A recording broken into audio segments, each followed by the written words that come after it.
yet.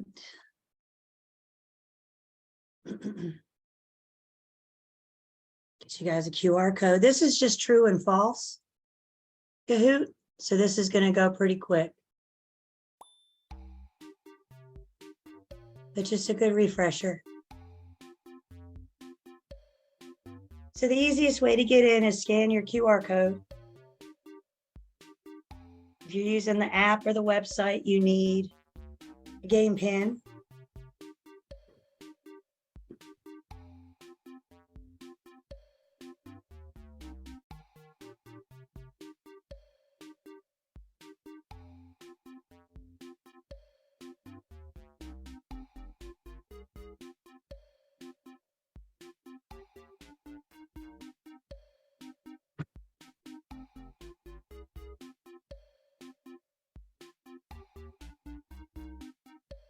Guys, a few more minutes to get in if you want to play. Of course, if you don't want to play on your phone, you can always play in your mind. I know Kahoot's a lot of fun, but to me, it's the important thing that we get the question, understand why the question's right.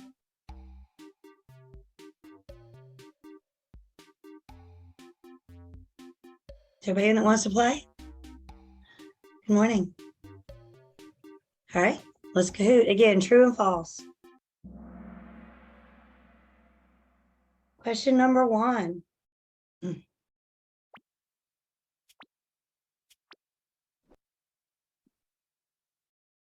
Fiduciary is a relationship based on trust. True or false?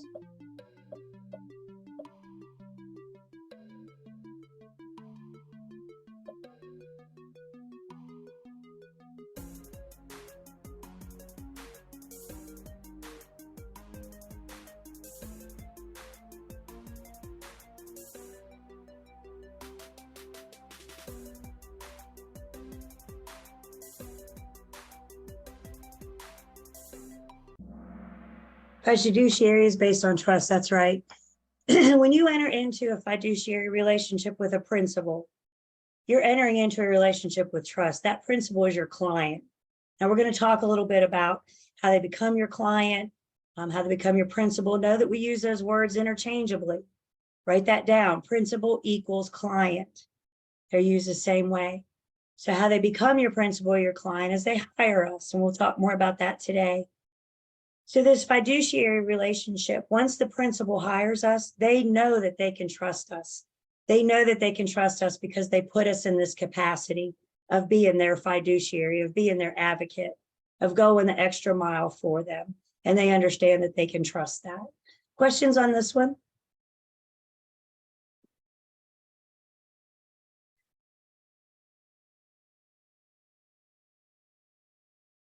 I turned scoring off, but I don't think I could turn the podium off.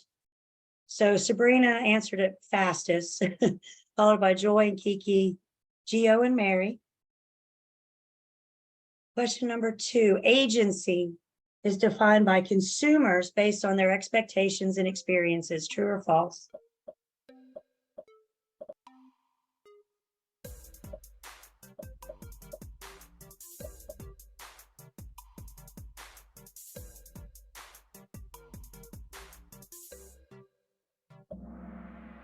Good job, guys. Agency is not defined by the consumer, is it? The consumer may call you wanting to hire an agent. They may think they know what they're hiring. But guys, here's the deal. Agency is for us to understand. Agency is for us to know. It's not the consumer's job to know our job. Does that make sense? So agency is for us to know. And agency is derived from several different sources. And we will refresh that again in just 1 second. Good job on this one. Questions on this one?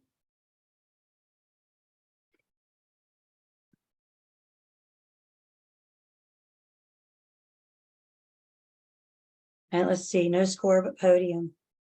Well, I didn't shift around much. You guys are quick to the draw. Question number 3, in North Carolina, licensees may act as transactional brokers.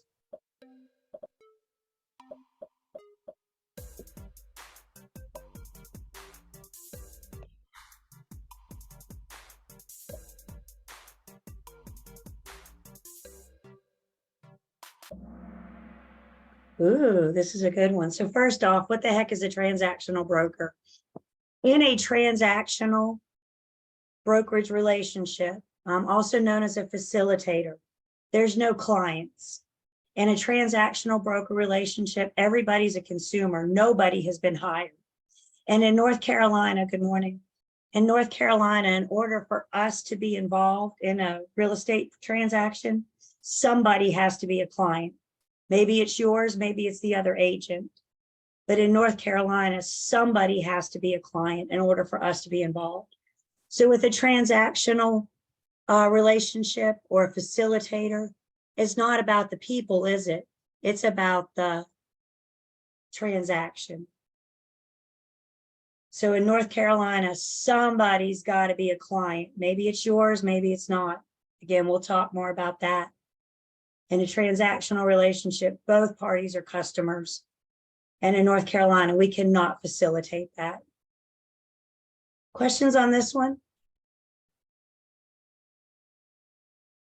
Guys, this happens all the time. You have a for sale by owner. Is it for sale by owner? Did they hire anybody? Do they have an agent for sale by owner? No, they agreed to go it alone, didn't they? They agreed to go unrepresented. So then you have an unrepresented buyer. And they may call an agent and say, I got a for sale by owner. I don't have an agent. They don't have an agent. But will you help facilitate the transaction for us? Because they can get paperwork from me. They can get advice from me. They can get a lot of things from me. I'm a lot cheaper than an attorney. People buy and sell houses every day without an agent. There is no rule that says they have to hire. So if they choose to go without an agent, an attorney will have to be more involved because they'll have to get their paperwork and stuff. But you and I cannot be involved, a real estate agent.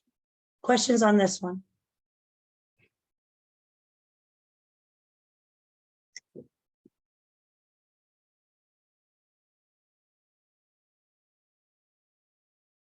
All right, let's see what we got. Whoops.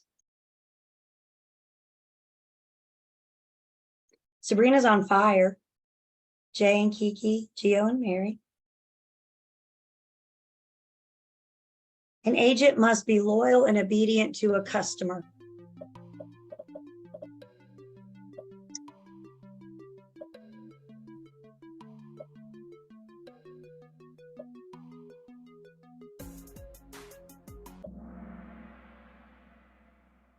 Again, we're kind of divided. So we're going to talk about client customer, and it's so important that we understand the difference. The client is the one that hires me. Did you guys write that down? Principal equals client. The client is the one that hires me. And once you hire me, you get old car. We're going to refresh old car. If you don't hire me, you don't get old car. If you don't hire me, you're a customer. You don't get loyal. You don't get obedience. The customer only gets honesty, fairness, and the disclosure material fact. The client gets old car. The customer gets honesty and fairness and disclosure material facts. And again, we'll review all that. Questions on this one?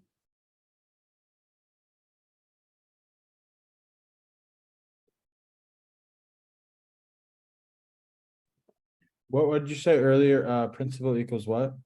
Client. Okay, perfect. Principal equals client. They're used interchangeably. Yep. Okay. Your test. We use those interchangeably. So we need to know principal is a client. Yep.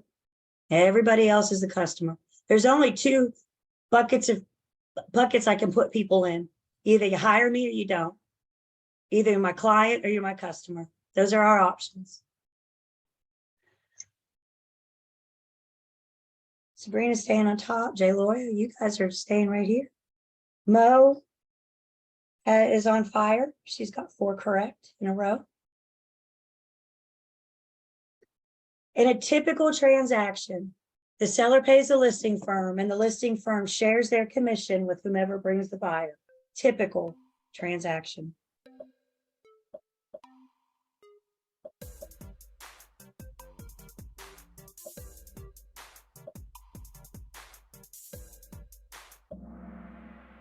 Good job, guys. So typically, and I know you guys looked at the listing agreement last week. So the listing agreement says the seller's going to pay the listing firm X amount. We'll talk about your commission. So the seller's going to pay the listing firm X amount.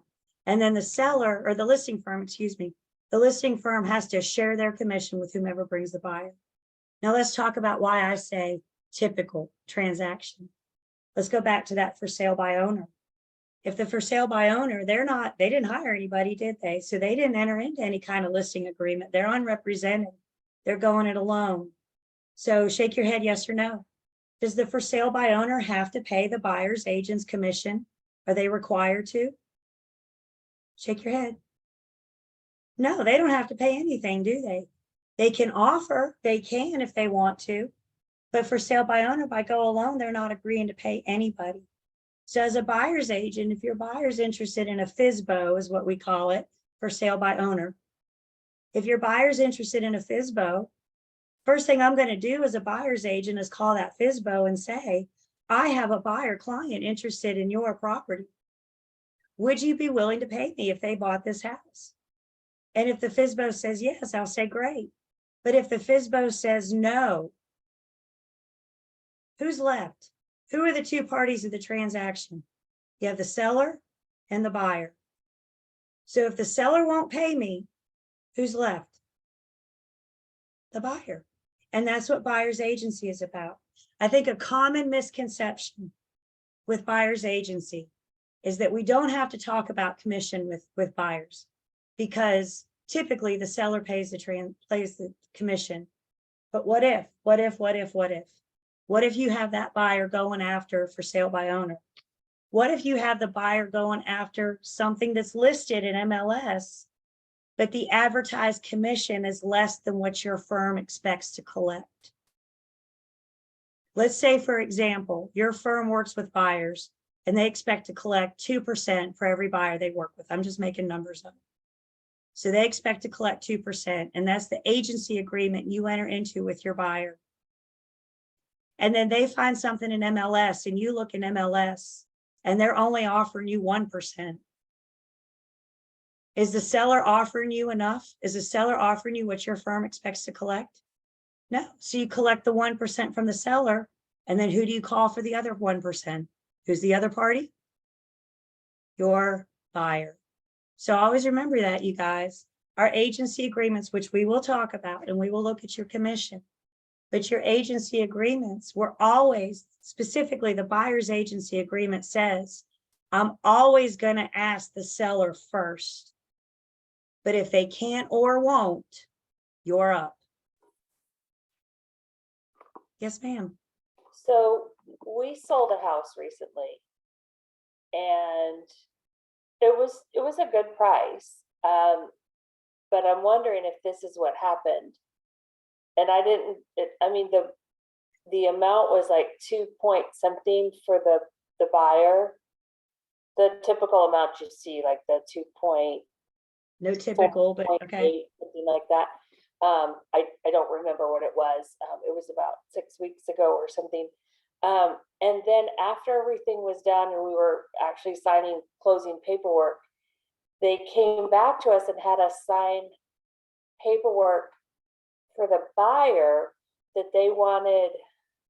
It had nothing to do with us coming off of our money, but we had to sign it because it was happening, that they were getting an additional, I don't know, $900 and something from the buyer, that the buyer had to pay them, even though it wasn't coming out of our money. The buyer paid the buyers paid their realtors, the buyer's realtors. that might have been something, that might have been exactly, I mean, without seeing the paperwork, Mary, it's hard to tell, but that might have been exactly it, that whatever your listing agent was offering them wasn't what they expect. So that's a great, and that happens, you know, because your firm has a policy on commission. Your firm has a policy, my firm, that person's firm. Let's get this out of the way. The firm determines the commission. So if the firm says, this is what I want, and you sign a buyer's agency agreement, again, the buyer's agency agreement says, I'll always ask the seller first, but if they can't or won't, you're up.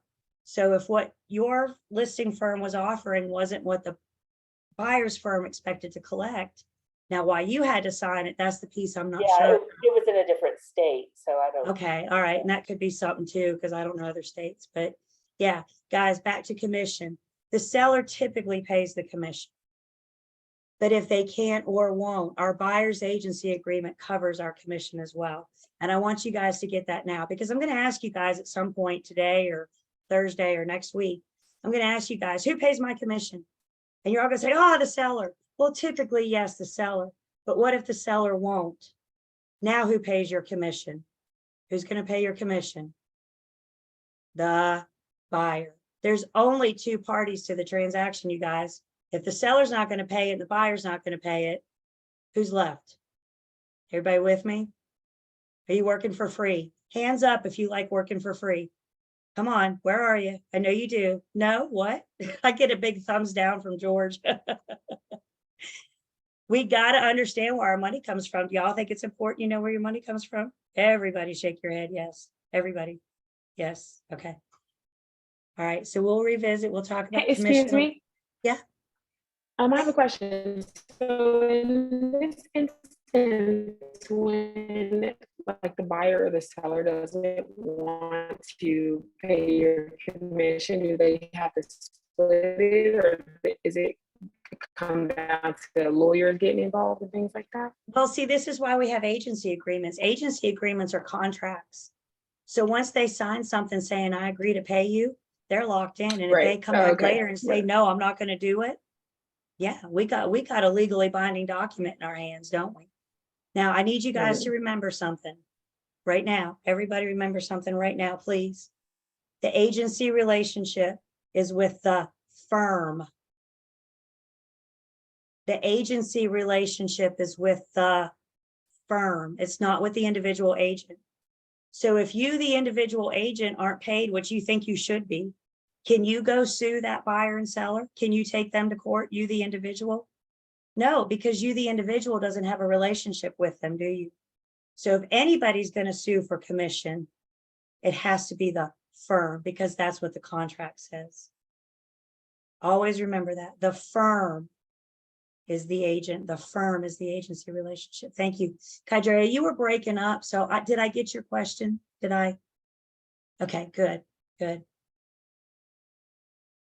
All right, 4 of you are on fire. Well, Vaughn's on the board now. Kiki, Geo, Serge, and Vaughn. Sabrina's still on top. 4 of you are on fire with your answer streak. Question number 6, as an independent contractor, taxes are not withheld from each check. Instead, they are paid at the end of the year. True or false?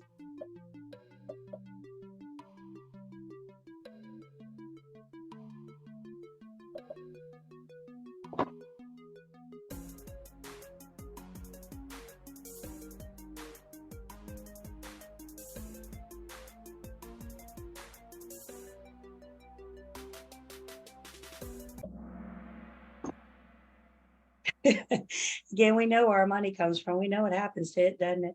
So is anybody currently an independent contractor right now? Maybe you're a hair salon or a general contractor. Yeah, several of you. So you guys know. If not, you're W-2. So either 1099 or W-2. If you're a W-2 employee, then taxes are withheld from each check. You guys know that mean man named FICO that takes all your money before you get it? Yeah, that's withholding your taxes. As an independent contractor, FICO doesn't show up until the end of the year. And at the end of the year, when you file your taxes, Uncle Sam is standing there awfully excited, isn't he? Uncle Sam is standing there going, we had a good year. Pay up. If you've never acted as an independent contractor, or if you're new to real estate, which most of you probably are, I highly recommend you talk to an accountant your first couple years in sales, because we want to make sure that you are putting enough aside from each commission check to be prepared for Uncle Sam at the end of the year. We also want to make sure that you're, divvying your money out, because you got to pay yourself, you got to pay your business, you got to pay Uncle Sam. I also want to make sure you guys are taking all the tax advantages that you can, your advertising, marketing, whatever. So I highly recommend your first couple years in sales, you talk to an independent contractor. No, I just read that. I'm sorry. You talk to an accountant. Don't call me. You talk to an accountant and let them make sure you're handling your business, right? You guys are good with that, right? You're starting your own business as real estate agents, as independent contractors. As an independent contractor, who's your boss?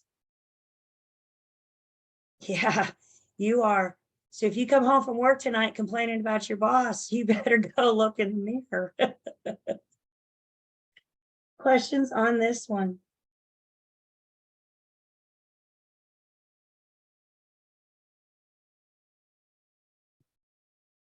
All right, I think I got one more. Let's see.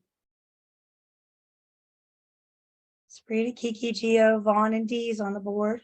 4 of you are still on your answer street. Last one. In agency, the principal does not owe any duties to the agent or broker.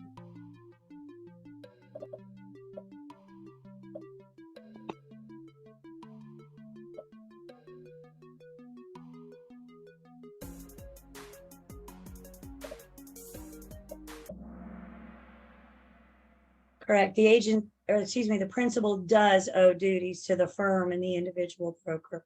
What did we just talk about? What's one of the biggest thing that they owe us? Money, money, money, right? If they're not going to pay me, they're going to ensure that I'm getting paid. The other big thing that they owe us, they owe me to act in good faith. If they hire me to do a job, they can't hinder my efforts, you guys. Think about this. What if you hire me to sell your house? I'm going to be your listing agent. You're going to be the seller. But you never allow a showing. You decline every single showing request that comes in. It's awfully hard for me to sell your house if I can't get somebody in the front door, isn't it? So if you're hindering my efforts, what if you hire me to be your buyer's agent? And I call you and say, hey, there's a great property. Let's go see it. No, not today. No, I don't want it. No, I don't ever want to go look at anything ever. Can I sell you a house if I can't show it to you? If I can't get you out of off your couch? So you can't hinder. That's their 2 big duties and responsibilities to us. They have to act in good faith. And they've got to ensure our compensation. Maybe they're paying us, maybe they're not. Questions on this one?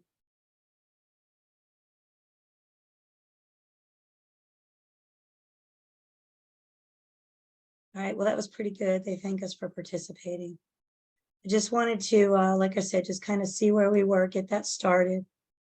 So let's talk about just a few things real quick. First off, I have taken my PowerPoints for 7 and 8, and I've kind of consolidated, condensed them, because I know you guys talked about a lot last week. But we're going to kind of start not quite at the beginning of Unit 7, but we're going to go back because there's a few gaps we need to fill in here and there. So we're going to go back through and, just keep going back to our normal routine. The other thing, I don't know if you guys got the email. Did you guys get the email from me last week? So I have scheduled kind of an impromptu. I couldn't do it this past Saturday because I still didn't have a voice. By the way, it's really weird losing your voice. I opened my mouth and there was no sound whatsoever. I felt like I had so much to say, but I couldn't say it. So I'm back, but that's good. So I've scheduled an impromptu. I'm going to call it a pop-in. And I'm going to do it this Saturday. And you can log on anywhere from 9 to 11. Pop in and ask me a question. You want to ask me one question? You want to ask me 20? You want to come for the whole time? You want to log on and ask a question and then leave? Whatever you want to do, it's up to you guys. If you want to come the whole time and see what everybody else is asking, I can't let one person dominate the 2 hours. That's fair, right? I'll take you in the queue is the order they come. We'll use our same Zoom link. So just log on to class like you always do. Part of the reason I'm doing this, you guys, agency is a lot. Most of you probably just heard about agency for the first time last Thursday. And please understand, agency is not a one and done. In other words, you can't read something about agency one time and say, okay, I'm an agency expert. Agency is one of those topics that you have to revisit over and over and over and over and over and over and over again. So I hope you guys have started doing that this weekend. I hope after this week, your question list might be smaller again as we fill in the blanks. So what I recommend, if you're planning to come on Saturday, what I recommend right now is taking a piece of paper and writing the name Julie across the top and starting yourself a Julie list. And as you come across a question, hey, if we answer it between now and Saturday, you can cross it off your list. But if we don't, you can come Saturday. You can come in Saturday. And it was confusing, I know. Just a little pop-in, very informal, impromptu. It's not required. You can't use it to make up time. Questions about our pop-in, our impromptu.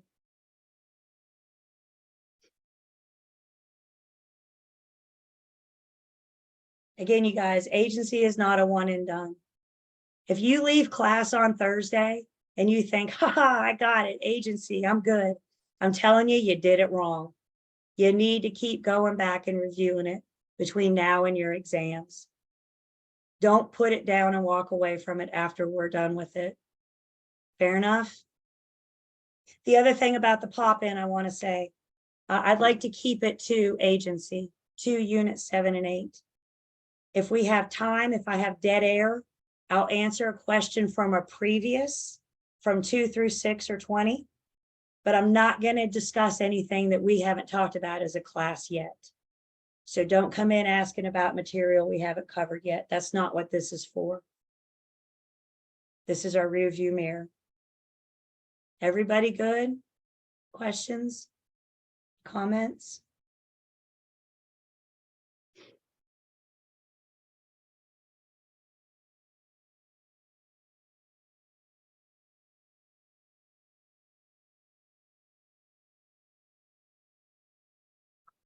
All right, so here we go. Unit 7.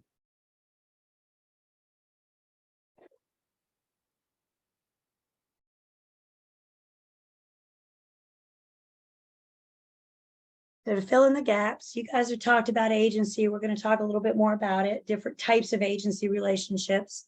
You guys mentioned dual agency and designated and sub-agency and single agency. So we're going to revisit that.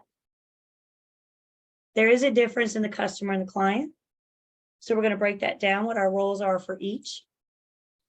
One thing we have not gotten to at all that we're going to spend some time on this morning is talking about what the heck this material fact thing is that we keep babbling on about.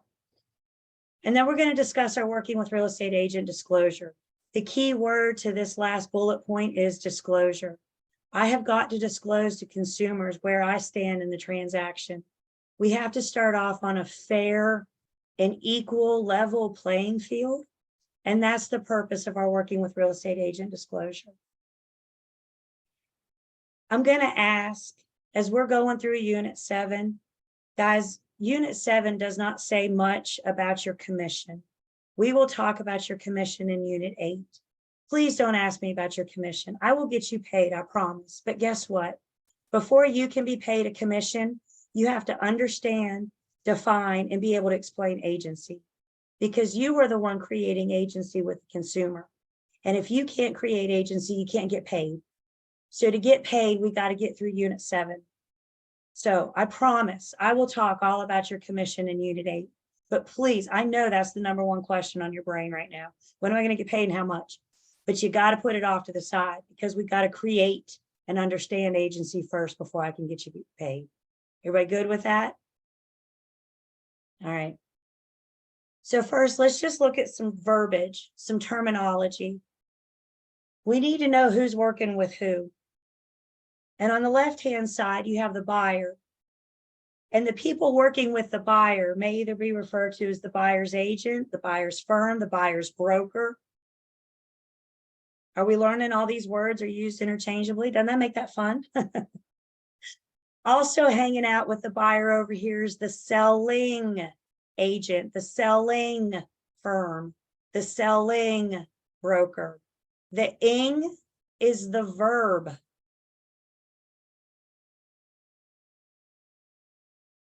And then on the right-hand side, you have the seller. And you have who's working with the seller. So you have the seller's agent, the seller's firm, the seller's broker. You also have the listing agent, the listing firm. The listing broker, again, the ing is the verb. The confusion is the selling. The confusion with pre-licensing students is the selling. This is why it's so important. When we start looking at forms, the selling and the listing are our roles. That's how we identify ourselves. So it's important that we understand, we hear, we see this terminology now. Teaching you guys to speak broker, one slide at a time.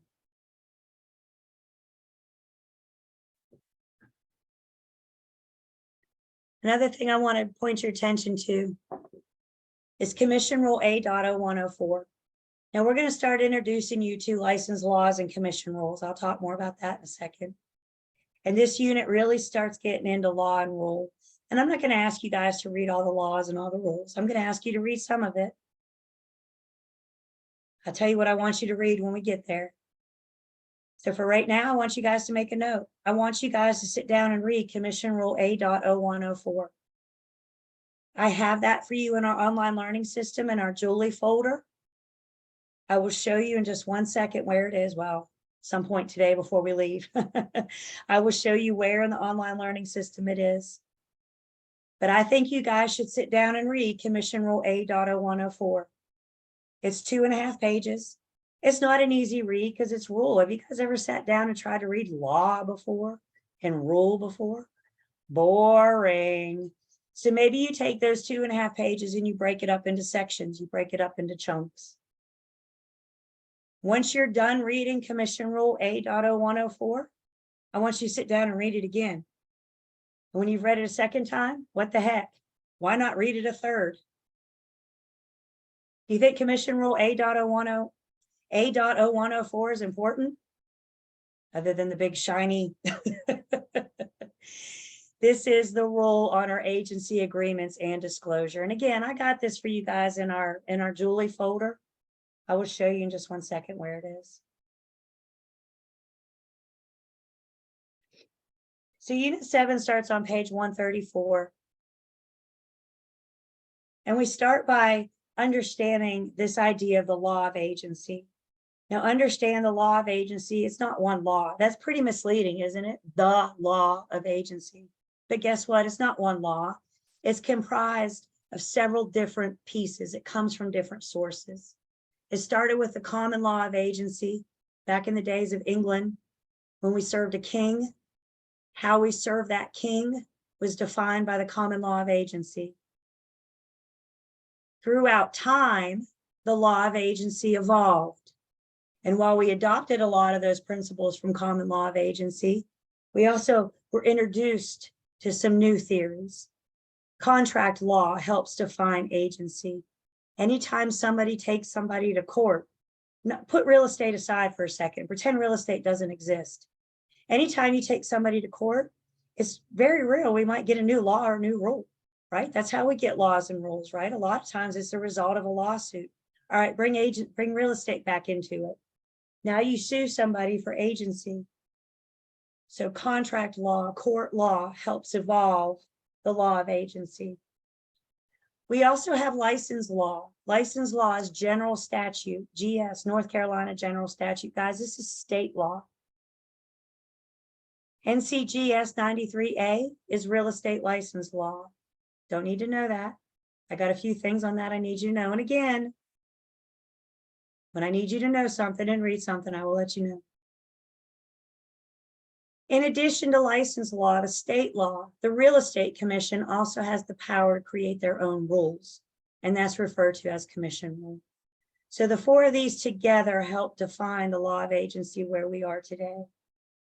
I do think it's important that we know where agency came from. Your book on page 135 has the Adena lawsuit. I think you should glance that over, not now, please. But the way that we practice agency today didn't always exist. And quite frankly, the way that we practice agency today is weird. It's what we don't know. What you and I are familiar with was how we used to practice agency in real estate. So let's talk about how it used to be. Has anybody ever been car shopping? You walk onto the lot and you're walking around, you look at a car, and all of a sudden that salesman kind of pops up out of nowhere. Hey guys, how's it going today? You know that guy? Where'd he come from? Who does that car salesman represent? The dealership, right? The guy selling the car. Does that car salesman have your best interests in place?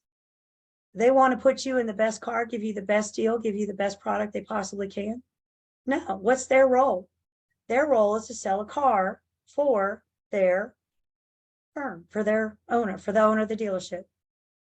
Once upon a time ago, that used to be real estate. Before we had buyer's agency, that's the way it looked. We all represented the sellers. And when buyers wanted to buy, they would go to the firm and they would look at the firm and they would say, I want to buy a house. What do you have on the lot? What products do you have available? And the firm would say, well, we got 123 Main Street for sale and 456 Elm Street. Back to your experience of buying a car. If you're on the lot and you don't see a car that you like, what do? Bye. You go to the next lot, don't you? And you go from lot to lot to lot until you find the one. That's how agency used to be in real estate. Buyers would go from firm to firm to firm until they found the one. We all represented the seller. So then there was this huge Adena lawsuit up in Minnesota. Adena was a real estate firm and they were sued by a buyer because the buyer genuinely thought that Adena had their best interest. The buyer genuinely thought that they were represented. The buyer thought that Adena or Edna or whatever you want to call it was their agent. And they found out after the transaction that that wasn't the case. So they launched this lawsuit and they sued this real estate firm. And y'all know sometimes how lawsuits go, right? Like one person sues and then 50 other people go, oh yeah, me too. I thought I was represented. Y'all, this thing snowballed. And in the end, Adena settled for 19.9 million. That's with an M, $19.9 million. Ouch. Because of that lawsuit, because of that caused Minnesota and other states, real estate commissions, to start addressing their agency, to start adopting how they do agency, how they perceive agency. And that was how buyer's agency came to be. Understand, you guys, not all states offer buyer's agency. Some states still practice the way that it used to be. North Carolina offers buyer's agency. So now we have a choice who we represent. We can represent the seller, we can represent the buyer, and guess what? We could even represent both parties in the same transaction if we want to. Agency and or buyer agency and our agency disclosure didn't come to North Carolina. We're talking like the mid-90s. That wasn't that long ago, was it? Anybody around in the mid-90s? You don't have to tell me if you were one. Yeah, some of you, thank you. Other than the music, it was a pretty good decade, right? So the mid-90s is not that old. Another thing to understand about North Carolina is we are a caveat emptor state. Y'all want your Latin lesson for the day? Caveat emptor means buyer beware. North Carolina is a caveat emptor state, buyer beware, which means the onus, the responsibility to learn about the property is on the buyer. It is not the responsibility of the seller to tell the buyer. The seller doesn't have to disclose much. There are a few things, we'll get there. But what caveat emptor tells us is that the responsibility to learn about the property is on the buyer. North Carolina, homes are sold as is. As is meaning, shake your head, yes or no. Is the seller required to do any repairs? Yes or no? As is means, nah, they don't have to fix anything, do they? Can they choose to? Can they agree to fix something? Sure. We learned on day one, anything's negotiable, right? But is the seller contractually in the state of North Carolina obligated to fix a single thing? Nah. Again, the seller doesn't have to disclose much and they don't have to fix anything. Does this kind of seem one-sided so far? Yes, I can. Does this kind of seem one-sided so far? Doesn't seem like the buyer has much advantage, do they? I mean, think about it. You're asking the buyer to buy a 6-digit figure home property. That's a big price tag, isn't it? You're saying, yeah, but I'm not going to tell you anything and I'm not going to fix anything. Just buy it. We have a solution. We're going to talk about the buyer's contract process when we get to unit 10. Perfect. I just want to make sure it didn't fall off. So when we get to unit 10, we'll talk about the solution to caveat emptor for the buyer. Please bear with me. Good question comes in. Is that why we see property stated as is? To me, when I see as is, that's kind of redundant because they already are as is. But Tim, when I see something advertised as is, what that telling me is that the seller's saying, I'm not willing to do repairs. I can still ask. There's no rule that says I can't ask. But when I see as is, that's the way I interpret it. You can ask, but the seller's going to tell you what? No. But wouldn't that be in the best interest of your buyer client to ask? Because what's the worst thing they can say? No. The seller can't terminate because you asked. When we get into agency, you guys, you got to think about what hat you're wearing. Am I working for the seller? Am I working for the buyer? Or am I wearing both hats?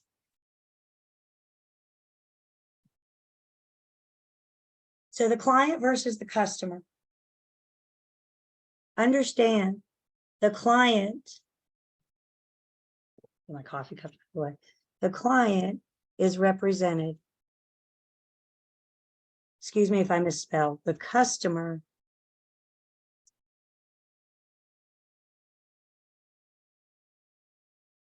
is unrepresented.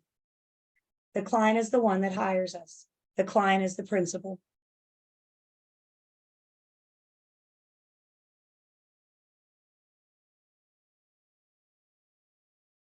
Ask me that again right at break in a few minutes if I forget.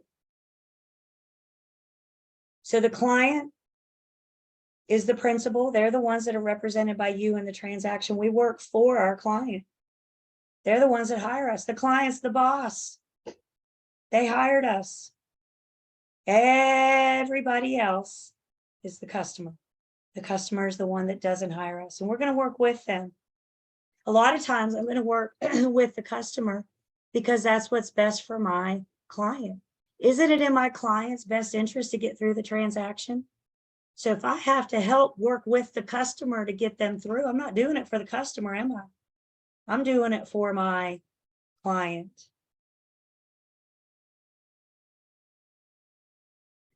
This airplane here, I borrowed this from my mentor. And when my mentor teaches agency, she talks about the airplane. So let's say you, the agent, you're the real estate agent, and you're the pilot of the plane. And you're going to put people in your plane. The client is going to get first class service. The customer is going to be back in coach. Do you get a different level of service when you fly first class versus coach? I mean, I hear first class is really nice. I hear you get what, a warm towel and maybe some champagne and yeah, a hot meal. I know back in coach, we get what, lukewarm Coca-Cola and unsalted pretzels. You still get something, right? It's no champagne. Now, let me ask you guys this. When you're in a plane, don't we all get from point A to point B to the same time? Don't we all get to the destination at the same time? So when you're the pilot, when you're flying this plane, you need to know where to put people in your plane. The level of service stays the same. The destination stays the same. The difference is the level of service that you get in between. So when you say you'll work with the customer to get along for the client, since you're serving the client, Mhm. with the other real estate agent, like if I'm the buyer's agent, would the seller's agent be considered a customer? The seller and by default with their agent, that's right. So if I have, and that's a great question, Joyce. So if the buyer's my client and the seller is either a FSBO or they're represented by another firm, you can either be represented or unrepresented. There's only two choices. Does everybody see that? Client, customer, represented, unrepresented. So if the buyer's my client, the seller's not in this example, which means the seller and their agent and all their representatives are considered my customer. If I'm the listing agent, the seller's my client and the buyer is not. The buyer would be my customer. If I'm a dual agent, I got both of them in first class. I got both clients. I got two clients. And again, we're going to revisit. So either we have two clients in the transaction, we have one client in the transaction, or we're not involved. And that takes us back to talking about that transactional broker that we mentioned. Somebody's got to be represented. Somebody's got to be a client. By the way, make sure you guys got the basic definitions on page 137. I would make flashcards. If you haven't already, please don't do it now. But I would make flashcards so you have those definitions. Let's see.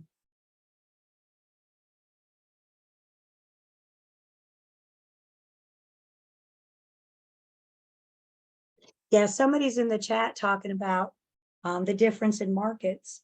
You know, this market that we're getting out of right now, it was a hardcore seller's market. I mean, we're still in a seller's market, but it was a hardcore seller's market. And when it was a hardcore seller's market, I mean, guys, I'm talking some sellers were getting 30, 40 offers in a matter of a day or two. I mean, it was absurd. How many repairs do you think the sellers have been doing the last few years? None. Because guess what? If this buyer terminates, guess what? There are 39 other people standing in the front yard with an offer in their hand going, pick me, pick me. Everybody with me? Now, as this pendulum swings back, we're getting out of a seller's market. We're getting back into a buyer's market. And when we get into a buyer's market, how many repairs are the sellers going to have to start doing? Because they don't want that buyer to walk away, because that buyer is not going to be, it may be another 4 or 5 months. You guys with me? So whether or not sellers do repairs, some of them are just awfully kind. Some people are still genuinely nice, but in a hardcore, in a dog eat dog kind of world, in an extreme market, whether or not we're doing repairs, how we're handling, again, you got to think about what hat you're wearing. Are you working for the seller? Are you working for the buyer? Are you working for both? So we're going to refer to our plane. So let's talk about OCAR. Now I'm going to spend a little bit of time on this slide. Again, I need you guys spending time in pages 139 through 141. So that's where we are right now, is talking about OCAR. OCAR is what I owe my client.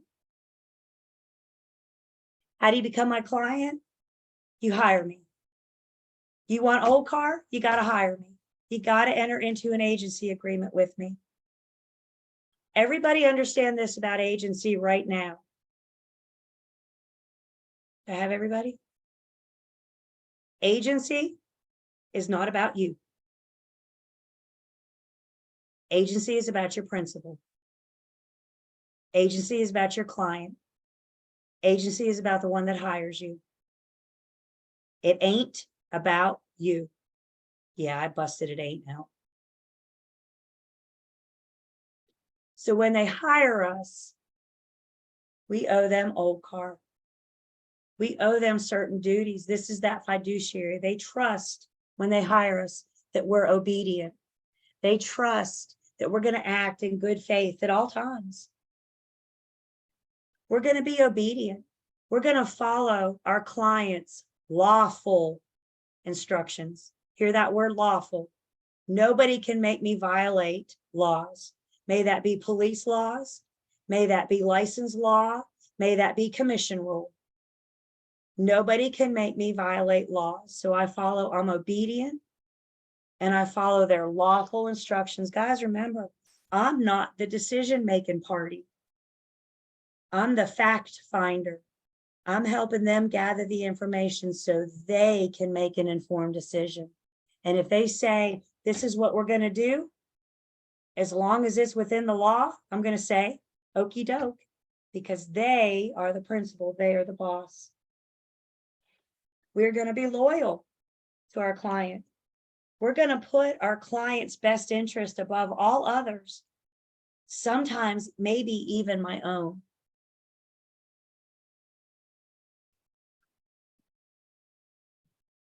To be loyal, I always need to avoid conflicts of interest. Couple examples of conflicts of interest. Undisclosed dual agency. Now, again, we're going to revisit dual agency.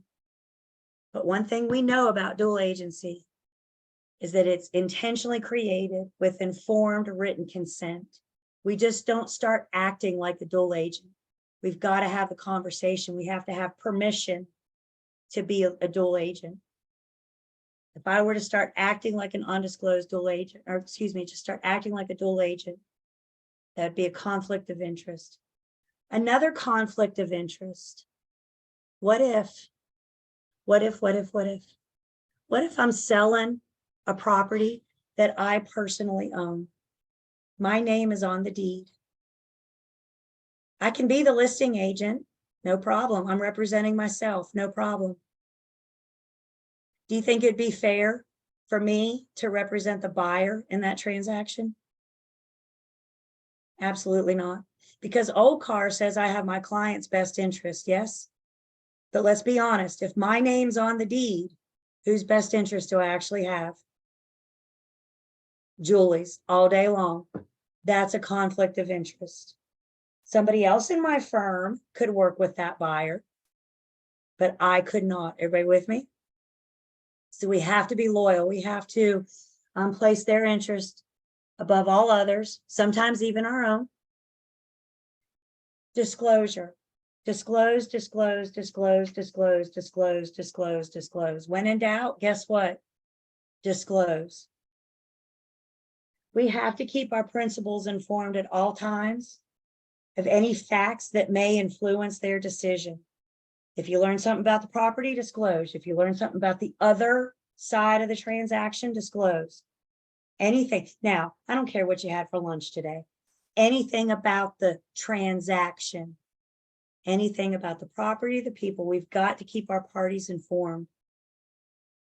We also have to disclose material facts. And let me go ahead and say this now.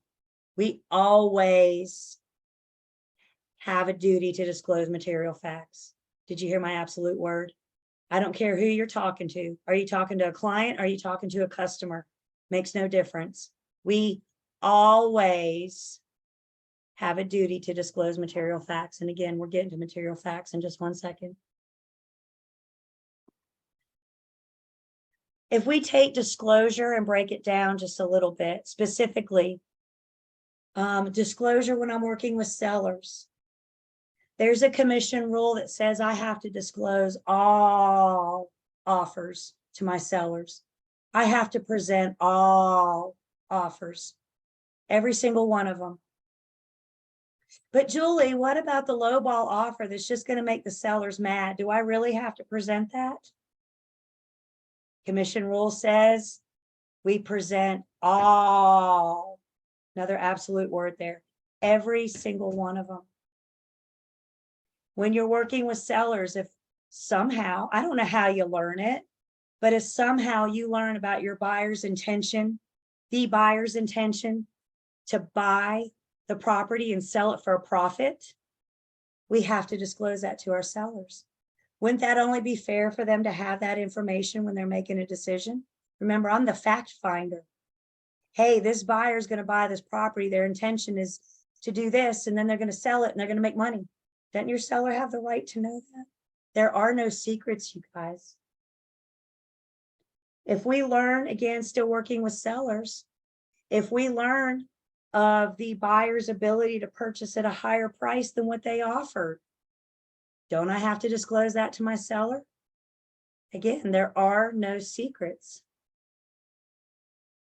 Great question comes in, but what if the seller says, don't show many offers below the price point? Do we obey the client? Remember, you guys, I follow my clients' lawful instructions. So in that case, when the seller says, don't bring me anything under 130, we're just wasting our time. I hear what you're saying, but understand my licensing rule, my licensing board says that I'm required to present all offers to you. It's a 30-second conversation. I had that situation. I had a seller. I think we were listed for 185. He said, if I can't sell for 170, then I can't sell. Fair enough. Fair enough. We got it on the market. I got an offer for under 170. Do you think I just rejected it without having a conversation with him? But he told me he wouldn't accept it. Yeah, we have to present him. So I called the guy. I said, hey, how are you today? He said, I'm good, Julie. How are you? I said, we got an offer for X amount. He said, Julie, I can't do it. I said, great, have a good day. It was that fast.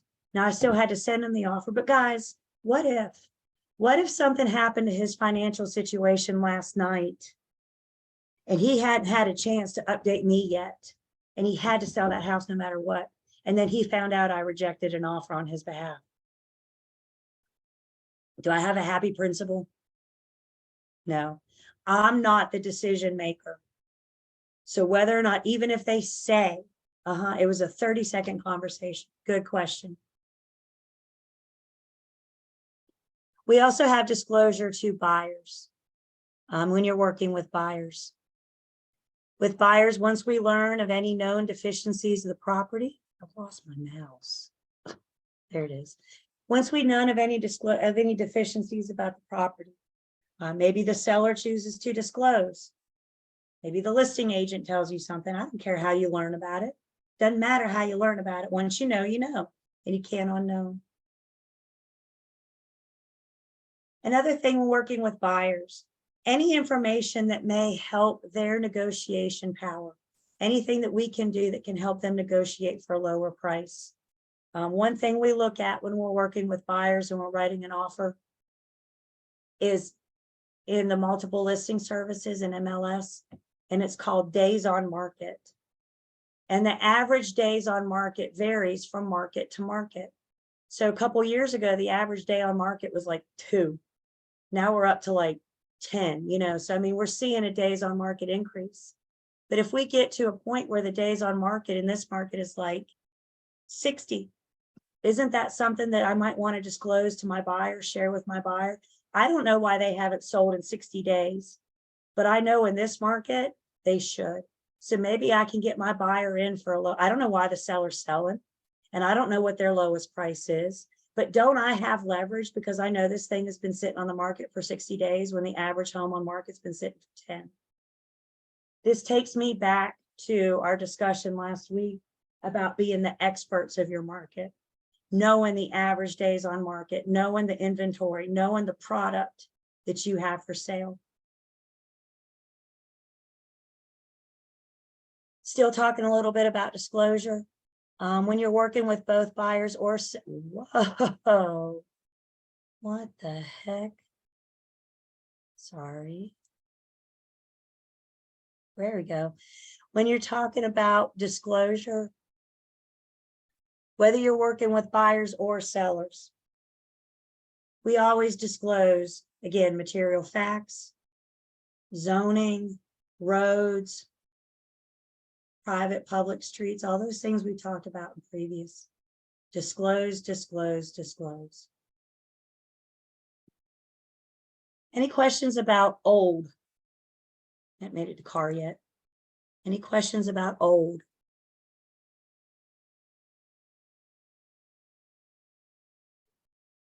It's not about old car. It's about what you just mentioned with the average days on market. The MLS is going to have how many days on the market that specific property has been, but I'm assuming that what you're saying is just from experience of getting to know your general market where you want to work, you'll be able to understand what the average is, which is Exactly. I'm the expert of my market. I'm in MLS at least once a day. I know what's listed today. I know what goes under contract today. I know what closes today. So and I don't know the whole MLS, but I'm aware of my market. I'm aware of where I want to work. And that's just being the expert of my market. Yep. You see these trends. You see these things come and go. You see these waves. All right, real quick before break, we had a question come in about the pop-in on Saturday. Somebody asked if I was gonna record, and I will record the pop-in. But that doesn't mean I don't want anybody to come. I'm not gonna sit here for 2 hours by myself. Is that fair? You guys want me? Okay, it's all right. So, and I know some of you may have to work. I know it was impromptu, which is why I do want to record, because I want everybody to have that. But if you can come, please do. So yeah, I'll record it and put it on our YouTube channel. All right, let's take a break. Let's take 10 and we come back. We'll talk about car.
Are we back?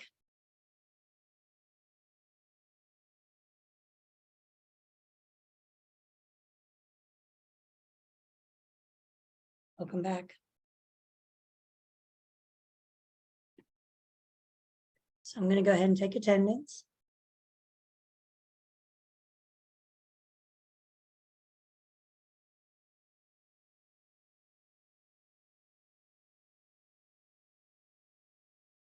We talked about old. Let's talk about car. The C in car is confidentiality. There's certain information about my client that I'm not going to disclose without their permission. Let me rephrase that. There's certain information about my client that I'm not going to disclose without their written permission. Who remembers what we document? Everything. So if your client tells you to disclose something, get it in writing, email, text, whatever. I think a good example of this, do you guys ever see homes for sale and the ad says motivated seller? All right, let's break that down. First off, aren't all sellers motivated to sell their house? I mean, why else would they put a for sale sign on their front yard? Yes. So I think it goes to say they're all motivated. What do you feel about the seller that says, hey, I'm motivated? Bring me anything, aren't they? They're saying, bring me what you got. We'll see what we can do. Are they a little bit more motivated than the one that doesn't say it? I don't know. But they're motivated enough that they want to tell the world, I'm motivated, bring me something. I had sellers a couple years ago. They started for sale by owner. They were 4 or 5 months on their own, unsuccessful, before they got me involved. And understand, you guys, this was a different market. This wasn't this hardcore sellers market we're in right now. So I showed up, listed their home for sale. We were on the market for like 2 weeks, which was very typical in that market. It was a couple months back in those days. We were on the market for like 2 weeks, and my seller just called me so frustrated and frazzled. And I'm thinking, what's wrong with this lady? I just got started in my marketing. I just got this ball rolling. I've only been on the market for 2 weeks. Why is she freaking out? Well, she'd tried it for 4 or 5 months before me. So her and I were in a different place, right? I just got started. She'd been trying to sell her house for the last 4 or 5 months. So she said, Julie, I want you to go in MLS and I want you to put super highly motivated seller. I said, yeah, no, I'm not going to say that, but we can put motivated seller to let everybody know to bring us something. She said, great, that's fine. Do motivated seller. And then I said, I'll do it as soon as you send me an email, because I needed her written permission. I needed that permission in order to disclose the fact that she was motivated, because that's something confidential. There is certain information about the clients. We say PTM, price, term, and motive. And we'll see that on a slide upcoming. Price, term, and motive.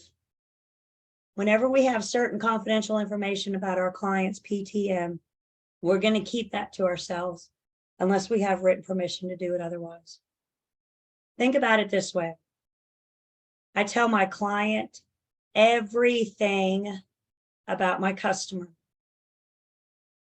I tell my customer nothing about my client. I will say that again. It's that important. I tell my client, hear my absolute words in there too? I tell my client everything about my customer that could affect them in this transaction. I tell my customer nothing about my client without their written permission. The A in car is accounting. I'm going to be any funds that I may receive on anybody's behalf. Monies changes hands. We'll talk about those monies when we get into our contracts. But anytime I receive money, I'm acting as a delivery man, delivery boy, getting it from point A to point B. But guys, when that money's in my possession, it's my responsibility. I have to account for all the funds that I'm holding. or delivering. Accounting also says I have to maintain accurate records. We have our transactional files. Of course, all the signed paperwork, anything your firm requires, we got to maintain accurate records. There's a commission rule. Get ready to write something down for me. There's a commission rule that says we must keep all records for at least 3 years. We must keep all records from 3 years. And that 3-year clock starts at the conclusion of the transaction. Whenever you do the very last thing, maybe it closed, maybe it didn't. But whenever you do the very last thing, that's when your 3-year clock starts.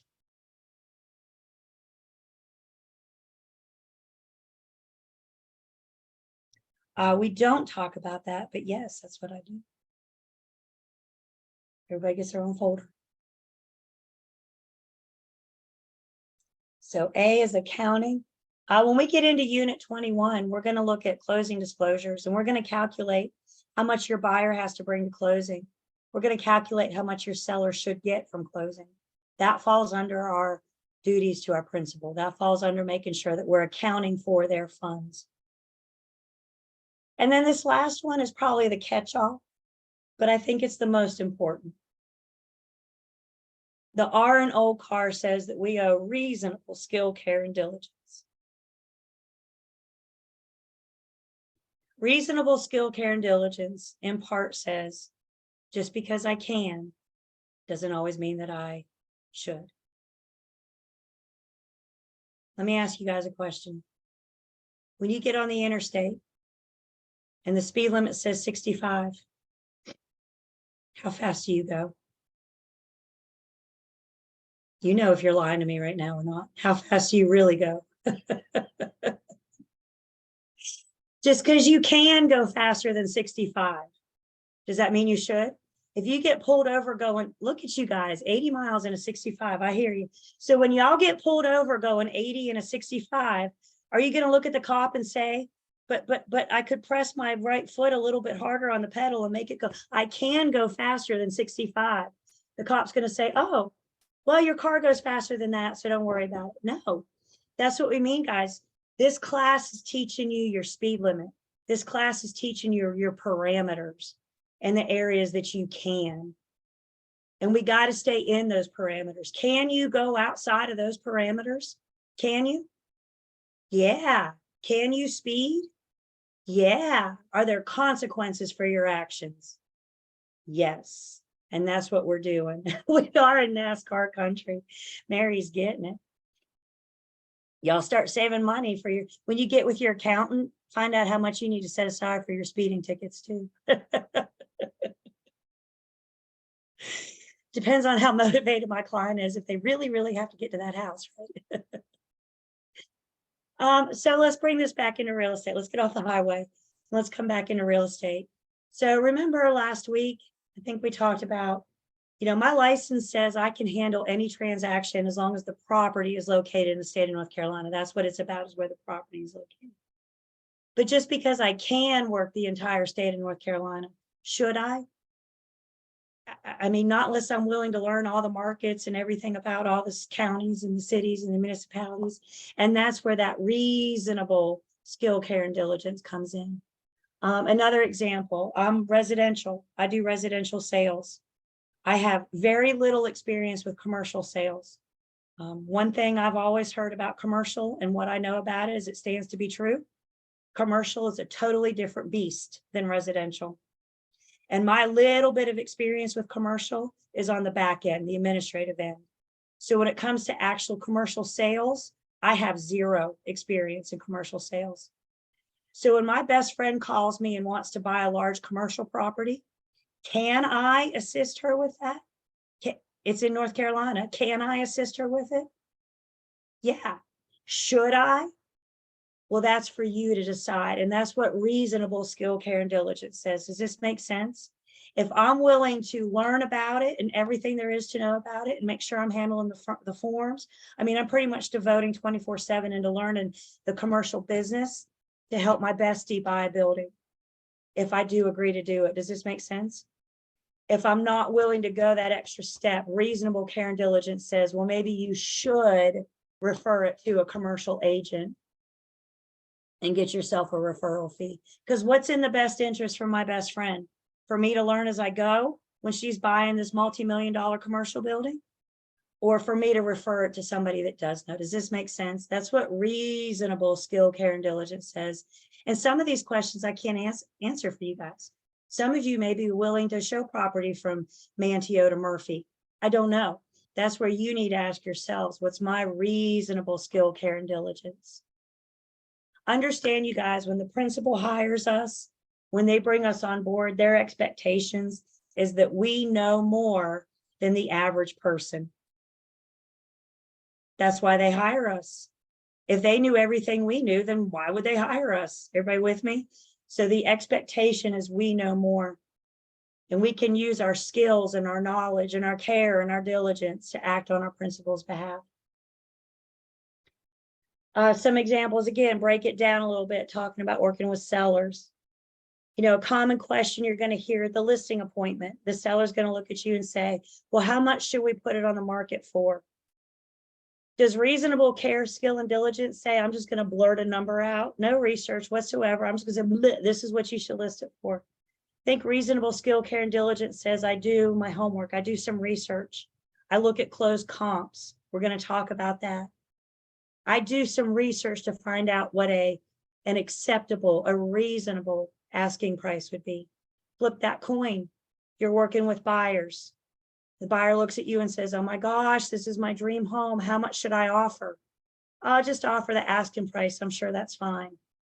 Is that practicing reasonable skill, care, and diligence? No, we want to do our research. Don't we want to get the best educated response for our buyers and sellers that we can? Helping both parties translate the terms of the contract. Our contract did an update on July 1st. It went from 16 pages to 17 pages. Our offer to purchase and contract is 17 dang pages long. I'm telling you guys right now, buyers and sellers are not reading it. I'm telling you right now, they're not reading it. Why? Because they hired me and they trust that I have the reasonable skill, care, and diligence to know the contract, to know the forms, and to best get them through the transaction.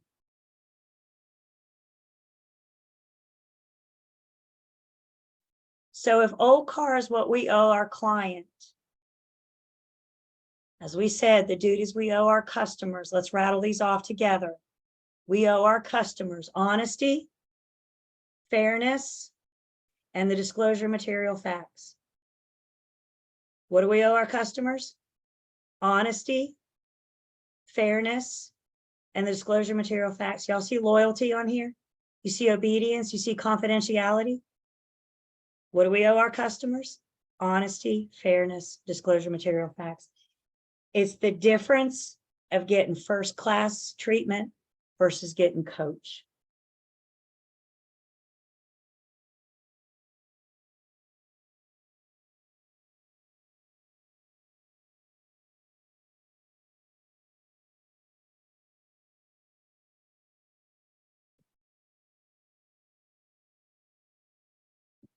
When we talk about honesty and fairness with customers, this also does include through our advertising.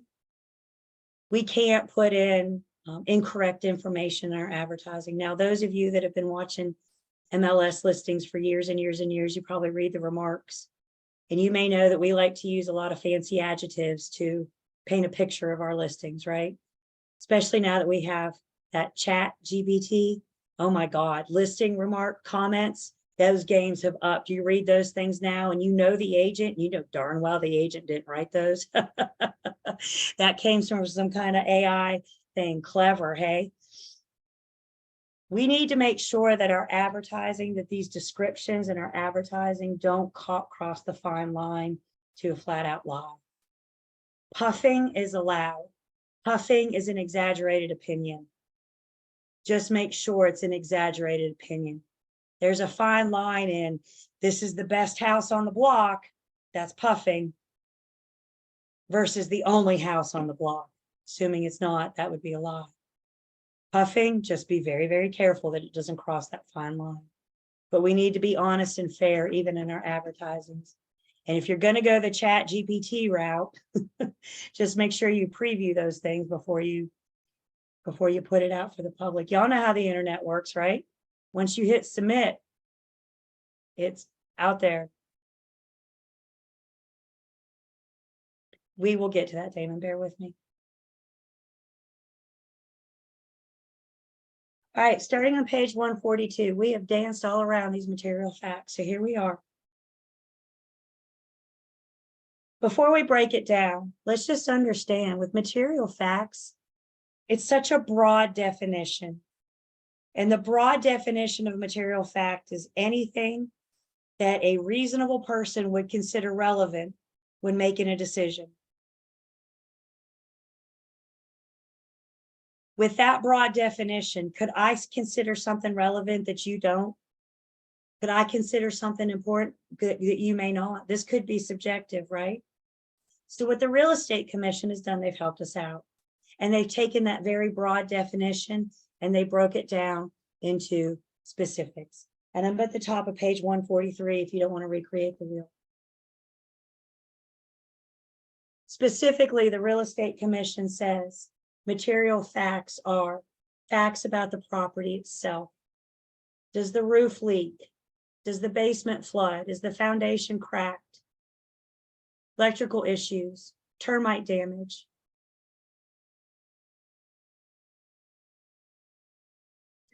Material facts are also facts relating directly to the property. These are things outside of the property. NCDOT is planning on widening the road next year. School boards are going to redraw the lines. There's a pending zoning amendment on the table. It's not about the property itself, but it could affect the property.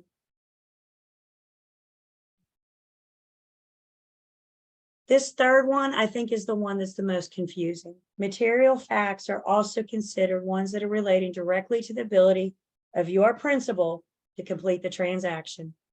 And I think why this one is confusing is we just got done talking about confidentiality. And I'm not sharing my client's confidential information, but if we find out that they cannot complete the transaction, doesn't that affect the other side? And because it affects the other side, if you find out that your principal, your client, cannot complete the transaction, it's a material fact that we have to disclose. More often than not, this revolves around money.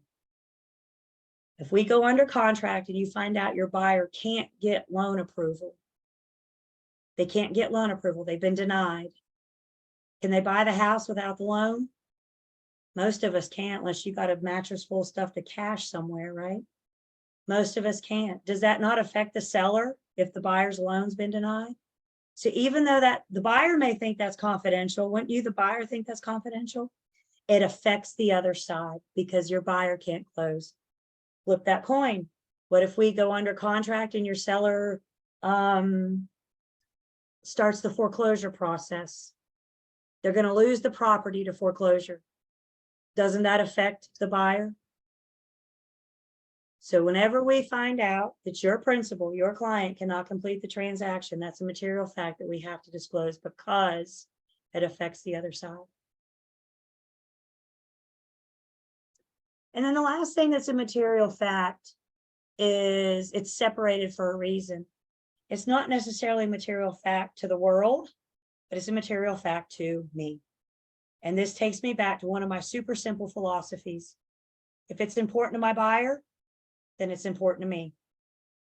If it's important to my seller, then it's important to me. Now, this doesn't mean I'm going to run around blabbing everybody's importances, but it becomes a material fact to me. I think one of the more common examples that I've heard, and I never really even thought about this because I'm fortunate enough, I don't have allergies. But there are people out there, and some of you may suffer as well with like major severe allergies. And there are people out there that can't live in a home where there's ever been a pet. So if you pick a buyer up today and they tell you, I have severe allergies to pets and I can't live in a home that's had a dog, don't you now have a material fact on your hand Now, don't you now have a duty to call all the listing agents and say, my buyer's interested in your property, but we need to know, do you guys have a dog? Do you know if a dog's ever lived there? Don't you now have a material fact on your hand? Everybody shake your head, yes. If it's important to your client, if it's a specific importance, if they share it to you, obviously I don't know what I don't know. So if they don't tell me, I can't help them. But if they do, I now have a material fact on my hand. Now, when it comes to material facts, not all material facts are obvious. Some are hidden, or a word you should know, latent. Something that's latent is hidden. It's not obvious. If you walk in a room and see something or smell something, you got a material fact. But what if you don't walk into a room and see something or smell something? What if it's behind the wall? What if there's electrical issues behind this wall, but they haven't acted up yet? I don't see anything burnt around the outlet. I don't smell any electrical. The only way for me to know there's an electrical issue behind this wall is if I bust out my crowbar and bring in an electrician and get back here and look. Are we going to be expected to do that? If it's discovered after the fact that there's electrical and there was no way to know, that would be a latent defect. The key is there a way to know? Remember when we talked about those red flags? We always have to be on alert for those red flags. Sellers don't have to disclose much. The listing agent has to disclose everything. So once the listing agent learns about it, they have a duty to disclose. Sellers, and this is important, you guys, sellers get to hide behind caveat emptor. Licensees have to follow license law and commission rule. License law and commission rule says we always disclose material facts once we know about it. Once you learn about it, you can't unlearn. Once you smell it, you can't unsmell. You see it, you can't unsee. You hear it, you can't unhear. I don't care how you learn about it. Makes no difference to me. Once you learn about a material fact. Now we're going to talk about, because I see wheels turning. When you're going on that listing appointment, one of the first things we want to do with our sellers, don't they have the right to know that I have a duty to disclose material facts? So when they're walking around the house pointing out all the problems, this is broken, that needs fixed, and yeah, I never got to that. Don't they have a right to know my duties before they start pointing all this stuff out? Absolutely. So we're going to talk about disclosure in a different way at the end of this unit. And that disclosure in a different way is my agency status. It's important that we have this conversation before.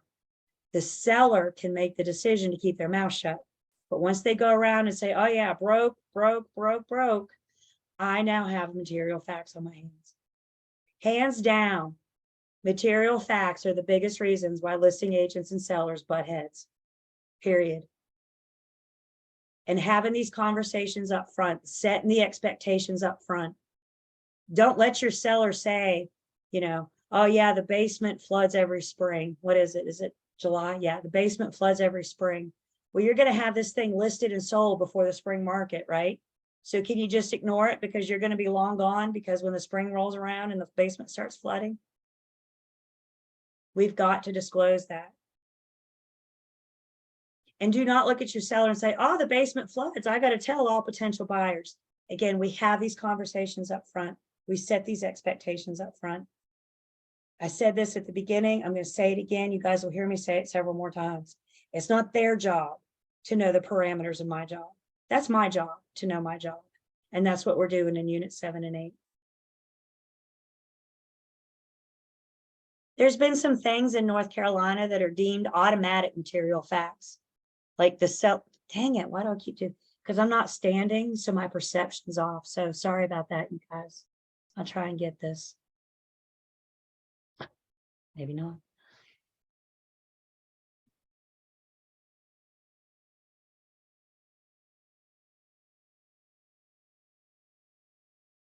Okay.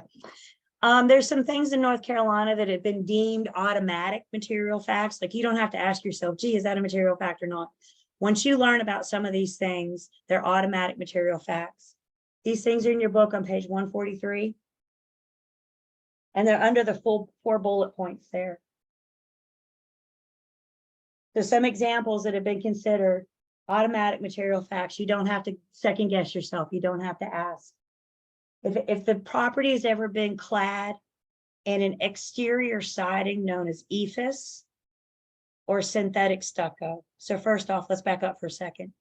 Exterior siding is what you see when you look at the property, right? Like the vinyl or the brick or whatever. So what stucco siding is, it's like, it looks like concrete. I generally associate it with those Spanish style homes. It looks like concrete. What synthetic stucco then is fake. It's fake concrete.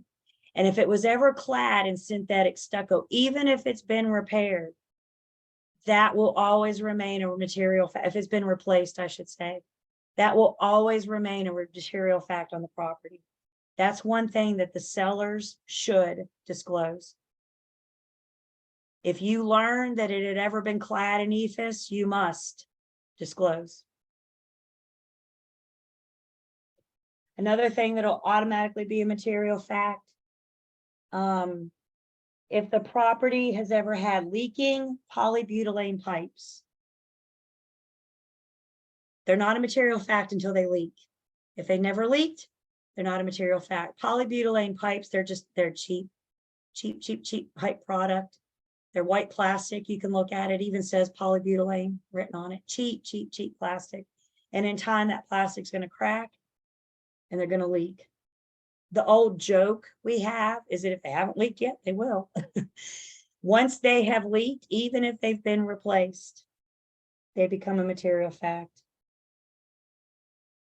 And then the other thing that's an automatic material fact, if the property was ever the site of a meth lab. Think about tenants. I know I get questions all the time. Sellers aren't going to tell me they cooked meth. What if the sellers had tenants in there for the last 10 years? Could the tenants have cooked meth? Yeah. They don't know. Meth gets into the carpets, the ceilings, the paint. It seeps into everything. And it just stays there and it gets in our respiratory. So if it's ever been the site of a meth lab. I had a former student say once that if you walk in the front door and it smells like a nail salon, your little red flag should go up. Meth might have been cooked recently.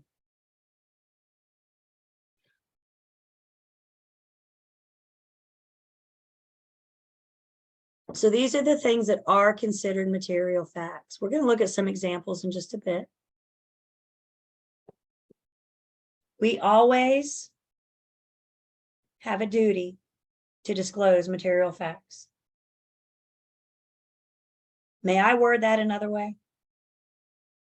We never have a reason not to disclose material facts. Are we getting my point? Everybody gets material facts, clients, customers. We always have a duty to disclose material facts. Remember, the seller can hide behind caveat emptor. The agent cannot. This is one of these, we follow their lawful instructions. Your seller may look at you. Remember the seller said the basement floods every spring? Shh, don't tell anybody. Can I follow that instruction? No, because license law and commission rule says I must disclose material facts. So what's this mean for us? We always have this duty to discover material facts to all parties. We can't avoid liability by using disclaimers. So you can't say, no disclosure, buyer to get home inspection. We cannot avoid our duty, our responsibility of disclosing material facts. And like we said, we always need to be on the lookout for those red flags. Guys, I'm not a plumber. I'm not an electrician. I'm not a roofer. I'm not a contractor. I'm not a structural engineer. I'm just a real estate agent. I'm not diagnosing stuff. I'm not saying, oh yeah, there's water stains up there and those are caused by the roof boot, the roof boot, and it's leaking. You see the seal came off. Doesn't that sound like a roofer? That's not my job. My job is to say, hey, look, water stains on the ceiling. I'm disclosing. Why did they get there? I don't know. Let's pull in the experts to find out. Let's get the roofer in here. Questions so far on material facts?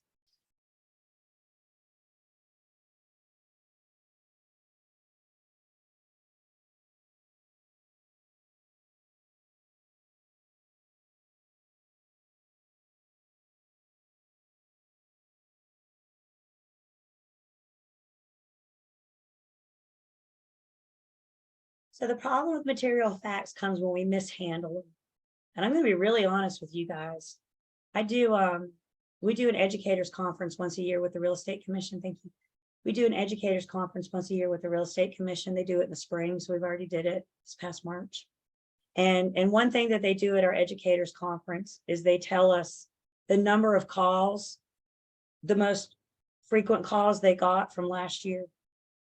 So when we went to the educators conference in March, this year, last year, and the year before, the last 3 years now, the number one complaint that the Real Estate Commission has gotten is about mishandling material facts. So the commission is cracking down because they're tired of these phone calls, and they're cracking down. We've seen material facts in our last 2 years of continuing education. I wouldn't be surprised if we see it this year. So it's important that we start you guys out the gate right, because agents are getting suspended. Some agents are losing their license left and right because they're mishandling material facts. So clear your mind, everything you thought you knew about material facts. Let's get you guys started right now so you don't have these problems. You're like the new crew, the new crop that are going to lead in getting these things right. If material facts are mishandled, if they're not treated right, there's a couple different scenarios.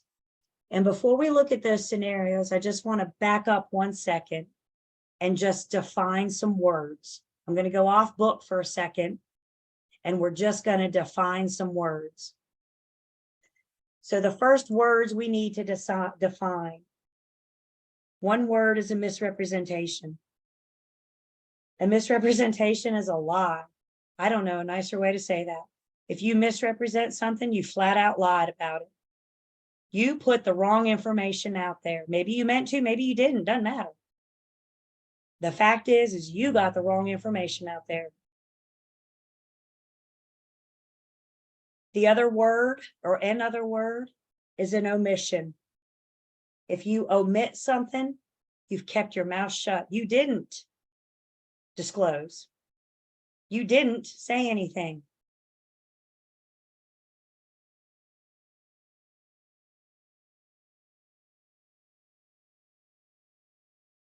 A willful act is one that is done intentionally. You know darn well you're doing it. You do it willfully. It's with knowledge. A negligent act then is an accident. It's a mistake, but it still happened.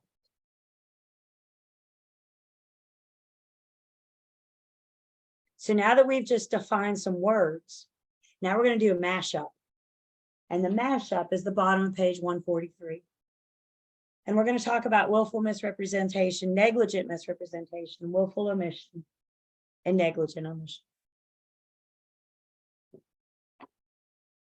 If you mishandle material facts, you either lying about it or you kept your mouth shut. If you are mishandling material facts, you either misrepresent it or you just don't say anything at all. These are the two big words to know: misrepresentation and omission. I always have to disclose, which means I never have a reason to keep my mouth shut. And everybody in the transaction has to be truthful, even the seller. The seller doesn't have to disclose, but that does not give them a golden ticket to lie. So if they do disclose, they have to do so honestly. So let's look at each one. Let's break these down. And first off, we have willful misrepresentation. The agent knows, they know. But when asked, hey, does the basement ever flood? Willful misrepresentation. You know the basement floods in the spring. You're asked and you lie. That's willful misrepresentation. You know and you lie.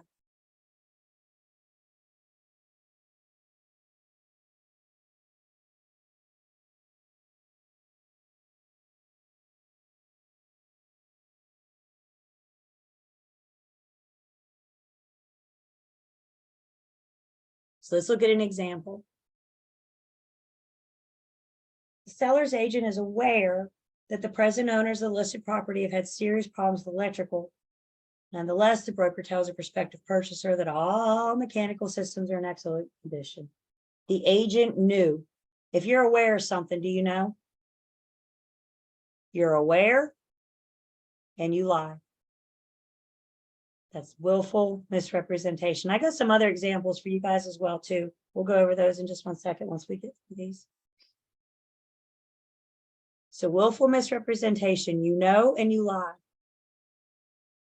Negligent misrepresentation, maybe you don't know, but you still lie. It was an accident. Did it still happen though? Did you still get wrong information out there? You didn't mean to. Guys, we're all human. Does anybody ever make a mistake? Thank you guys for fessing up. Most of us do, right? Right? I mean, every day it's only 11 o'clock. How many of them? No, I'm just kidding. But it's easy to do. Mistakes happen. And guess what? Our commissioners are human too. If you make a mistake, make it right. If you unintentionally put false information out there, fix it once you learn about it. If not, you may go down for negligent misrepresentation. Why don't you guys get your chats ready? Let's chat to everyone. Which do you think is harsher punishment? Willful act or negligent act? And you can tell me W or N. Do you think a willful act or a negligent act is going to be a harsher punishment?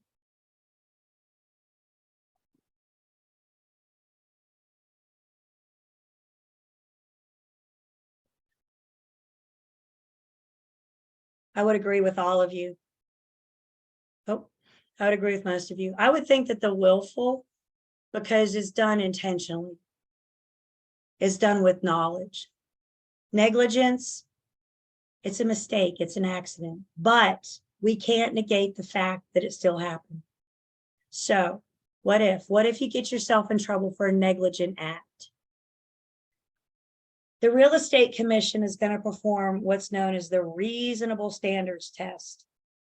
And the Real Estate Commission is going to go into this investigation asking themselves, would a reasonable broker in that area, that market, have had knowledge or could have found out? That's going to be the key.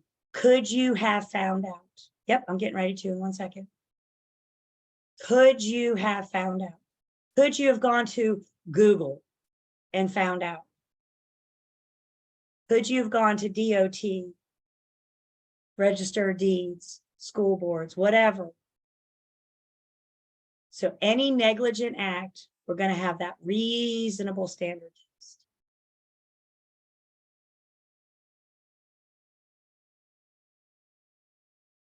So here's an example for negligent misrepresentation. You're viewing a property in a subdivision. The buyer tells you they want to build a large storage building in the backyard and asks you if that would be okay. The agent calls the listing agent.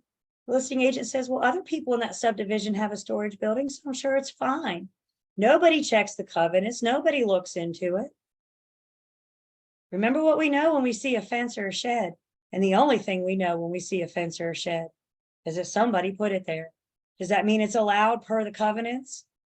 No. Just because everybody else is doing it, does that make it okay? No. Guess what, guys? Both agents in this case could go down for negligent misrepresentation, because couldn't both of them found out? You better believe it. The listing agent should have said, I don't know, it's your buyer. Why don't you find out? The buyer's agent should have checked the covenants, should have gotten their hands on the covenants. Zoning, absolutely. Does that help, Nicole?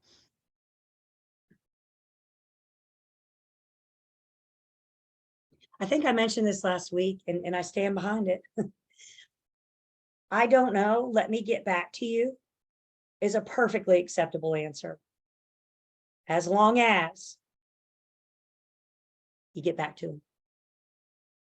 If you have no intentions of getting back to them, then say, I don't know, and stop talking. But if you don't know the answer, buyers are going to ask you stuff. It blows my mind. I do an open house and I research and I study and I learn everything about that house that I possibly can. And sure enough, the first buyer that walks in the door asks me a question that I didn't look up. You can't plan for everything. Can everybody agree with that? I don't have a crystal ball. I don't know what you're going to ask me. All I can do is prepare and be knowledgeable. Buyer asked me once where the seller got the blinds. I don't know. If you buy this house, I'll find out. If not, this conversation's over. I guess they like the blinds. They wanted to go blind shopping. I thought I knew everything about that house. Like, unbelievable. Put me back in my place pretty quickly, didn't it? So negligent misrepresentation, willful misrepresentation. Up next, we got willful omission. You have actual knowledge and you fail to disclose. You know the basement floods every spring, but the buyer doesn't specifically ask. Does that negate me from disclosing? Nope. We always have a duty to disclose material facts, even if we're not specifically asked. If you know and you don't disclose, you'll be found guilty of willful omission.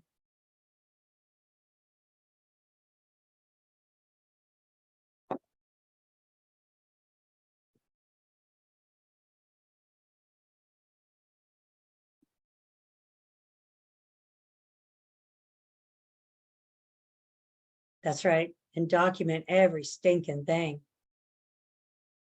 Because how do you prove you disclose it if you don't have your documentation? How do you prove anything if you don't have that documentation? So an example, again, you know, but you kept your mouth shut. Guys, when it comes to omission, this is not a don't ask, don't tell. Because we have a duty to disclose.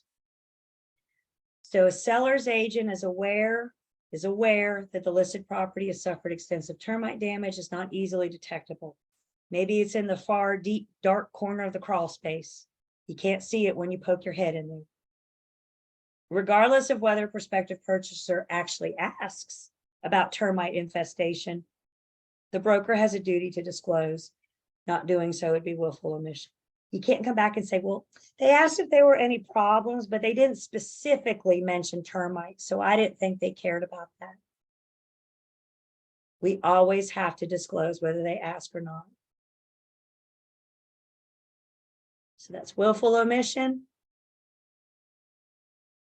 And then we got negligent omission. You do not have actual knowledge, but guess what? You could have found out. Can you go to DOT.com and see if they have any proposed or planned highway projects? Can you go to the zoning board and see if there's any zoning amendments? Can you go to the school board and look up? Can you find out? You don't know, but you could have found out. You ignored your red flag.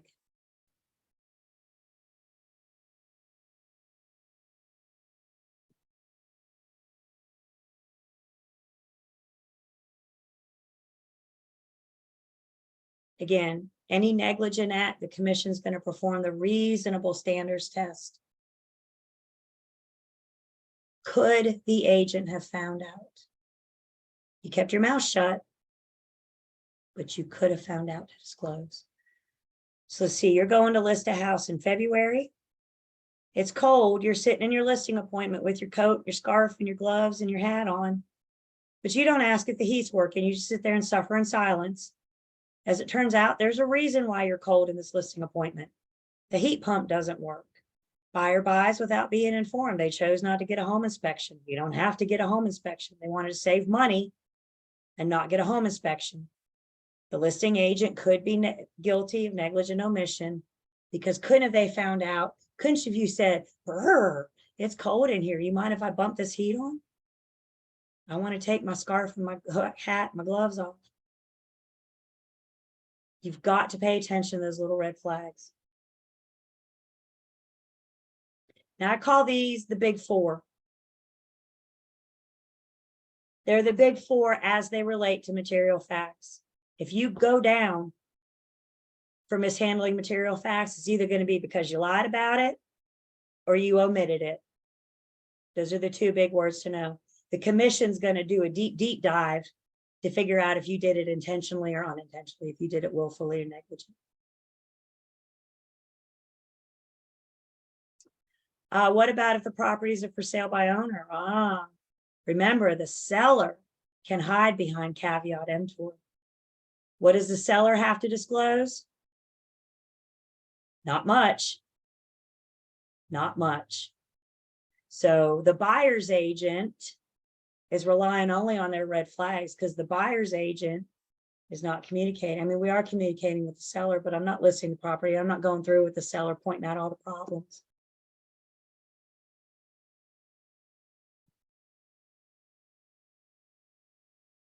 Now, if the seller's licensed, that changes everything. That's right. If I'm selling my own property, I'm a seller, yes, but I'm also a broker. So if I'm selling on my own, I'm licensed for sale by owner. Now I got to disclose because license law and commission rule kicks in.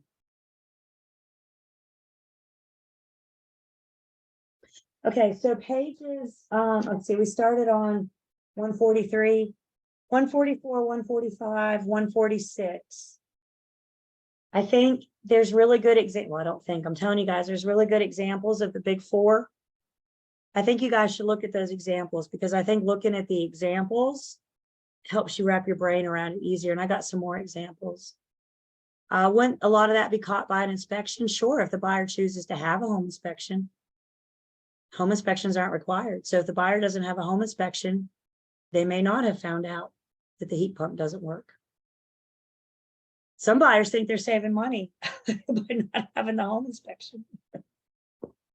I don't know, $500, $600 for a home inspection, $10,000 for a new heat pump as soon as I buy a house. I don't know. You know what I'm saying? So is the home inspection worth it? I think it is. I advise every single one of my buyers to have a home inspection.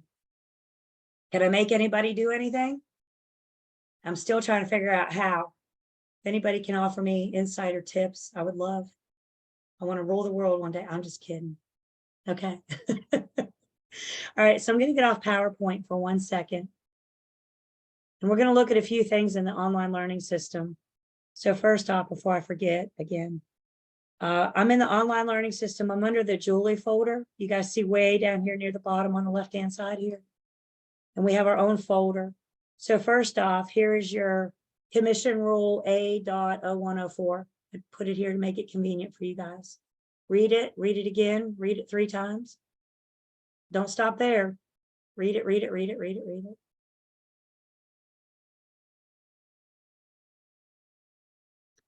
The other thing I want to introduce you to in the online learning system, again, on the left-hand side, when we look under license law and commission rule, this is our specific state section. And this is the last section that we're going to cover in the class. So we're looking ahead just a bit. Under license law and commission rule, you of course have the license law and the commission rule. About 90 some pages of law and rule. I'm not going to ask you guys to read that. Is that the good news? You can if you want to, it's here. I don't think it hurts you to at least scroll through it and see what it looks like. But I'm not going to ask you guys to sit down and read this. Can't hurt to scroll. What I do want you guys to focus on, within the license law and commission rule, there's something called the license law and rule comments. So we took this section, we pulled it out, and again, we gave it here to make it easier for you guys to access. I think you guys should read this. It's 23 pages. And I think you guys should read this. And I think you should start now. Because by the time we get to it, the end of our class, again, this is the very last thing that we talk about. So you're getting ready for it. This is 23 pages. I don't think any of you should sit down and try to read it in one sitting. Because it's law. It's a hard read, you guys. I think you should break it up into chunks. Have you guys ever heard the expression, how do you eat an elephant? Y'all know how you eat an elephant? One bite at a time. So ladies and gentlemen, here's your elephant. Eat it one bite at a time. Please don't sit down and try to read it. Okay, first off, does everybody know where it's located?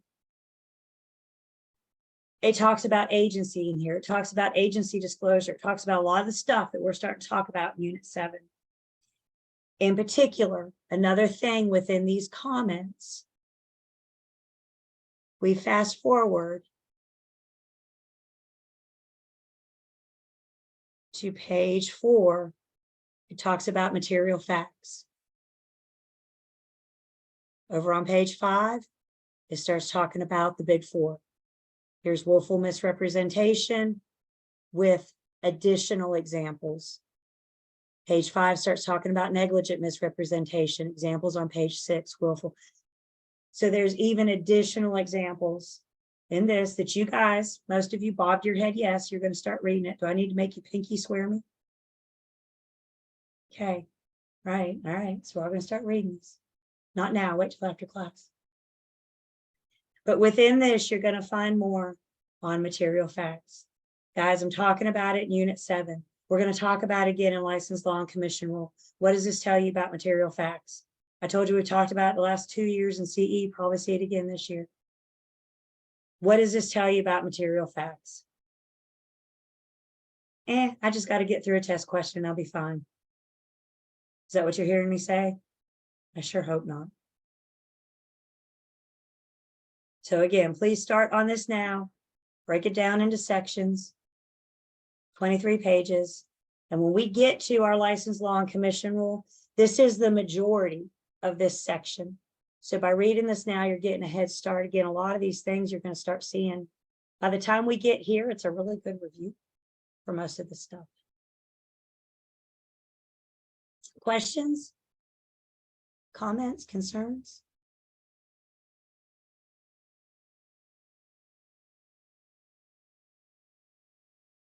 All right, let's take 10.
And we're back.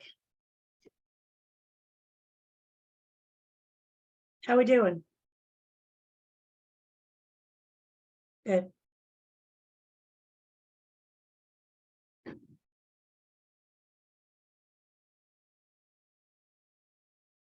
All right, so let me take attendance. And we've been spending a lot of time talking about things that are material facts in North Carolina. But we need to talk about a few things that are not material facts in North Carolina. So what are not considered material facts? The haunted house on the block. Stigmatized properties are not material facts. So what do I mean by that? If something is not a material fact, it means that we don't have to volunteer the information. So if you are aware of a property, thank you for letting me know that you're back. We have taken attendance. If you are aware of a property had some kind of a site of criminal conviction, maybe a death or an illness, murder, suicide, anything like that, you do not have to volunteer that information. You don't have to disclose it. However, if you're asked, you can't lie. We never have a reason to lie. Nobody's ever allowed to lie.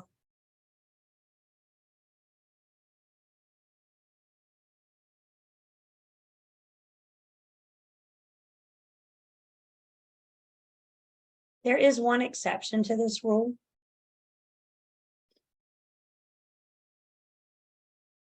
Well, let me back up for a second. Let's say this is very real. You don't have to show many properties to many buyers. You will not be in the business long before you walk in a front door with a buyer and they're going to ask you, did anybody ever die in this house? Very, very common question of buyers. Some care, some don't. Some it bothers, some it doesn't. Again, you guys, if we're asked, we need to address it. I don't know an accurate answer. If you don't, assuming you don't. But if you're aware, maybe you know the sellers, maybe you know the families that live there. The exception to this rule, if anybody ever asks if anybody in this property, in this home, ever had AIDS or HIV, AIDS and HIV are a protected class under federal fair housing. So we'll see this again when we get to Unit 19. If you're ever asked, did anybody ever live in this home that had AIDS or HIV? Your answer is always, fair housing prohibits me from answering that. I don't care if you know or not. Your answer is always, fair housing prohibits me from answering that because those with AIDS or HIV are protected class. Do you have a question? Mario? Okay. Just exit on mute. Oh, on mute. I got you. I got you. I got Zoom power. I do have a question though. Yeah. I was reading I can't remember what it's called off the top of my head. I was going to try and find it, but I was reading the extra documents that were provided for us for Unit 7. And I saw the thing about the AIDS and HIV with the fair housing, but I was curious if that applied also to the sex offender thing. Because to me, it was very shocking that the sex offender, if we knew, was not a material fact. But my question basically is, if we're asked, we're required to disclose. That's not part of the fair housing, is You don't have to volunteer. That's right. And you're one slide ahead of me. So bear with me. Yep. Oh, okay. Okay. Yep. So stigmatized properties, anything branded by society is undesirable. Good. Yep. And then that one exception. Again, the seller doesn't have to disclose. Nobody has a golden ticket to lie. What we're telling you here is you don't have to volunteer the information. The other thing that's not considered a material fact in North Carolina is the presence of nearby convicted sex offenders. So again, I don't have to volunteer the information. However, if I'm asked, I can't lie. When it comes to this, I'm a huge fan of being the source of the source. What do I mean by that? When your buyers and tenants ask if there's a convicted sex offender nearby, the recommendation is that we send them to the North Carolina Sex Offender Registry website and let them do their research. Everybody has different comfort levels with this. Joy, your response is very common. A lot of times we're shocked when we hear this, but I need you guys to understand a few things, why this is not a material fact. First off, note that word says convicted. That means they've been caught and charged. Have all sex offenders been caught yet? Unfortunately not. There's still some out there that aren't convicted. So if you say something like, yeah, no, there's no sex offenders nearby, you need to be careful, because you're making a pretty bold statement right there, aren't you? Bless you. You're making a pretty bold statement right there, unless you knock on every single door and ask them, which we're not going to do. The other thing we need to understand about convicted sex offenders, they have to, Megan's Law requires them to register on the Sex Offender Registry website. I had a pre-licensing student a couple classes ago that used to work involved in this. She said Megan's Law only updates every 30 days. Sex offenders move. And when they do move, the registry may not update right away. So while there may not be a convicted sex offender that lives nearby today, that doesn't mean a convicted sex offender can't move in tomorrow. So with this one, it's not about a statement. It's not about saying, yeah or no, there's convicted sex offenders nearby. It's encouraging the buyer or the tenant, particularly if they have kids, this is who's asking, the buyer or the tenant to do their research and determine their comfort level.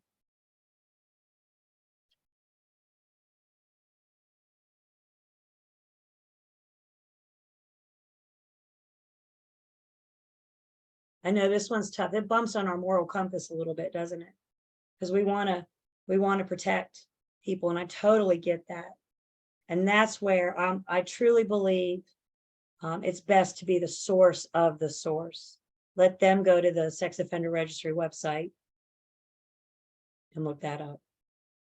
The point I need you guys to get, it's not a material fact, thus I don't have to volunteer it. Can I volunteer it? Can I? Sure. We don't have to. And again, if we're asked, we can't lie.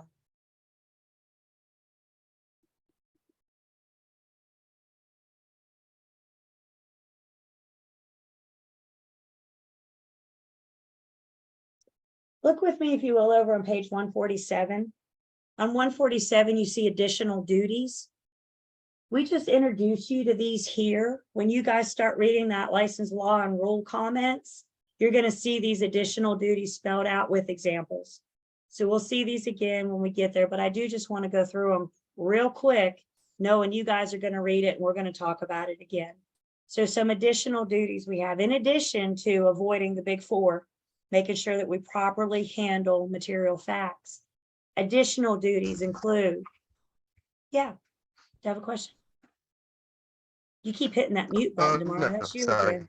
Yep, you're hitting that button. You got it. Yep, good. I just don't want to miss anybody. So I have an additional duty to avoid making false promises. If I tell somebody I'm going to do it, do it. If you make a promise, stand by it.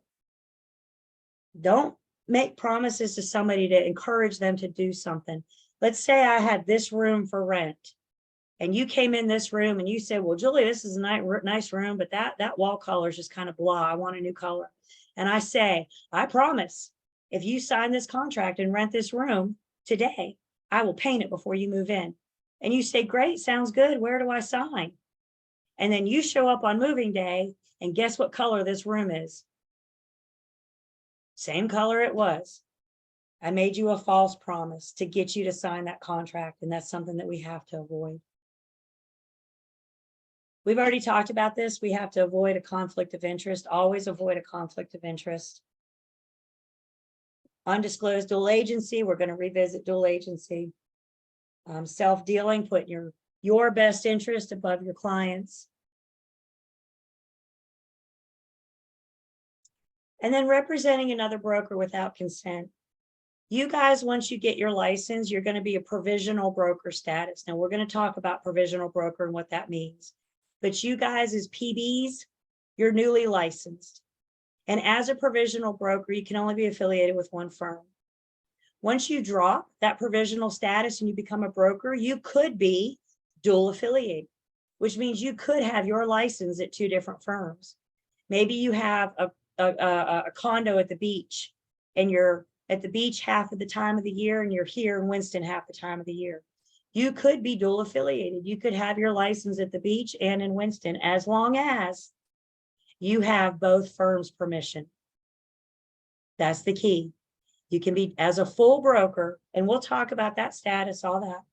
As a full broker, you can be dually affiliated as long as you have both firms' permission.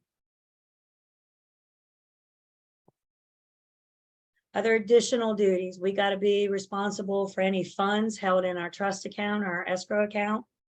We talk about the trust account, our license, law, and commission rule. We have a duty to act competently. We have to avoid improper conduct. They don't let us have any fun, do they? We got to be familiar with the forms. We have to know how to properly complete the forms. We have to be honest. We have to be able to perform the duties that we're hired to do.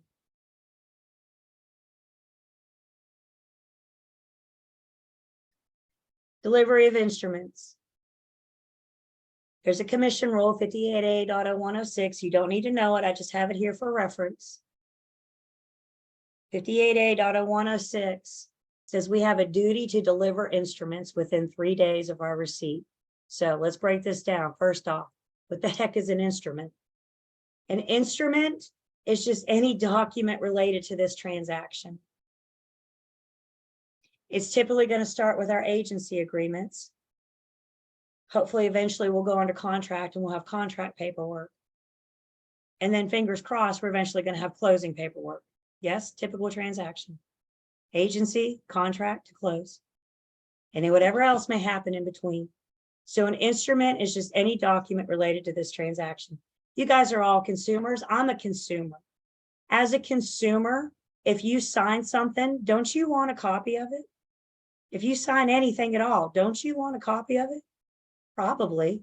And that's what we're doing here. We're making sure that we get consumers. The general rule of thumb says if they sign it, they need a copy of it. And specifically, this rule says that we've got to deliver within 3 days of our receipt. So in other words, we cannot wait until the end of the transaction and send all the documents. My buyer signs a buyer agency agreement. I have 3 days to send him an email with a PDF attachment talking about, here's our signed buyer agency agreement. I look forward to working with you. Did that just take me 3 days to do? I hope not. You may want to take some typing classes if so. And please note too, this rule just says my job is to deliver the document. What they do with it makes no difference to me. They're going to print it out. They're going to file it. They're going to delete it. Makes no difference to me. My job is to deliver it. Are you going to keep that sent email showing the date and the time that you sent it? Shake your head yes. I would call that documentation. That's your documentation that you sent, that you delivered the instrument. So 3 days. We also have a duty to disclose our brokerage fees and commissions. Both of our agency agreements discuss, or all of our agency agreements discuss commission, how I expect to be paid and when. But what if I'm working with a buyer and my buyer and I have a buyer's agency agreement that says I expect to get paid 2% when you buy a house. And then my buyer becomes interested in a property, a new construction. And the builder of that new construction is willing to pay my 2% commission. And in addition, they want to give me a $500 bonus for every buyer I bring to them, put under contract by the end of the month. That $500 is above and beyond our agreed upon 2%, right? I'm getting my 2% plus that $500 bonus. Do I have to disclose that $500 bonus? You better believe I do. Commission Rule 58A.0109 says we have to disclose to our principals. So if you're going to get that bonus, we've got to disclose. Again, we'll see these additional duties again. You guys are going to see them when you read the license law and rule comments. We'll see them again when we get to that section. The other thing I want to point out on page 147 is the in practice. And this is just FYI, because I get asked a lot about some kind of insurance. And typically speaking, your firm will have E&O insurance. It's like our medical malpractice.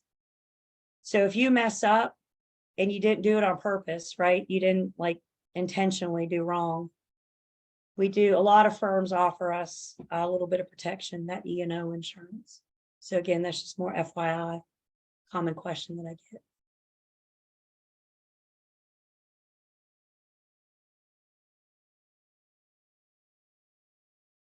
Questions?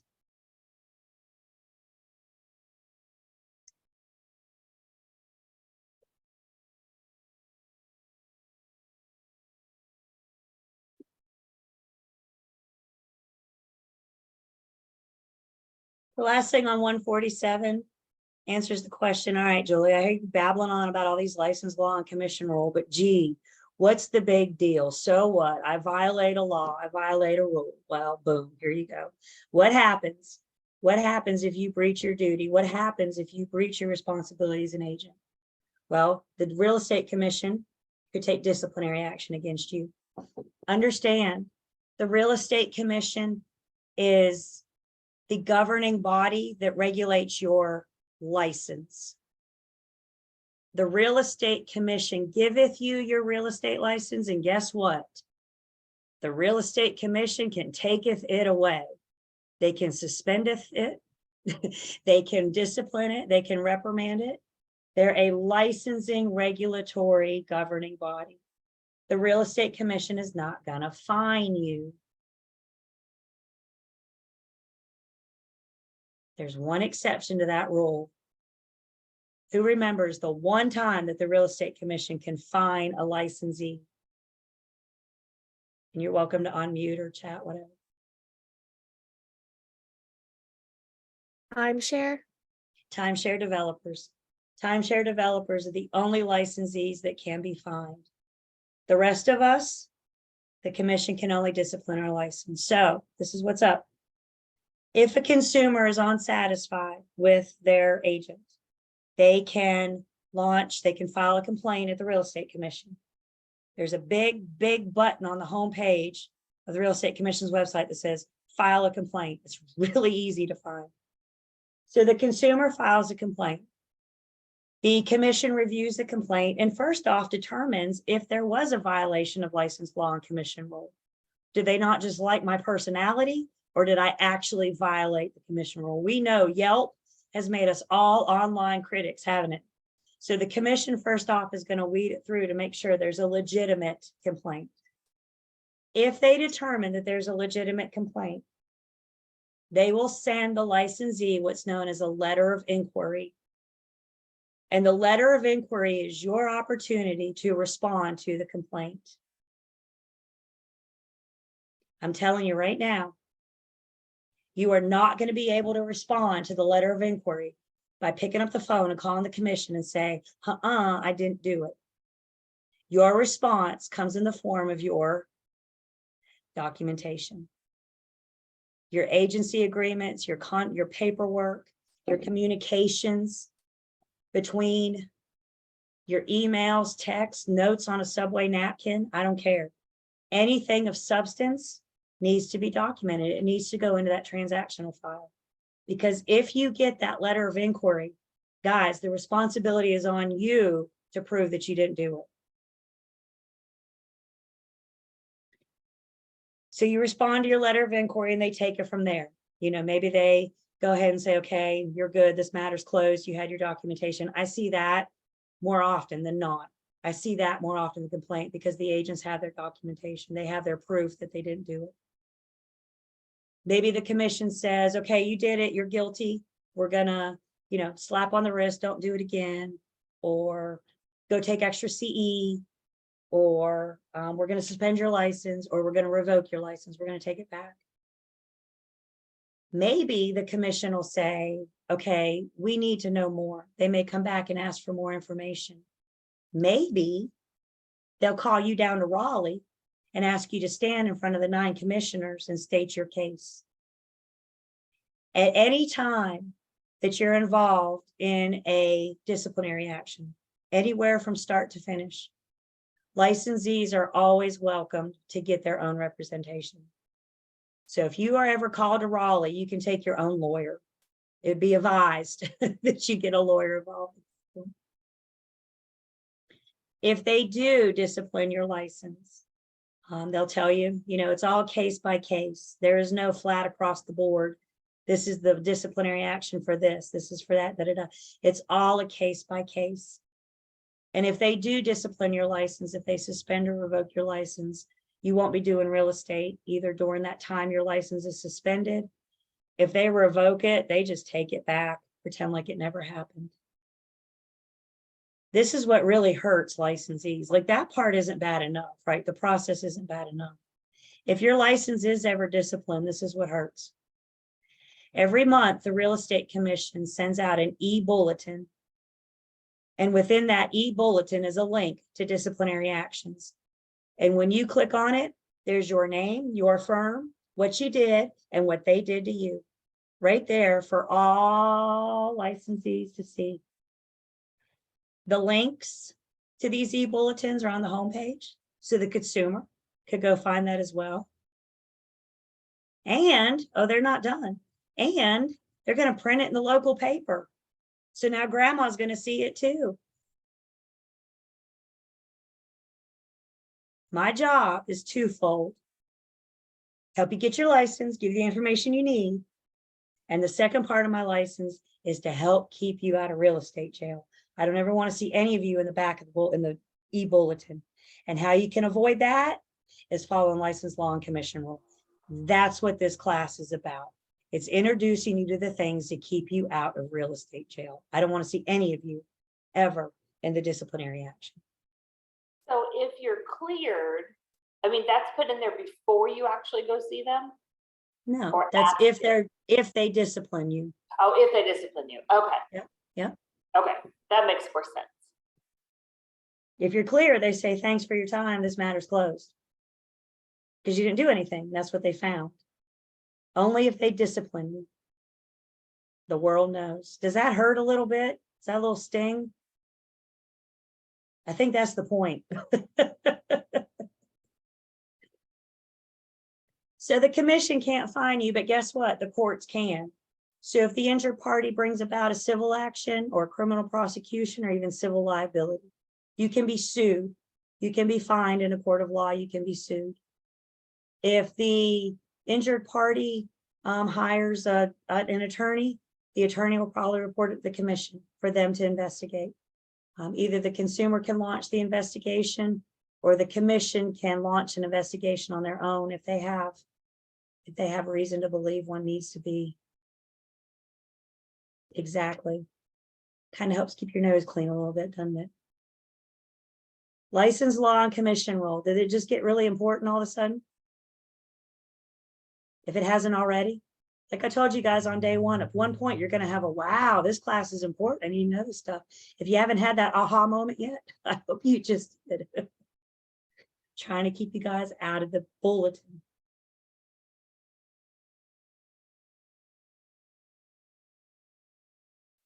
All right, so top of page 148, we start talking about, understand our agency agreements are, it's referred to as a bilateral contract. Now we'll define that word when we get to unit 9, but a bilateral contract means both parties have to perform. So our agency agreements are a bilateral contract, which means the broker and the firm have duties and responsibilities to the principal. The principal has duties and responsibilities to the firm. And as we said earlier, the principal's duties and responsibilities to the firm is on page 148. So they have to act in good faith and they have to ensure I get paid.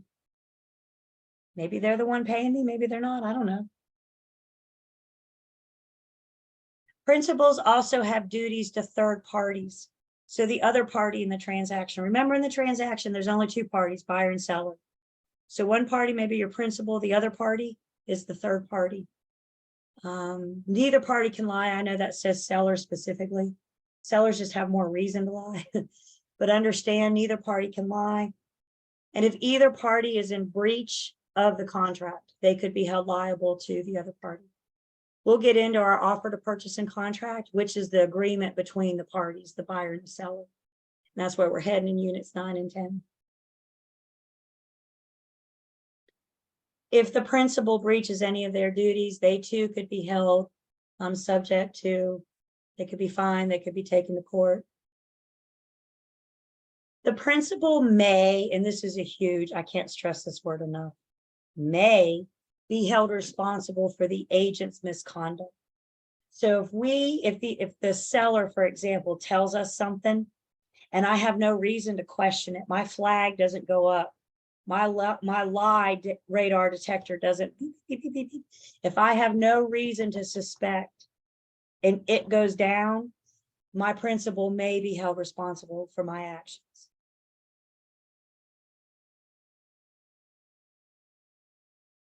I'm not sure what that is.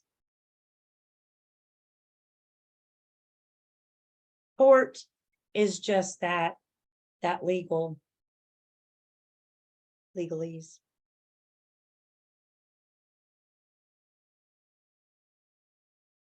And then another thing, just to mention real quick. There's also something out there called the Unfair Deceptive Trade Practices Act. Look at the name of it. This just keeps everybody honest. It prevents the parties from acting unfairly. It prevents the parties from acting deceptively. Brokers, owners, even for sale by owners, are going to all be held under this act. So not only could everybody get in trouble through the courts, agents could get in trouble through the commission. Plus, we also have other acts and laws that we need to be aware of. Hey, Julie. Yeah. Hey, when you, the slide before this one, you said that principal may be responsible. Can you pull that slide back up? The one Let me right go back for 1 second. The second bullet says may be held responsible for agent's misconduct. What would be an example of that? If the seller lies to me about a material fact, but I have no way to, let's say I'm at the listing appointment and I will sell, I've told the seller my duty to disclose. I've had this conversation with my seller. So now we're walking through the house, pointing out, the various features. And we walk in the kitchen and I ask my seller, are all the appliances in good working order? And the seller says, yeah. And I look around the kitchen and nothing sends up a little red flag for me. Okay, nothing caused me alarm. The seller said everything's fine. I have no reason to question that. It's not like I'm going to say, well, I'll be the judge of that and run over and make sure all the burners turn on and the oven turns on, right? If I don't have a flag goes up and the seller says everything's fine, I have no reason to question that. Now, if it's found out after closing that none of the appliances work and I'm called to the stand, I may be asked, did you have this conversation with the seller? I did. They told me everything was fine. And when I looked at it, my inexperienced eye, I looked at it, didn't have any red flags go up. And that's why we stress the word may, because that may be a hard conversation to solve in a court of law. But Tim, what if you're on that listing appointment, you walk in the kitchen, you ask the seller if the appliances work fine, and the seller says, yeah. And you look over and the oven door is like cockeyed, it's not sealed. Now, I'm not an oven expert, but I know my oven at home doesn't look like that. I know my oven at home, the door is level. That should be a red flag for me to say, are you sure? You with me? So if we ask questions, if I have no reason to question it, question the question, question the answers, those are those latent defects. And that's what we may be held, or the principal may be held responsible for. So I need to open everything? No, I'm not an appliance expert. I'm just asking the seller.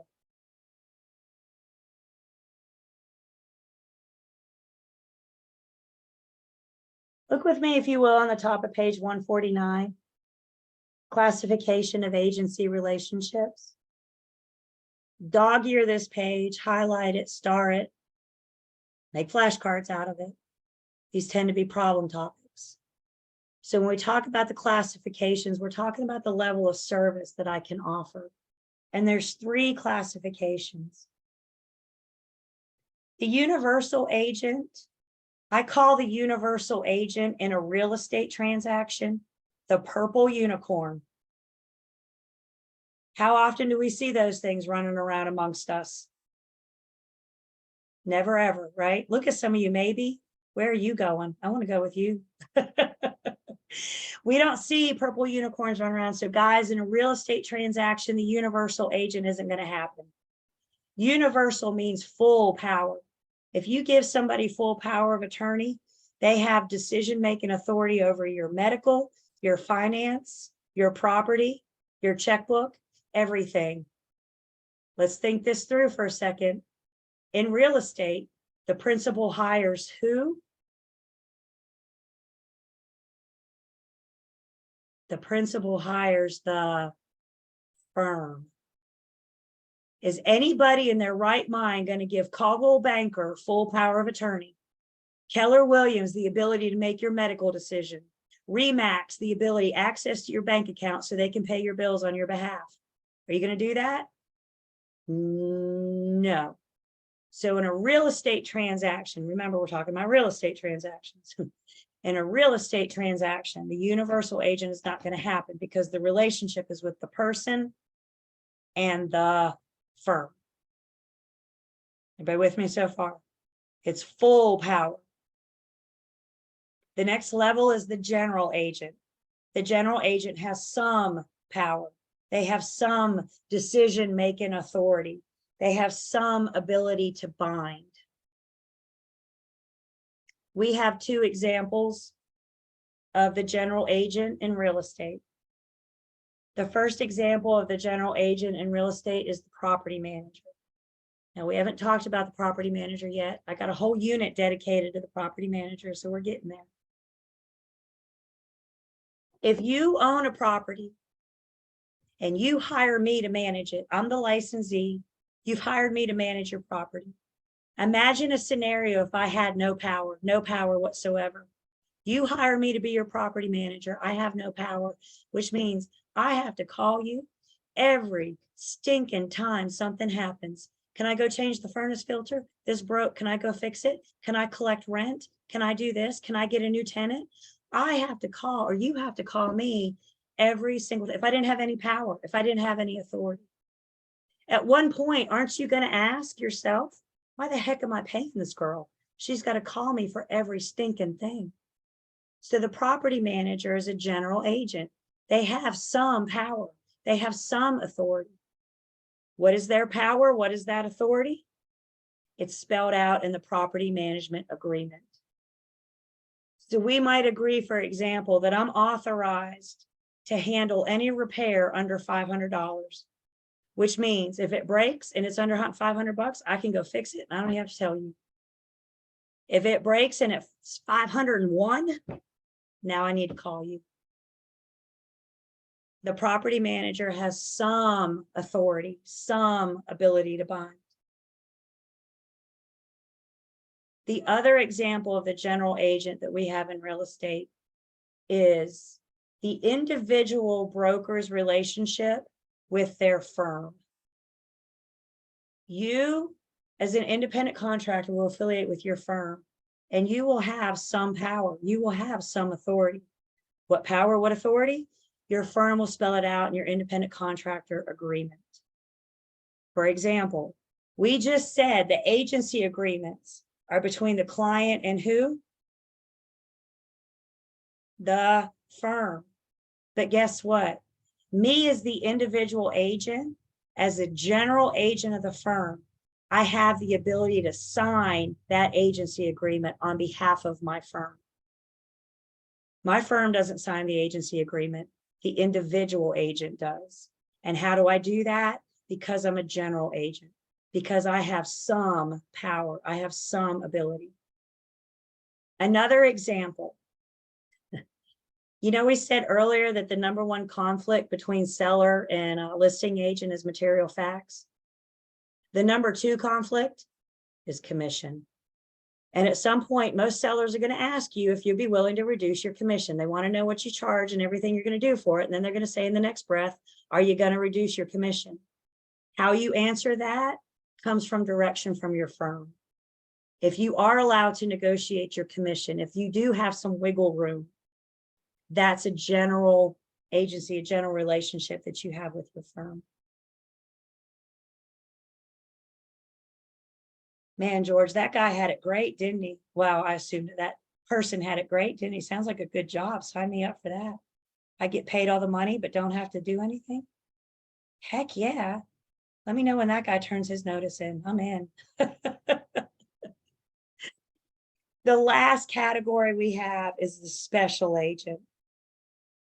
Could I agree to more? Commission is about the firm. So I can't answer that because I'm not your firm. The last category we have is the special agent. The special agent has zero power, zero authority, zero ability to bind. And who the special agent is the sales agent. Those working with buyers and sellers. Remember, as a sales agent, I'm a fact finder.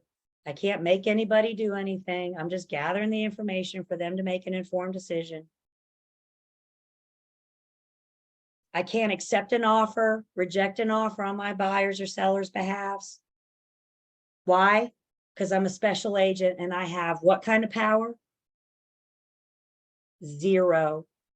By the way, when we talk about sales, it's residential. It could also be commercial. The key here, the trick here is we're working with buyers and sellers. Buyers and sellers are the sales transactions.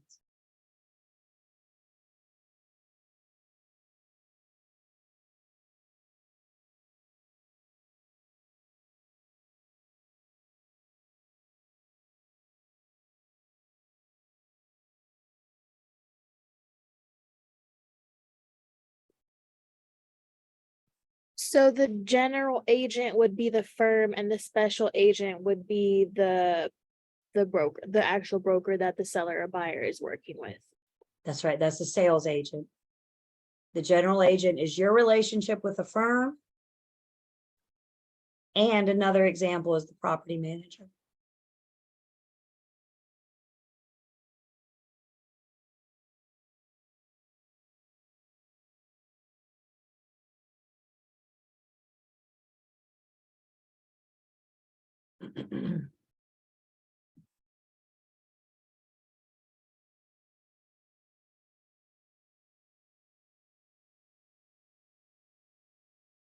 In North Carolina, there are certain requirements to have a license. If we're engaged in the exchange, the transfer of real property for others for compensation, a license is required. And when we talk about the transfer of real property, we're referring to specific activities. And those activities that we're referring to, if you can remember LL Beans, list, lease, buy, exchange, auction, negotiate, and sell. If you're involved in those activities, the transfer of real property for others for compensation, a license is required in North Carolina. Those three things, let's think of them as going through a funnel. All three things have got to be present to have a license, are required for a license. So for example, we talked about the for sale by owner or the FSBO, the for sale by owner. They're not doing it for others, are they? They're doing it for themselves. Does the FSBO need a license? No, because all three activities are required. There's also the FRBO, the for rent by owner. If you have a property you're renting out, you're doing it for yourself. Do you need a license? No, because you're not doing it for others. What if you decide you want to help buyers and sellers, but you want to work for free? You don't want any kind of compensation whatsoever. Y'all call me before you go that route. But if you agree to work for free, do you have to have a license? No, all three activities are required. So in North Carolina, and again, the activities, the transfer of real property can remember by LL Beans. So let's say, for example, your parents own a duplex. And they say, you know, we want you to live in one of the units, and we're going to find a tenant to live in the other unit. And if you watch over that tenant, if you make sure everything's okay and you help us collect rent, we won't charge you rent. First off, if your parents own it, is it yours? Not yet, right? So it's not yours yet. Your name's not on the deed. Even though it's your parents, it's awfully close. It's not yours yet. Second off, although it's not in the form of a check, isn't free rent something of value? Free rent would be the compensation. So you're not only doing it for others, but you're doing it for compensation. You're leasing property for others for some form of compensation, something of value. So would you need a license to manage that unit for your parents? Yes. You're leasing real property for them for the promise of free rent in exchange for free rent. All three activities have got to be present in order to have a license.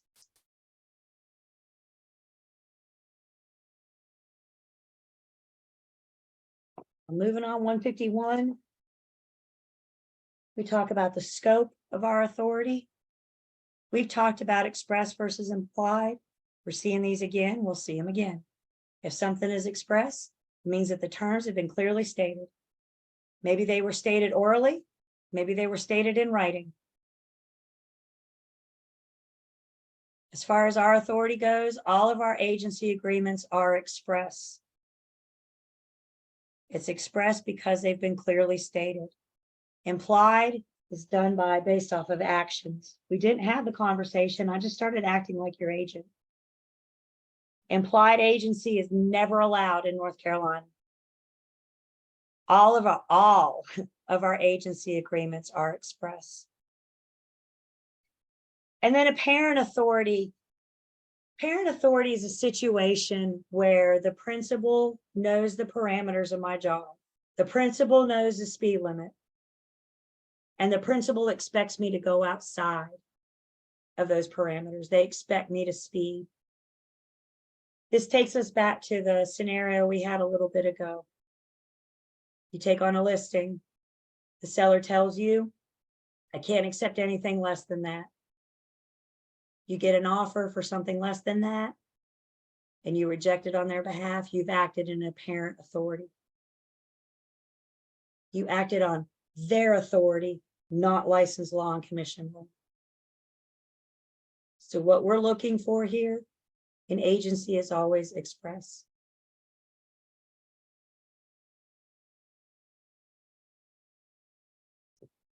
I talked about your commission earlier. I said we weren't getting to it until Unit 8. There is one thing to say about your commission real quick, though.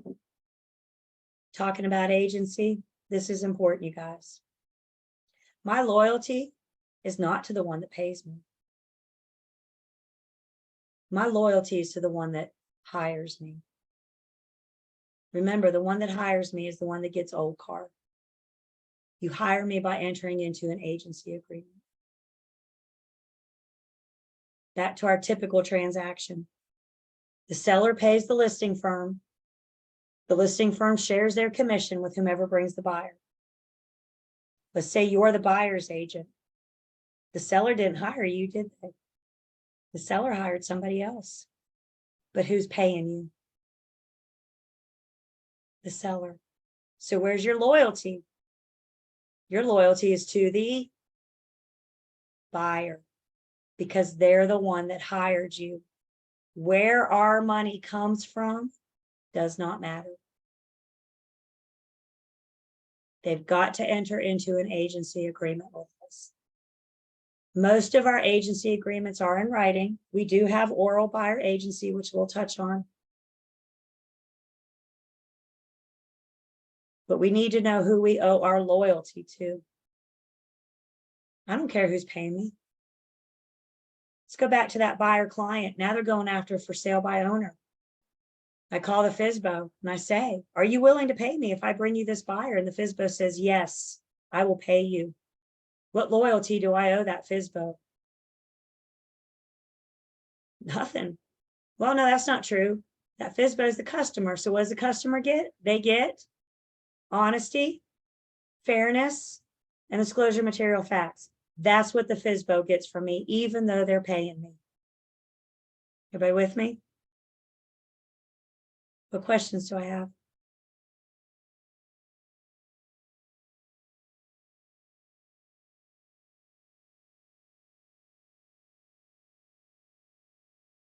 All right. Let's take a break.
he got it working. Good.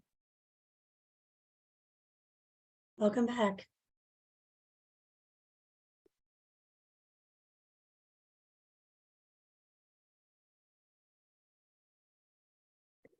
So just took attendance.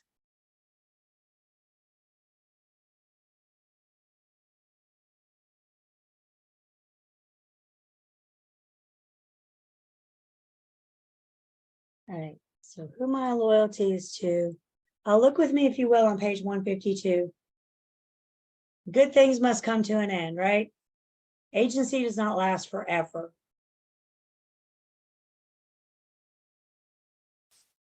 The different reasons why agency may terminate. Your bullet points on page 152. Again, I just don't see the need to recreate the wheel sometimes.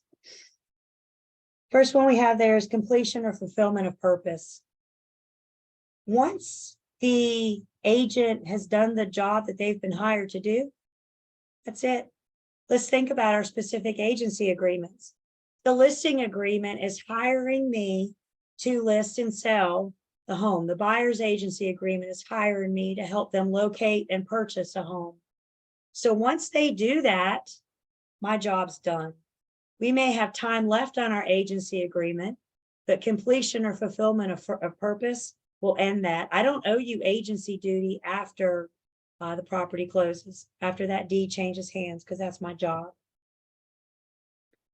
Expiration of terms, understand all agency agreements have to have a definite end date. All written agency agreements must have an end date. And when they're over, they're over. Can we agree to extend our agency agreement? Sure. You hire me to sell your house. I haven't did it in the time. You want to keep going? Can we extend our agency agreement? Absolutely. You hire me to help you buy a house. We haven't found one for you to buy yet. Can we extend it? Of course. But if we don't agree to extend it, when it's over, and we no longer owe agency duties. Mutual agreement, the principal and the firm agree to get into the relationship together. So they could agree to release each other. They could mutually agree. But remember, what did I just say? The agency relationship is with who? The firm. So can the individual agent mutually agree to release a principal? No, you don't have that kind of power.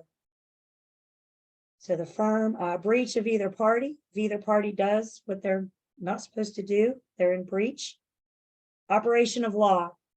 If the judge takes the property, let's say you have a home listed for sale and the judge takes the property for bankruptcy or foreclosure, guess what? It's no longer the seller's to sell. So if court of law takes the property, obviously that's going to terminate the agency agreement. Can you sell what's not yours? Don't we wish? So if the judge takes the property, and then last one we have there, destruction or condemnation of the property. So if you list a property and the house burns down, that would terminate the listing agreement. And then last one is death or incapacity of either party. So if the client passes away or if the firm closes their doors. What if the individual agent dies? Or what if the individual license goes inactive? Does that terminate the listing agreement? Do your head one way or another. Individual agent dies, does that terminate the listing agreement? I'm going to say no, because the listing agreement is with the seller and the firm.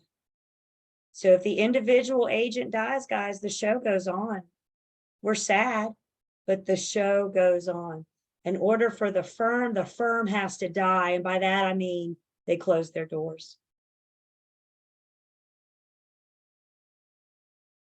But wouldn't the firm have to have another listing agreement signed between the seller and a new agent?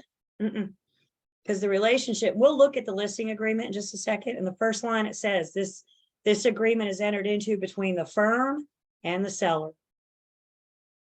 So even though that agent's signature is on the They're document. signing on their behalf. Okay. That's all you're doing as a general agent assigning on their behalf.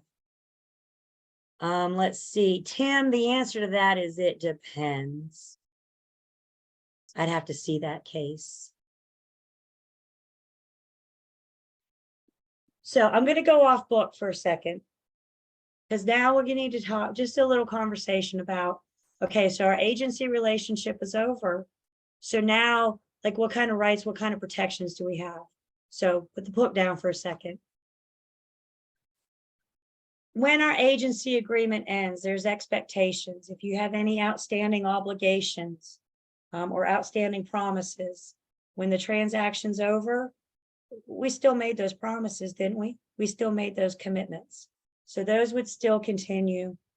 If your agency agreement ends when you're under contract, we still owe those duties through the end, to the closing. A best practice might be to do an agency agreement extension until the closing date. But even if we don't, we still owe those agency duties if it terminates while we're under contract. And then also be aware of self-dealing once that agency agreement is over. So let's say you take on a listed property and you worked with the seller for 6 months and you learned a whole lot about the seller in that 6 months, including the price they're willing to accept, their motivation for selling, the terms they would find acceptable. There's that PTM again, price, term, and motive. 6 months later, that property never sells. It expires. Can you now use what you know is leverage to buy the home on your own? That's what the self-dealing says. You know, we can't use what we know to our advantage. I know for a fact, you told me 6 months ago, this is what you were willing to accept. So this is what I'm going to offer you. We cannot use that leverage to our advantage. Now, could the two make out a deal? Sure. The other thing to understand about termination of agency, again, I might bump on some moral compasses again. Remember the C. I'd like to use that self-dealing. I'm sorry? I guess I'd like to use the self-dealing. You want to use that to your advantage? Yeah. Don't do it, George.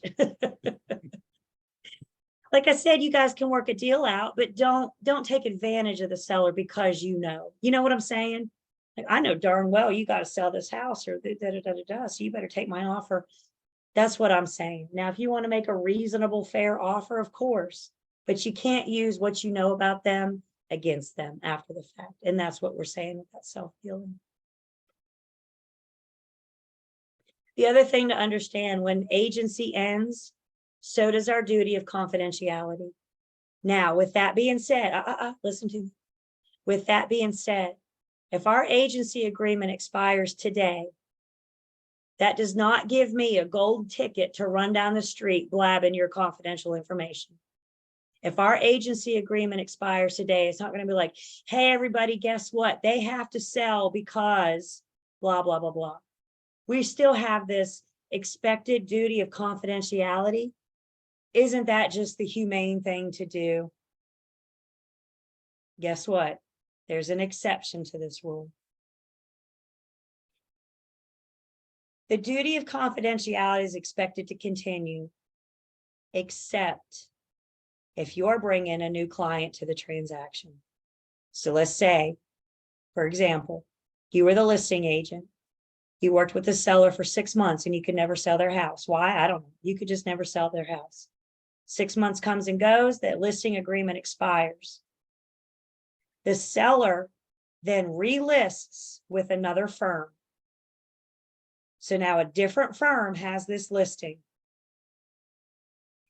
And somewhere in the long, you picked up a buyer client that's interested in this listing, the one that you used to have listed. My question to you guys is, who's your loyalty to today? Who gets old car today? Yesterday, it was the seller. Today, it's the buyer. Who's your client today? The buyer. We tell our client everything about our customer.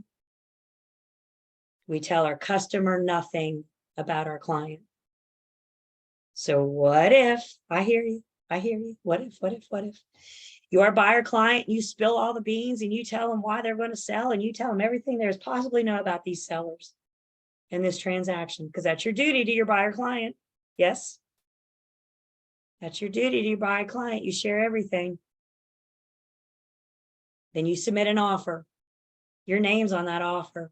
The sellers are going to look at that and say, my God, there's that Julie chick again. I thought we done got rid of her. The seller doesn't have to accept any offer. The seller doesn't have to accept any offer. So they do have the right to look at that offer and say, dang, there's that Julie chick again. She knows too much about me.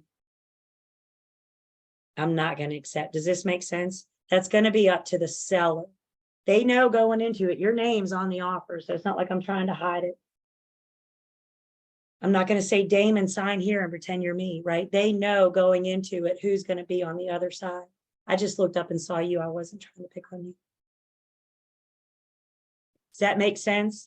When it comes to old car, you guys, you may have had previously had an old car relationship. But the thing to understand is who's your relationship with today. And that's who gets old car today. Does that bump on your moral compass a little bit? It shouldn't, because it's about loyalty to your client.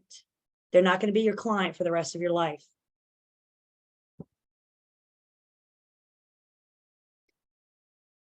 Questions?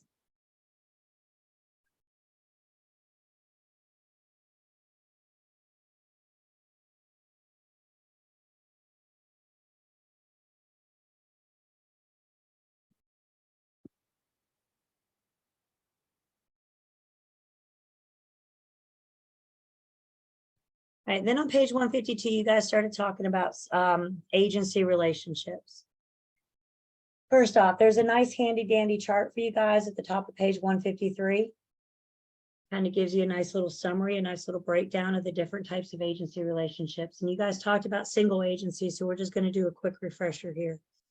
Single agency means how many parties in the transaction are we representing? Single means one. So single agency comes in different forms. You could be a seller agency only. Maybe you're a firm that only works with sellers. All you do is represent sellers. All of your buyers are customers. Your firm has a policy that says we will never have a buyer client.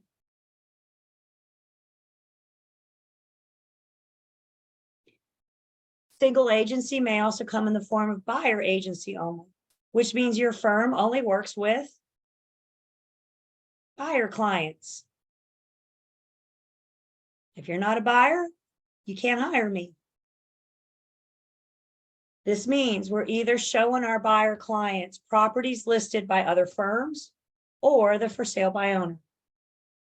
Buyers are our clients, sellers are our customers. You may have firms that offer seller agency, they offer buyer agency, but never both in the same transaction. They may have a policy that says per transaction, you work with one or the other. So the first one, buyer or seller to hire us, is the one that gets the agency. The other will either hire another firm or proceed as a customer. Single agency. We will talk about dual in 1 second.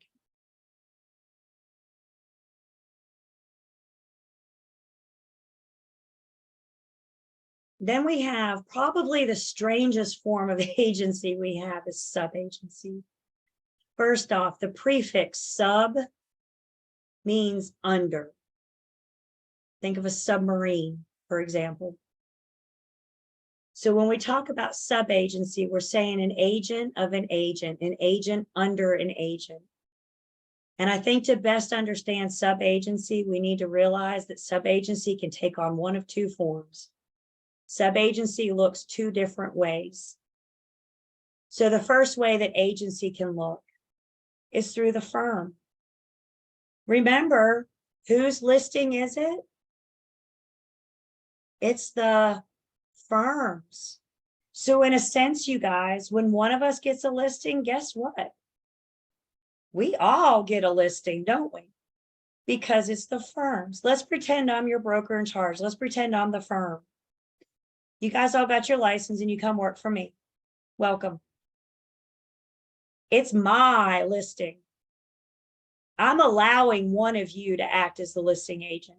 I'm allowing one of you to work with my seller. You're welcome, by the way. I'm allowing one of you to take on that role. The rest of you are sub-agents. You owe my seller old car by default. Now, with that being said, can the listing agent boss you guys around and make you make copies and do their open house and tell you what to do and advertise and market? No, you don't work for the listing agent, do you? Who do you work for? You work for the firm. You work for me. You're affiliated with me. So the listing agent is the one communicating with the sellers. The listing agent is the one that's doing all the work. The sub-agents are here by default. Damon, I'm going to pick on you again, if you don't mind. You're going to be my pick on guy today. So let's say Damon's the listing agent and Damon has the audacity to leave Julie's real estate shop and he goes work for another firm. Shame on you, Damon. You will pay for that later, I know. If Damon leaves, is it automatically presumed that Damon can take his listing with that listing with him? No. Why not? Whose listing is it? Is it Damon's listing? No, it's the firm's. So whether or not I release that listing with Damon is going to be up to my policy. Maybe I'll let Damon take it with him when he goes. Maybe I won't. If I don't, then one of you, Mary, I looked up, saw you next. Mary, Damon's left. Heck no, I'm not letting him take my listing. Will you step in as the listing agent? You're going to pay Damon a referral fee because he did do some work. So we'll negotiate that and work that out. It's the firm's listing. And when one of us gets a listing, in a sense, we all get a listing. All right, back to Damon. Let's say the seller calls me. Damon's with us. He never left. He thought wiser. And Damon's still with us. And the seller calls and they say, dude, this listing agent you got, this guy's awful. He won't return my calls. He won't return my emails. He didn't do any advertising. I'm not happy. I want to fire you guys. What am I going to say as the firm? Whoa, whoa, whoa, simmer down. I'm going to try to dissolve the situation. And as the firm, aren't I going to try to save this? So ultimately the firm can get paid. And I'm going to say, I'm so sorry that Damon's not working out for you. Let me introduce you to another agent in the office. Maybe you have a better rapport with Sergio. Sergio, do you want to take on this listing, this seller? Because I have an unsatisfied seller. Isn't it my job as the firm to have a happy seller? So if Damon's not making the cut, maybe I try to get Sergio. Now, if they're not happy with Sergio, maybe it's the seller, right? At some point, we got to start looking at the big picture. Maybe I just say, fine, y'all go somewhere else. But what I need you guys to understand is we're all in this together. And when one of us gets a listing, we're all getting a listing because we're all sub-agents. Same thing with a buyer. Once we get a buyer client, guess what?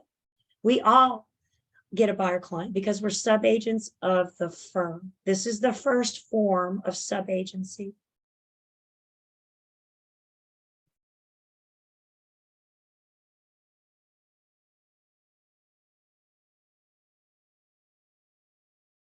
There are checks and balance, I hope so, to prevent them from padding the pockets of their favorite.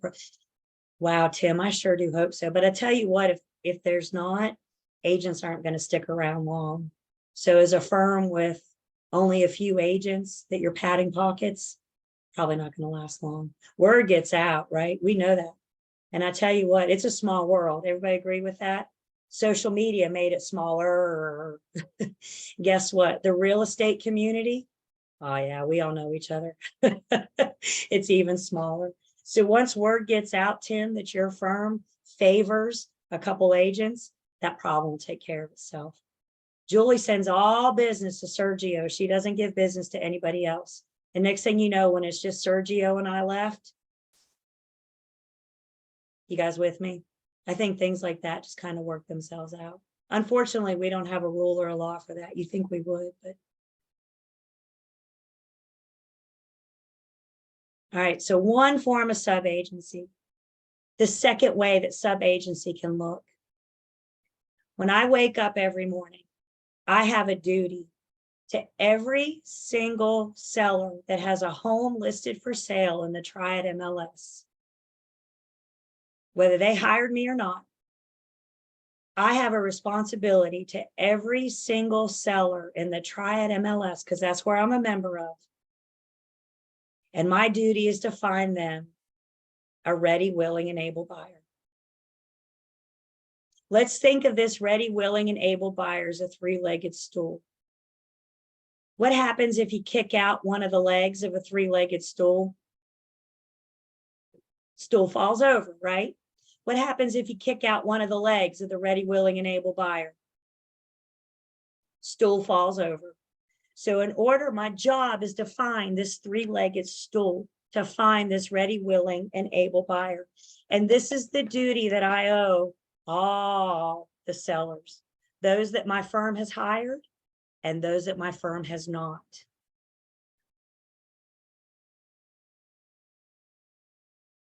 The only, I hate to say exception, the only reason I would not owe this to a seller is if a buyer's hired me. Once I'm in a buyer's agency agreement, now my loyalty, my duty is to find that buyer their property. You got to know what hat you're wearing. Right now, I don't have any buyer agency agreements out there. So right now, all my loyalty is to all the sellers. I may pick up a buyer this afternoon, let's say looking in Greensboro. My loyalty is to that buyer in the Greensboro properties, but what about those sellers in Winston-Salem? Aren't I still trying to find them a ready, willing, and able buyer? That's what we do, you guys. We brokerage the transaction by bringing buyers and sellers together. So what if the buyer doesn't hire us? What if the buyer, you are a seller sub-agent, the seller hasn't hired you, and the buyer says, no, I don't want to hire you either. The second form of seller sub-agency says I can proceed with an unrepresented buyer. In seller sub-agency, the buyer is the customer. They are unrepresented. I have what I refer to here as my agency wall. So on one side of the agency wall, you have the buyer who has chosen to be unrepresented. They've chosen to be a customer. They've chosen to be over here by themselves. Why did they choose to do this? Well, I don't know. Maybe this buyer's an investor and they buy 10 or 12 homes a year. This is what they do for a living. They don't really need representation, do they? They don't really need anything. They just need access to some forms and to get in the property to measure whatever. They don't need a full-blown representation. I think another good reason why buyers may choose not to hire us, honestly, I think that comes back down to our presentation of ourselves. How are we selling ourselves and our service? And if we're not selling our products right, if we're not selling ourselves right, buyers may not want to hire us. But for whatever reason, the buyer's chosen to be unrepresented. They've chosen to be a customer. So on one side of the wall, you have the buyer. And then on the other side, you have the firm and all the agents in the firm. You have the seller, and then you have this sub agent.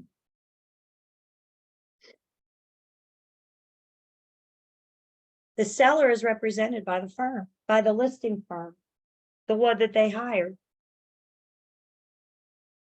If the listing agreement allows for seller sub-agency, we can offer compensation to all agents, whether they're working for a buyer's agent, as a buyer's agent, or as a seller sub-agent. If we don't want to offer compensation to seller sub-agents, then we don't. MLS tells us how, if you bring me a buyer, how and if I'm going to pay you.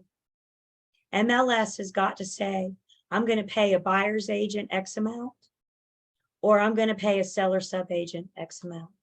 So I hear you guys. I hear it. Why? Guys, there's something out there, and it's in your book on page 155, called vicarious liability. Have you guys ever heard the expression living vicariously through somebody? With vicarious liability, if you agree to allow this subagent to bring an unrepresented buyer, maybe this subagent is with your firm, maybe they're not. All I can tell you for sure is they're a member of your MLS and they're bringing you an unrepresented buyer. And if you allow this seller subagent to bring their unrepresented buyer, the seller and the firm may be held liable for that subagent's actions. I don't know you. I don't know how you practice real estate. I don't know if you regularly attend training, if you read the contracts, if you even know what you're doing. And the reason why some firms may choose not to offer the seller subagency is because of that vicarious liability. If this stranger over here in another firm messes up and gets my guys in trouble, they can take us all down. Most firms do not offer this type of subagency because of the liability, because of the risk. And understand, with seller subagency, the buyer, this is the key, the buyer is unrepresented. If you are acting as a seller subagent, that means you are working with a buyer customer. And because that buyer chose not to hire you, they forced you over to this side of the agency wall with the seller. If the buyer does hire you, look, now they have somebody hanging out over here by themselves. This is a represented buyer on the left. This is an unrepresented buyer on the right. You see the buyer over there? All by himself. Doesn't he look a little lonely? He chose that, or they chose that. They chose to be unrepresented. They chose to fly coach. Again, why would a buyer do that? Well, guys, the majority of buyers want representation. You want to buy a six-figure product, a six-digit product without any representation? Most buyers choose representation. Again, the best example of the buyers that don't, that may choose to be unrepresented, are those flippers that do this 10, 12 times a year. They don't need you. They just need somebody to assist them through the transaction. As a seller subagent, whoops, I didn't mean to do all that. As a seller subagent, the buyer's my customer, which means I owe them what? I owe this buyer honesty, fairness, and disclosure material facts. That's it. My job as a seller subagent is to get the buyer through the transaction because that's what's in the best interest of the seller. They allowed me to hang out on their side of the wall. Seller subagency is tricky, and I get it. And I need you guys to review it. I got several sources for you guys. It starts with your book on 155. I got a couple other, at least one other place. If we don't get to today, we'll see you on Thursday. Yes, ma'am, Joy. So with that, does the seller subagent and the agency or firm have to have some type of written agreement, or no? No, because we only have a written agreement if you hire me. Okay. If you don't hire me, you're unrepresented, and I have no paperwork for unrepresented. Okay. But the reference of the willingness of that firm to pay the subagent would be referenced in the listing agreement between the firm and the seller. That's right. It would be advertised in MLS. So the MLS is our cooperation. And what I'm saying in MLS, I'm going to advertise. If you bring me a buyer, this is how much I'm going to pay you. And MLS breaks it down further. If you bring me a buyer as a buyer's agent, this is how much I'm going to pay you. If you bring me a buyer as a seller subagent, this is how much I'm going to pay you if I'm going to pay you. If that says 0 under seller subagent, what that's saying is the unrepresented buyer is not welcome. The seller and the firm have already agreed, no, We don't want you because of that vicarious liability. Okay, thank you. And then my second question is, there's no such thing as a buyer sub-agency. There's Sure. only. So Oh, that there- would be back to our first form. When one of us gets a buyer, we all get a buyer. Because it's with the firm. As far as this, the unrepresented seller is the for sale by owner. That's who the unrepresented seller is. So you could only show up as a buyer client to the FSBO. I'm sorry, a buyer's agent. So if it's a for sale by owner, the buyer has to hire you for you to be involved. For sale by owner, the buyer doesn't hire you. Nobody's a client. You cannot act as a transactional broker. So the unrepresented seller is the for sale by owner. And if you're involved, you bring the buyer client. Okay, thank you. Again, you guys, I get it. It takes a few minutes to wrap your brains around it. I know Nancy showed you Canopy. I mean, it looks very similar to the Triad, that's more, you've seen it. So, but yeah, as agents, we see stuff. Once you're a member of that MLS, you see stuff that the public doesn't see. So if you go to Zillow right now and pull a house up for sale, you're not going to see promise of compensation because that's an advertisement to the public. So that's an internal thing that only we see. So when my buyer calls me and says, I'm interested in 123 Main Street, the first thing I do is I go to the MLS and I look up 123 Main Street. And I see, as a seller sub agent, do they even want me to come in the front door? I mean, if they say 0, then they're saying, no, we don't even want you. If they're willing to work with my unrepresented buyer and they're willing to allow me to hang out over there on that side of the wall with them, then they're going to offer me compensation as a seller sub agent.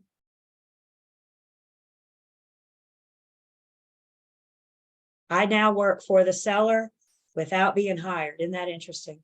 Guys, here's what it is. This is what's up. In order for us to be involved in a real estate transaction, we have to have a role. And if the buyer says, nope, I'm not going to hire you, they've kind of limited me, haven't they? So it's kind of like that last ditch effort to have a role, to have a stake in collecting commission.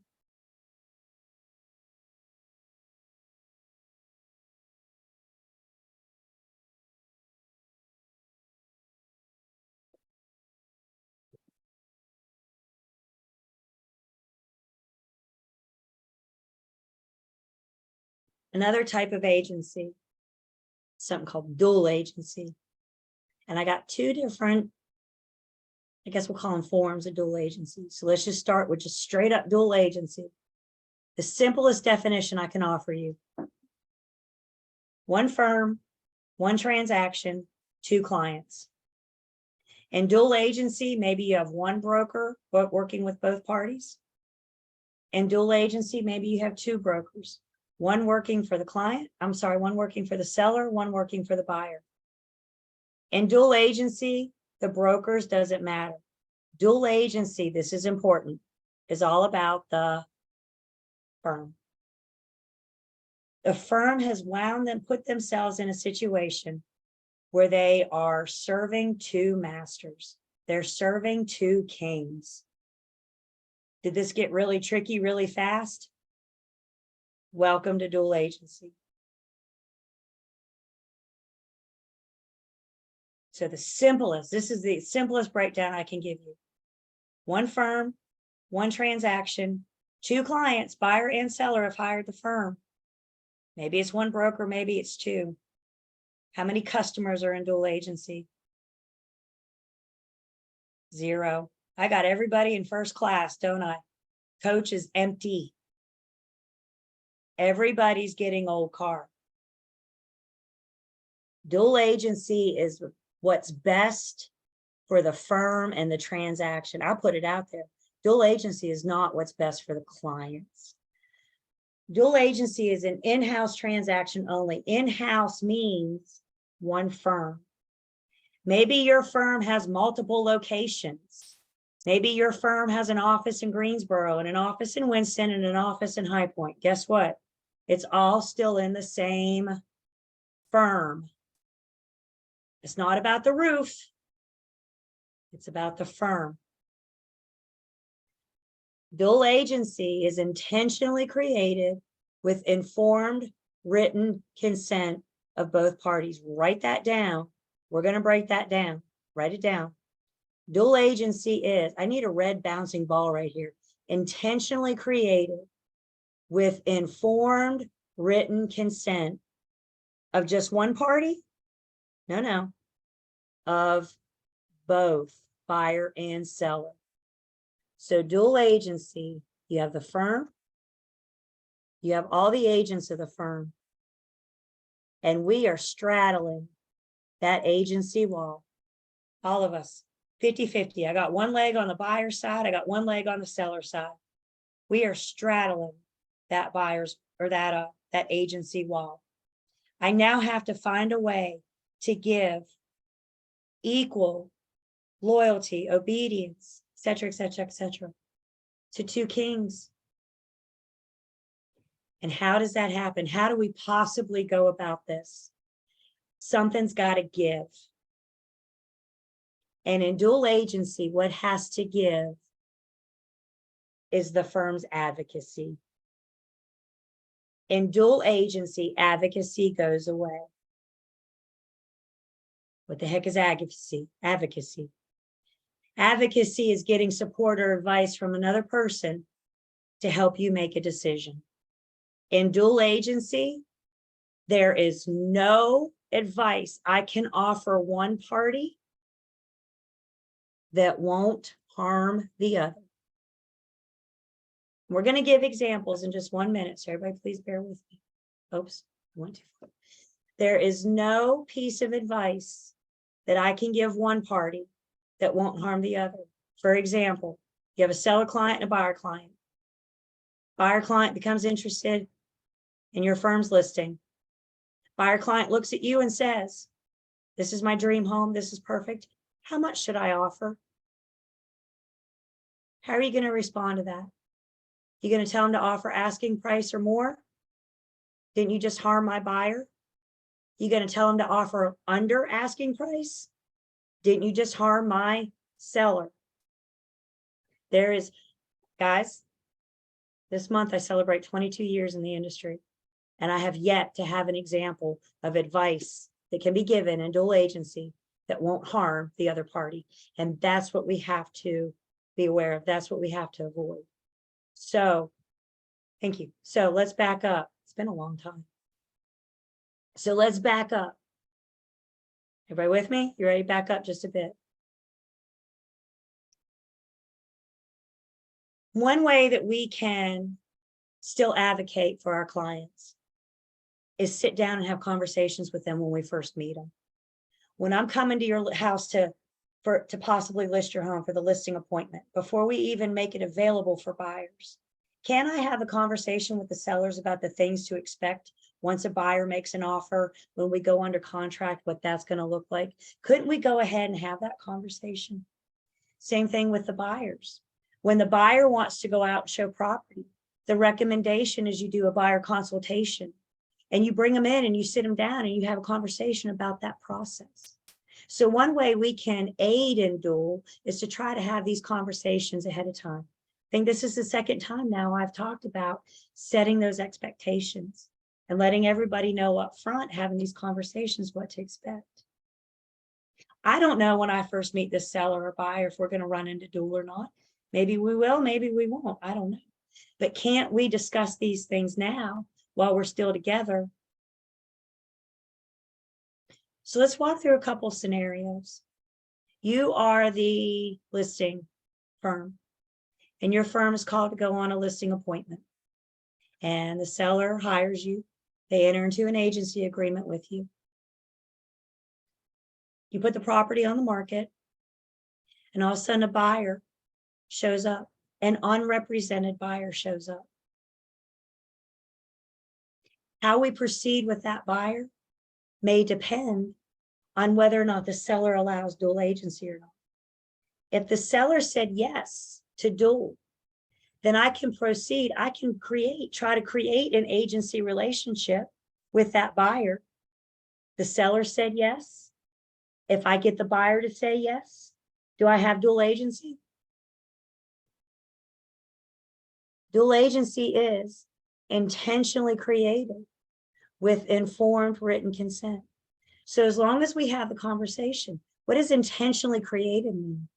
It doesn't mean informed consent. It doesn't mean we're going to say, we're going to do dual, just sign here. What it means is we're going to have a conversation about dual. We're going to explain to them what dual means.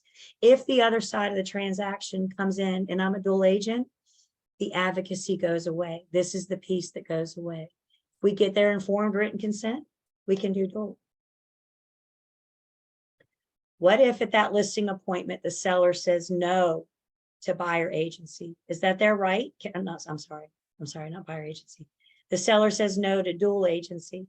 Is that their right? Can they say no to dual agency? Yeah, I can't make anybody do anything.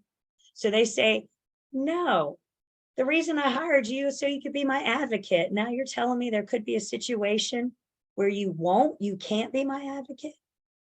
No, I'm not going to allow dual agency. That's fine. That seller needs to understand what they're saying is that no agent in the firm can bring their buyer client.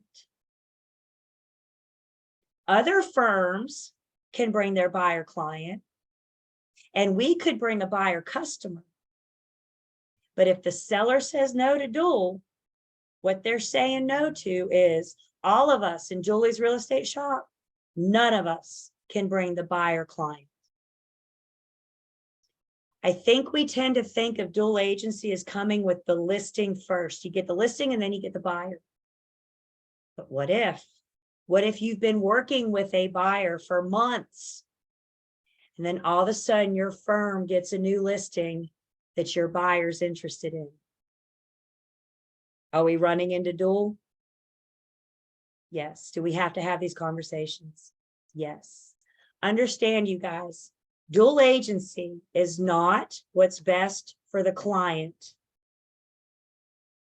Dual agency is what's best for the firm. Dual agency, more importantly, is what's best for the transaction. I have two conflicting interests, don't I? I have somebody that wants to sell 123 Main Street, and I have somebody that wants to buy 123 Main Street. And I'm tasked with the challenge of making this happen fairly to both parties.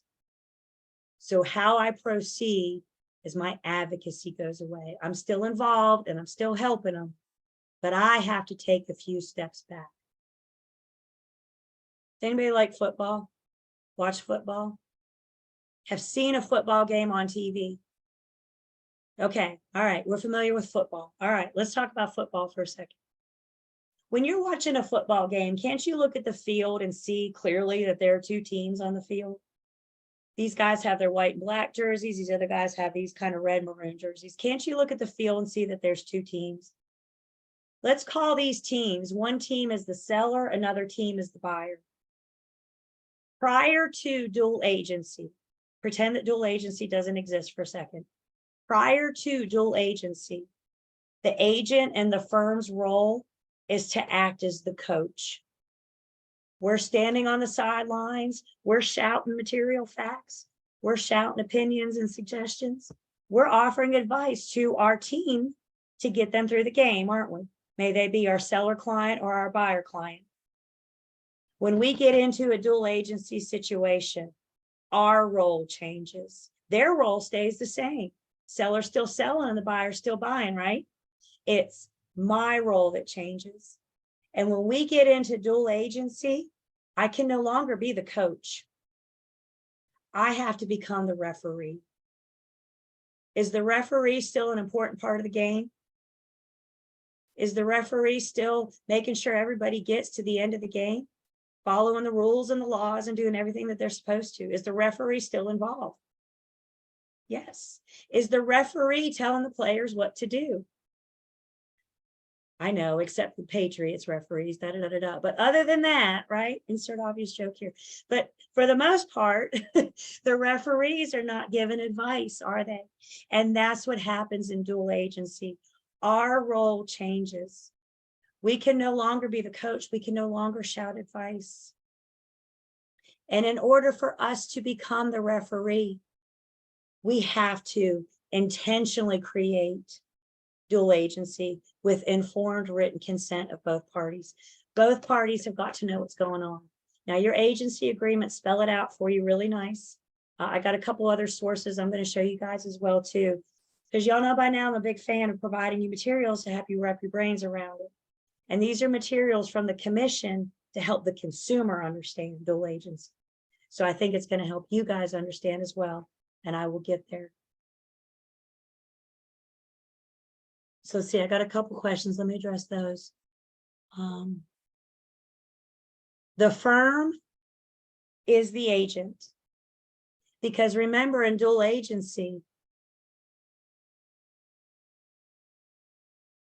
we're all straddling the wall. The firm, all the agents, brokers, whatever you want to call us, every single one of us in the firm are straddling the wall.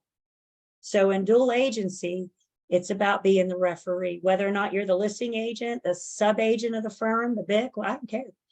Everybody's role of the firm is to straddle the wall and offer that equal loyalty. Is there a connection between transactional brokering and dual agency? So transactional broker is 0 clients, dual agency is 2. There's Tim. There you are, Tim. Does that answer? Transactional, you have no clients. Dual agency, you have 2. So can we still safely say that the firm, I know we are sub-agents or whatever for the firm. So if a dual agency is intact with more than one broker, can we still not be advocating for our client? Ask me that again, Kiki, I'm sorry. So if the firm is doing the dual agency, but there's 2 brokers instead of just the one, can we still not be advocating separately for our client? Because the firm is in dual agency. Okay. That's the trick to understanding dual. Dual Right. is about the firm. I don't care if you have 1 agent or if you have 1,000 agents. Okay. Dual is about the firm. And if the clients agree to dual, they're allowing the firm, remember that's that Right. agency relationship, Right. to equal. So you could be one broker working with both buyer and seller. Yeah, but you I have that know. equal loyalty. You could be 2 brokers. Yep. Okay, so I'm saying that, so you still do not have the advocacy, even if there's 2 brokers. Okay. Correct. Correct. Now I got an answer to dual, and that might be where you're heading. I know you guys touched on that. So I do Okay. have a possible solution to dual agency. So bear with me and we'll get to that possible solution. It's like we said, dual agency, the firm, please write that down. Dual agency is about who the firm represents. They represent both buyer and seller.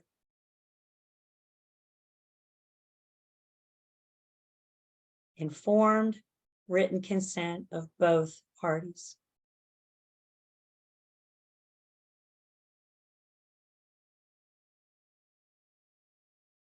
You know what, if you're working with that buyer client and you in your buyer consultation, as you're signing the paperwork for them to hire you, and you talk to them about dual, and they say, yeah, whatever, I'm fine with that.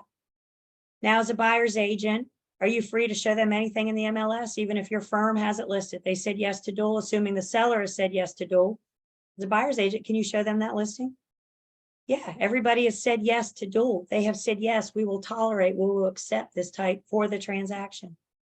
Again, what if that buyer says no?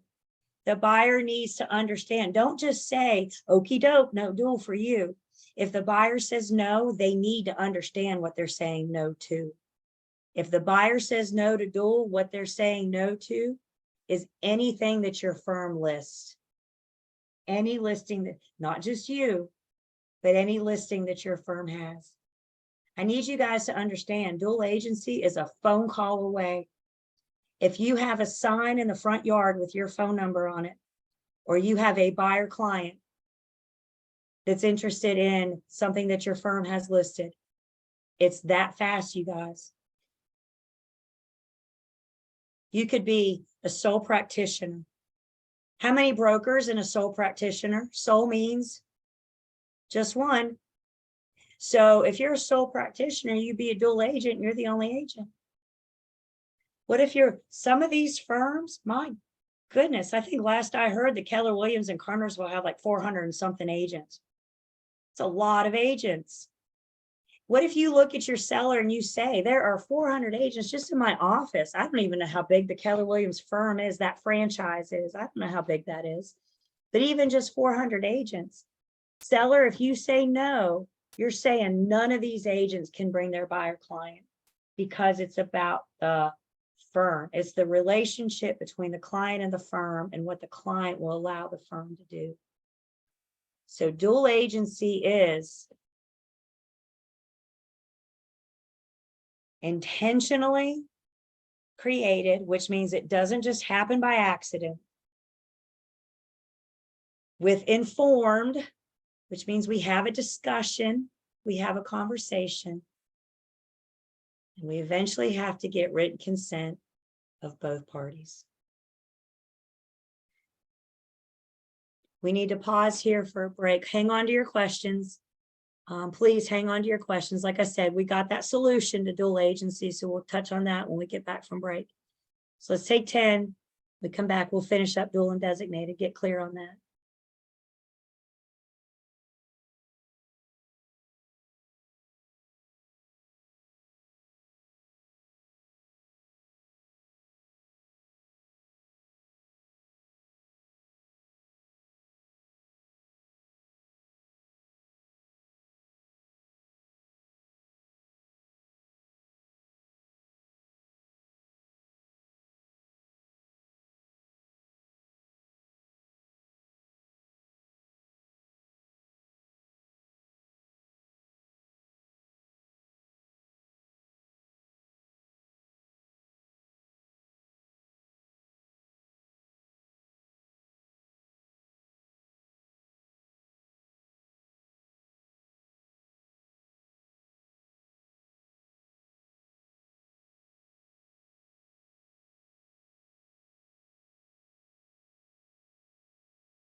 Welcome back.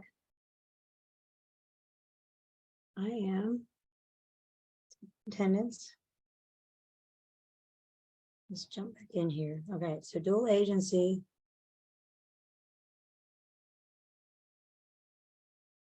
Intentionally created with informed written consent.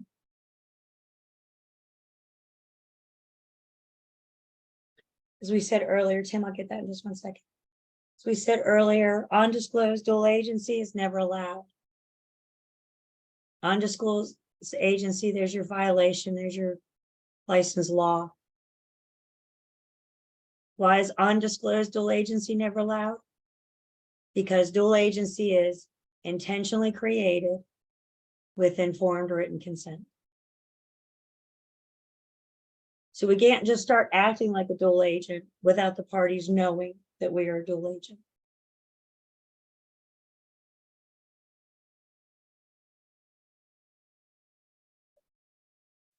What we're looking for here is disclosed dual agency.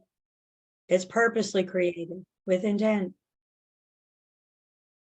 But even though we're in dual, and we might be straddling, the firm and the agents might be straddling the agency wall, we're still not gonna run around blabbing confidential information about one party to the other. You wouldn't like that, would you? So buyers and sellers can still have this understanding that their price, term, and motive, PTM, are going to remain confidential. Again, you guys, I'm still getting them through the transaction. I'm providing forms and paperwork, and I'm presenting offers, and I'm asking parties how they want to respond. And you want to counter? Do you want to accept this? I'm not giving them advice. I'm not giving them advocacy.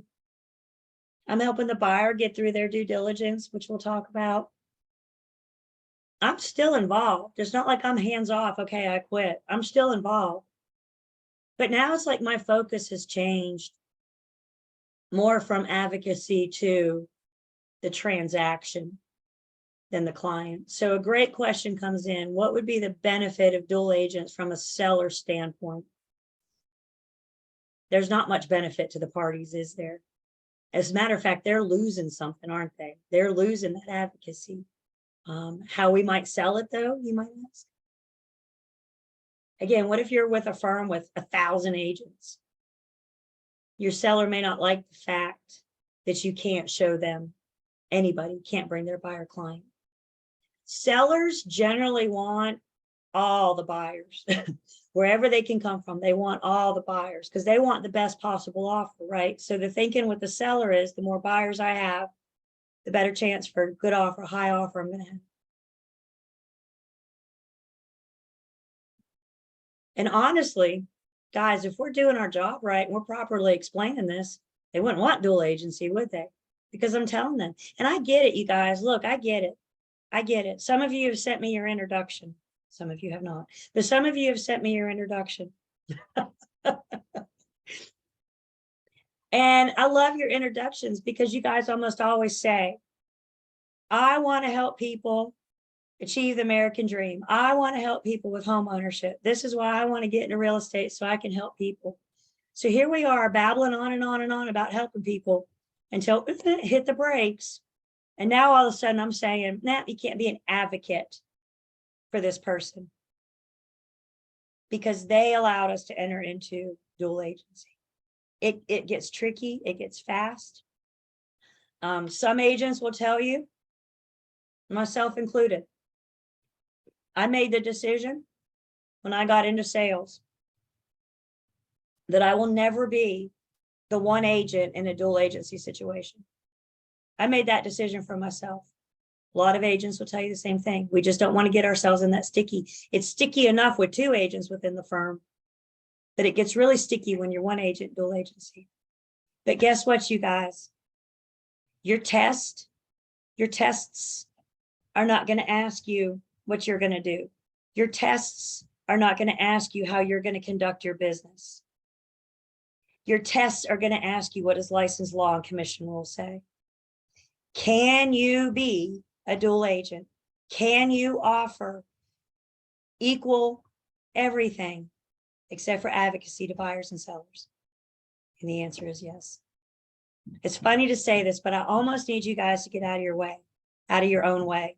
Because I feel like sometimes you guys sit there, oh, I'm not going to do that. Great. Good for you. You don't have to. I just told you I did. That's not what your test is going to ask you. So get out of your own way. Can we be a dual agent? Can we practice? Guys, firms do it every single day. I mean, again, with these large firms, every single day, firms should have policy in place about handling this, about how they're going to conduct it. You'll get all your firms new agent onboarding training when you join them. So what's the possible solution to dual agency? It could be, yeah, different reasons. Again, what it comes down to is buyers don't want to limit their pool of listings they're allowed to see, and sellers don't want to limit their pool of buyers. That's really the big reason why people agree to do it. You don't want to limit your pools. Buyers want to see all the properties. Sellers want all the buyers. And if you say no to dual, you're limiting those pools. So before we get too much more up in arms about dual, I got a possible solution. And that possible solution is designated. So first off, don't write yet. Don't write down yet. Designated is a form of dual.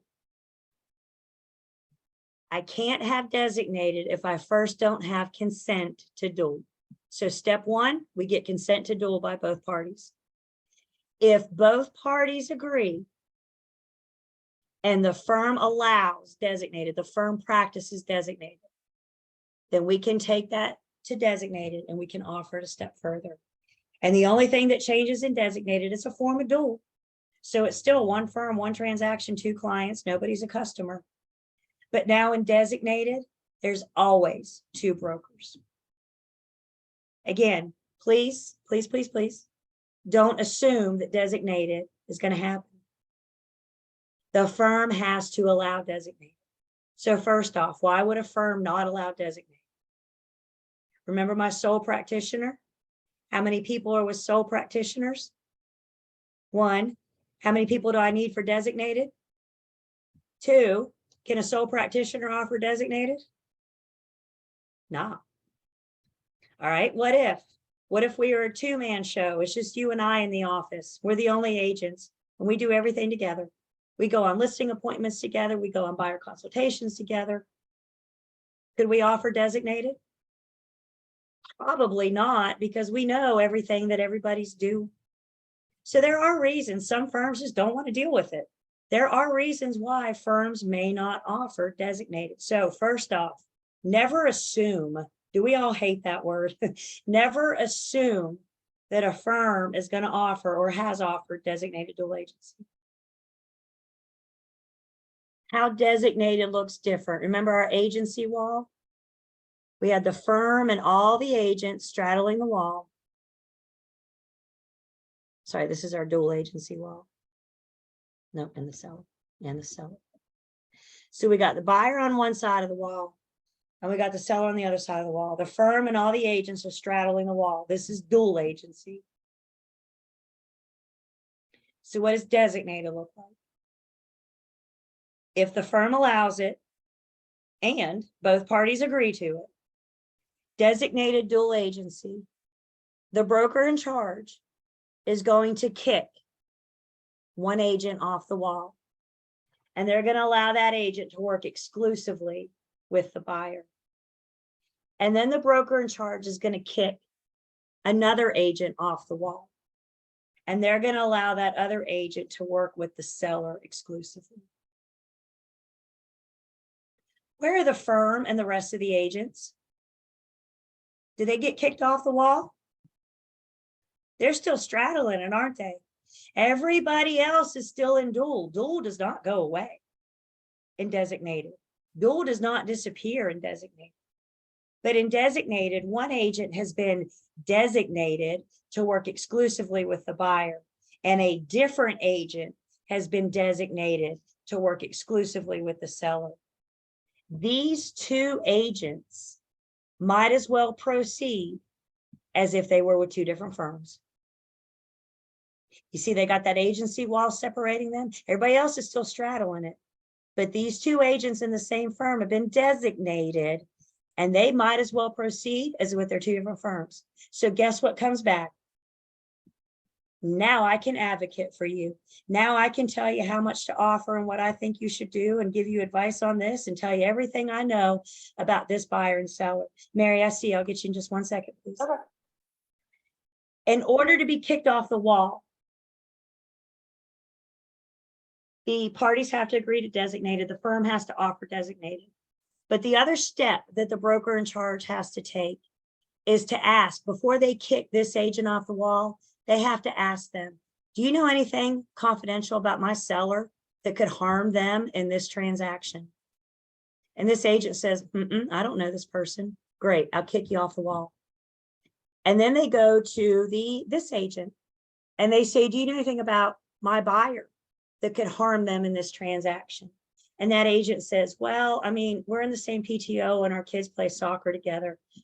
Is there a chance that this agent may know something about the buyer that could affect them in this transaction just from sitting at soccer games and chit-chatting? Is there a chance? I don't know if there is or not, but is there a chance? The answer is yes. So that agent, if they know something about that buyer, they can't be designated. They can't be kicked off the wall. You cannot be designated if you have prior confidential information about the other side. So in that case, the BIC is just going to go find another agent. Maybe I'll get your referral fee. Maybe I won't. That's not the important part. The important part is that we only kick agents off the wall that are designated, that have not received prior confidential information about the other side, assuming the firm's policy will allow it. Yes, ma'am, Mary. So I read this over and over and over. As you know, I had a problem with this the other day. I was confused. So this would work, for instance, if like a store, somebody came in, they didn't have an agent in mind and they were looking for someone, correct? And then it would be assigned, or if, say they wanted you, for instance, and you couldn't take them because they needed it. So in either instance, so then That's it would right, be Mary. assigned down. Because in either instance, both these agents, this isn't just any agent in the firm. This agent has had some kind of conversation with this buyer. This agent has had some kind of conversation with the seller. We at least have to have people working with buyers and sellers for them to become clients. Okay, So so either it's not just, instance, they'd be assigned. that's right. It's going to be the agent that's always been working with the seller. It's going to be the Okay. agent that's always been. The only So thing it is, could if you stay do with have prior you. confidential information, I can't designate you. And that Okay. may be where I get you a referral fee. Because you say, well, I know something about the buyer. And I say, well, Mary, I can't let you keep working with the seller because the parties want to be designated. And so I say, Mary, you did all the work. You did the pictures and the measuring, and you got this thing listed and advertised. So I'll get you a referral fee for the work that you did, but I got to designate somebody else to work with this seller. Okay, And that's where the broker in charge has a role. And that's where the broker in charge should have a policy in place. It's recommended that they have a policy. I don't know why it's not required, but it's recommended that they have a policy that says, this is how we're going to designate. okay. I didn't know if they came into house and they always went to, say, that group of individuals and nobody else could ever take them. That's why I wasn't sure. Right, yep. So usually these relationships have already been, because we got to have clients. So at least we've, had a conversation with them to get this far, right? And usually, unless there's a reason they can't be, unless they have that confidential information, then usually we'll allow this agent, the BIC will allow this agent.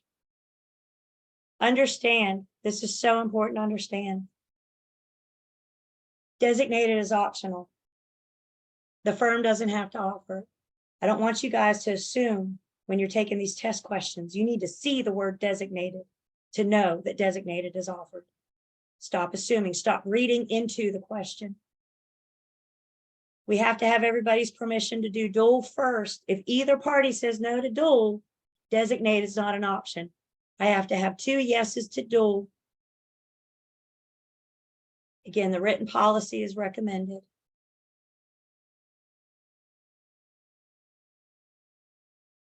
Again, in designated, 1 agent is appointed to exclusively represent the seller. A different agent is appointed to exclusively represent the buyer. When it comes to agency relationship, this word exclusive means so much. It means so much. Let me ask you guys a question, serious question. Put your pencils down for a second. If you're dating somebody exclusively, how many people should you be dating? Women tend to answer that one faster than men. Yeah, if you're dating somebody exclusively, you should only be dating one person. That's what it means to be in an exclusive relationship with a real estate firm. If you're exclusive, you're only dating one firm. However, in dual agency, there is no exclusivity, because now we have how many people in this transaction dating the same firm? Now we have two. That word exclusive, and that's why we say in designated, exclusivity comes back. In dual agency, it goes away because you're not exclusive to one party. You're on that wall. Remember football, dual agency, we became referees, right? Dual agency, before duels, we were coach. Duel happened, we became referees. Now what happens with designated? Now, if we can be designated, the buyer's still buying and the seller's still selling, that has not changed. But in designated dual agency, our roles change again, and we go back to being the coach. The firm is still the referee, but one agent is now coaching the seller, and a different agent is now coaching the buyer. The parties get exclusivity back by an agent, not by the firm. The firm is still in dual. Please understand, dual is not eliminated. We've just allowed two agents, one to work with the buyer, one to work with the seller. So you can't be designated if you've received prior confidential information about the other party.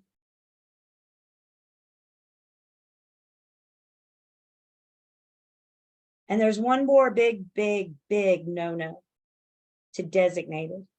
Let me make sure you guys have this. Can't be designated if you receive prior confidential information about the other party. Yeah, Joy. So typically it's the BIC who decides who gets off the wall. They designate. Mhm. Who designates, right? If the BIC, so like if obviously I'll be a provisional broker once I'm licensed. As a provisional broker, I have to go through my BIC to make sure everything's good.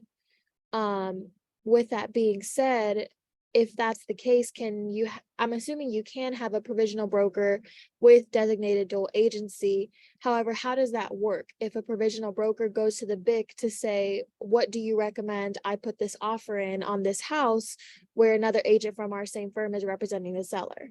How does the BIC stay neutral? So remember that the BIC is the firm, right? And they're the ones straddling the wall. So if the PB gets designated, yes, the BIC is still offering advice to the PB, but guess what? They're still straddling the wall. Remember, it's sharing confidential information between the parties. It's not in-house. It's not under our roof.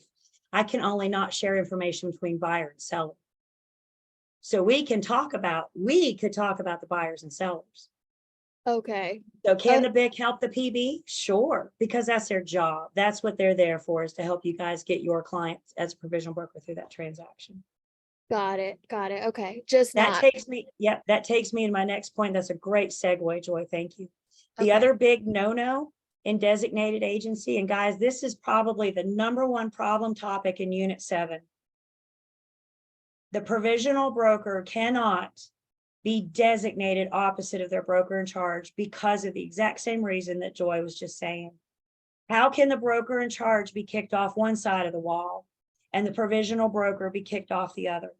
If the BIC is doing their job, the BIC should know something confidential about the PB's other party. Agree? Because they were probably with you at the listing appointment or coached you through the buyer consultation appointment.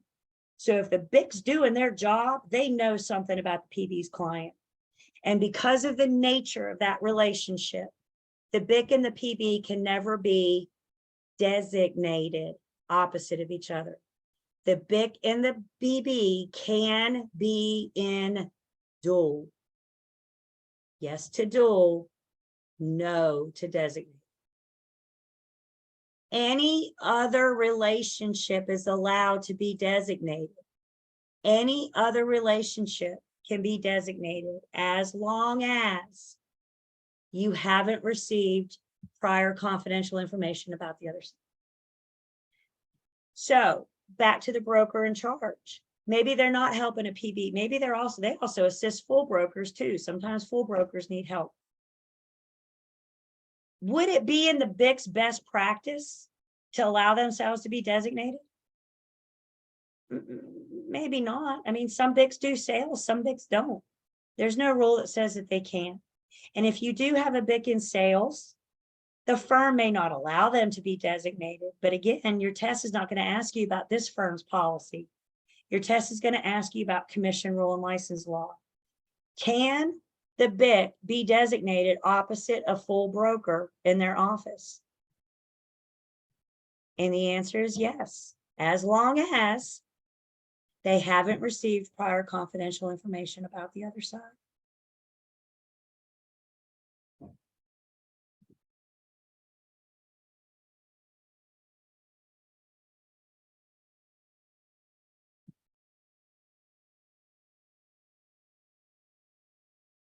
I know you guys briefly looked at your agency agreement the other day. I just kind of wanted to pull up a blurb. Both of our agency agreements, listing and buyers, talk about dual agency because we got to get their consent. And so this is straight from, you can see part of the sample. This is part of from that agency agreement. We're going to start talking about those a little bit more on Thursday. But we have authorization or direction for dual agency. And you guys see here, it says right here, they either need to initial dual agency or exclusive representation. The clients either need to say yes to dual, they are okay with the firm representing both the seller and the buyer in the same transaction, or the seller desires exclusive representation and does not authorize dual agency. We've got to get the parties in an agency agreement to acknowledge one or the other. Either they want dual and they're okay with not having exclusive representation, or they want exclusive representation and they say no to dual. If they say yes, if they allow dual, then we can go on and ask them if they agree, if we allow to offer designated dual agency. So that's one nice thing that our forms does for us. It puts it right here, offers you a really nice explanation of the firm's role in dual agency, the client's roles in dual agency. We'll see this again when we look at our Unit 8 at our agency agreements. But I need you to understand that either a dual agent or exclusive representation. And we can bring exclusivity back with designated.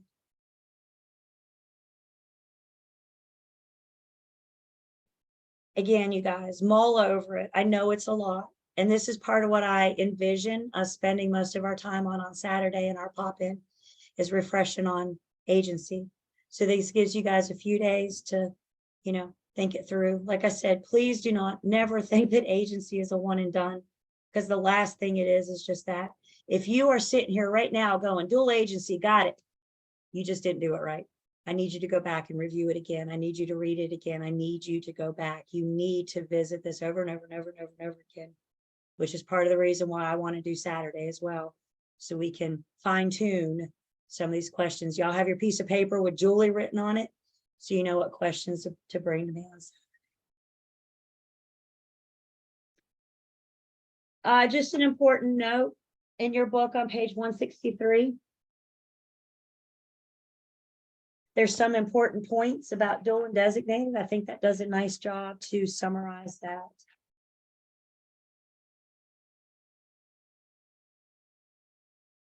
The other thing I want to do, I need to edit your book real quick.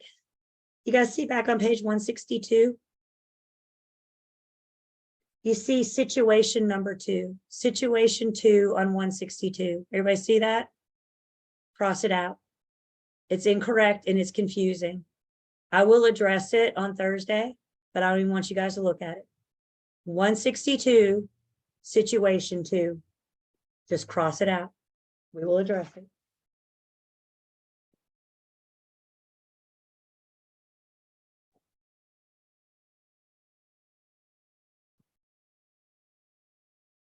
The last type of agency is dealing with rentals. This is our property management situation. Like I said, we got a whole unit dedicated to the property manager. And units 11, we will talk about the relationship between the tenant and the landlord. And in unit 12, we'll bring in the property manager. So there's a property management agreement. This is our agency agreement in property management. And the owner hires the broker to manage their property. It's all in the name, isn't it? The owner hires the broker to manage their property. And they do so by offering a property management agreement. In residential rentals, it's rare for the tenant to hire. In residential, most of the time, the landlord or the owner is the client, which means the tenant is the unrepresented customer. So if you're a property manager in a residential, what do we owe our tenants as the customer? We owe the tenants honesty, fairness, and the disclosure of material facts.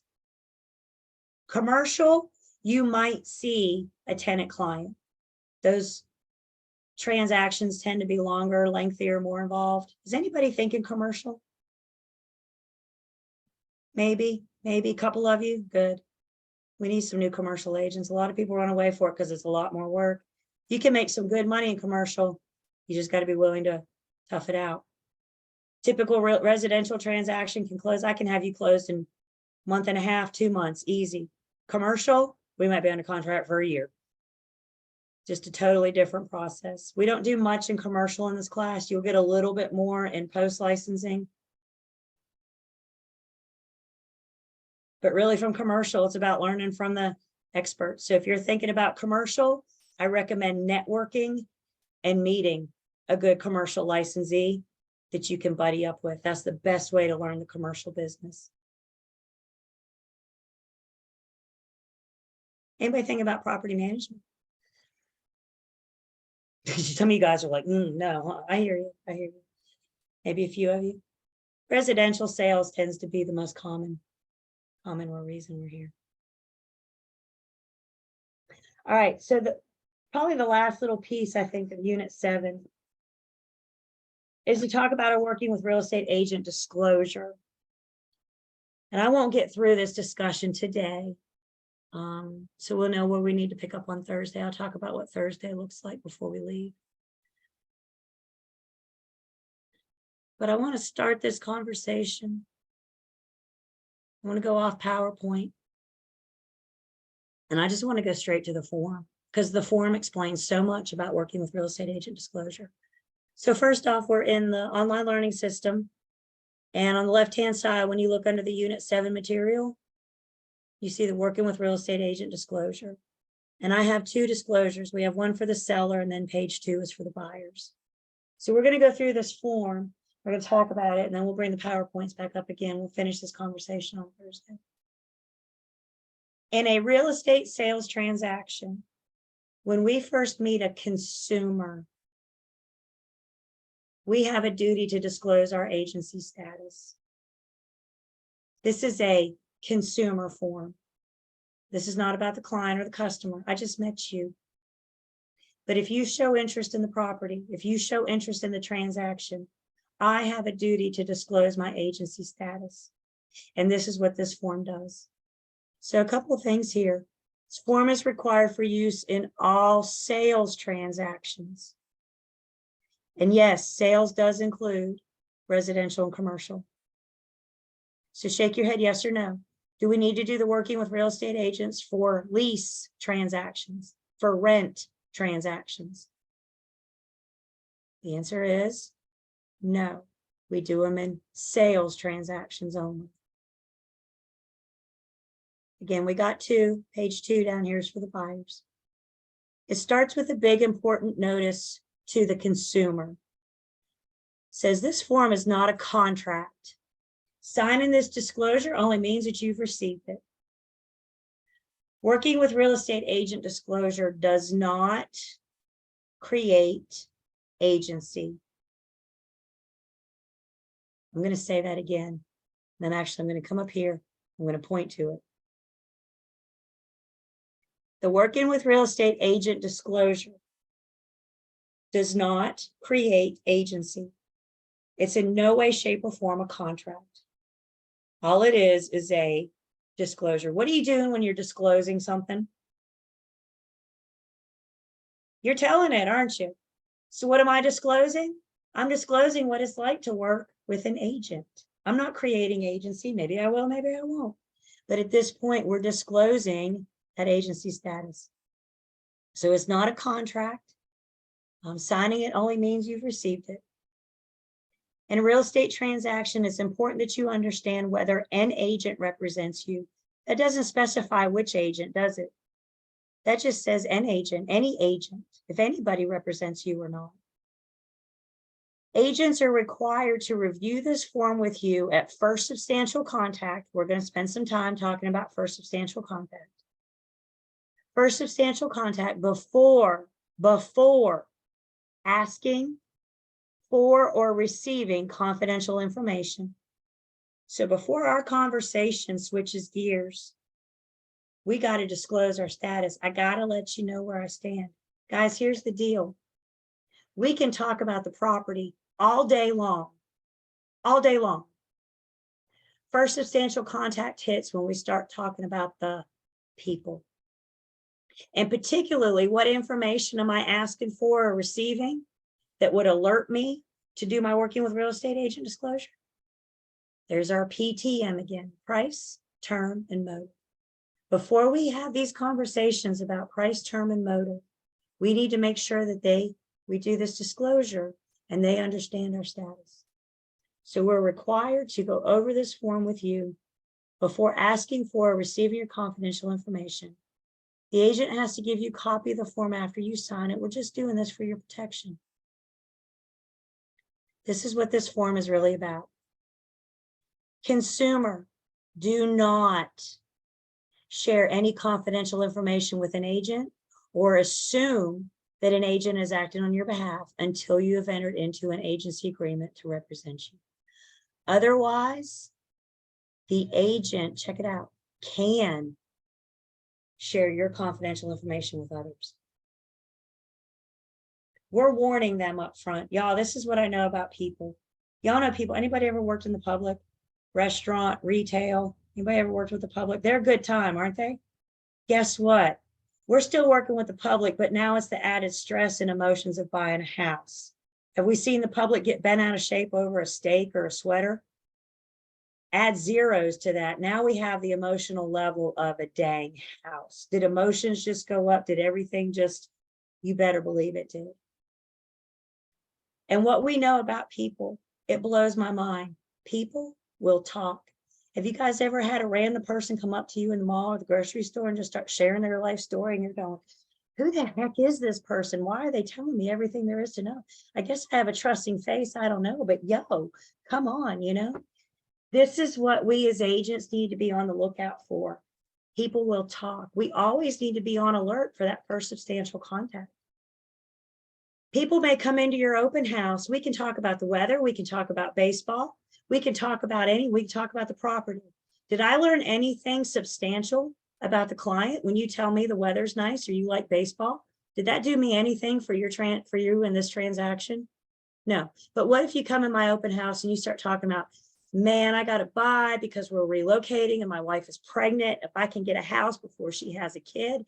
Did I just learn something about the buyer? Did we just learn something that could affect them in this transaction? Absolutely. That's first substantial contact.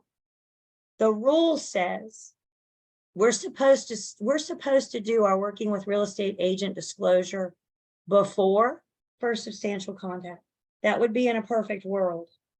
However, do we live in a perfect world? No. And so if we can't catch them before first substantial contact, if they just come up and just start talking, we need to be on alert. And when that buyer comes in your open house and says, oh my God, I'm under so much stress because we got to buy right away because my partner, like, whoa, whoa, whoa, whoa, whoa, whoa, whoa. Mr. Buyer, I appreciate what you're telling me, but I need you to understand something right now. I need you to understand that I represent the seller.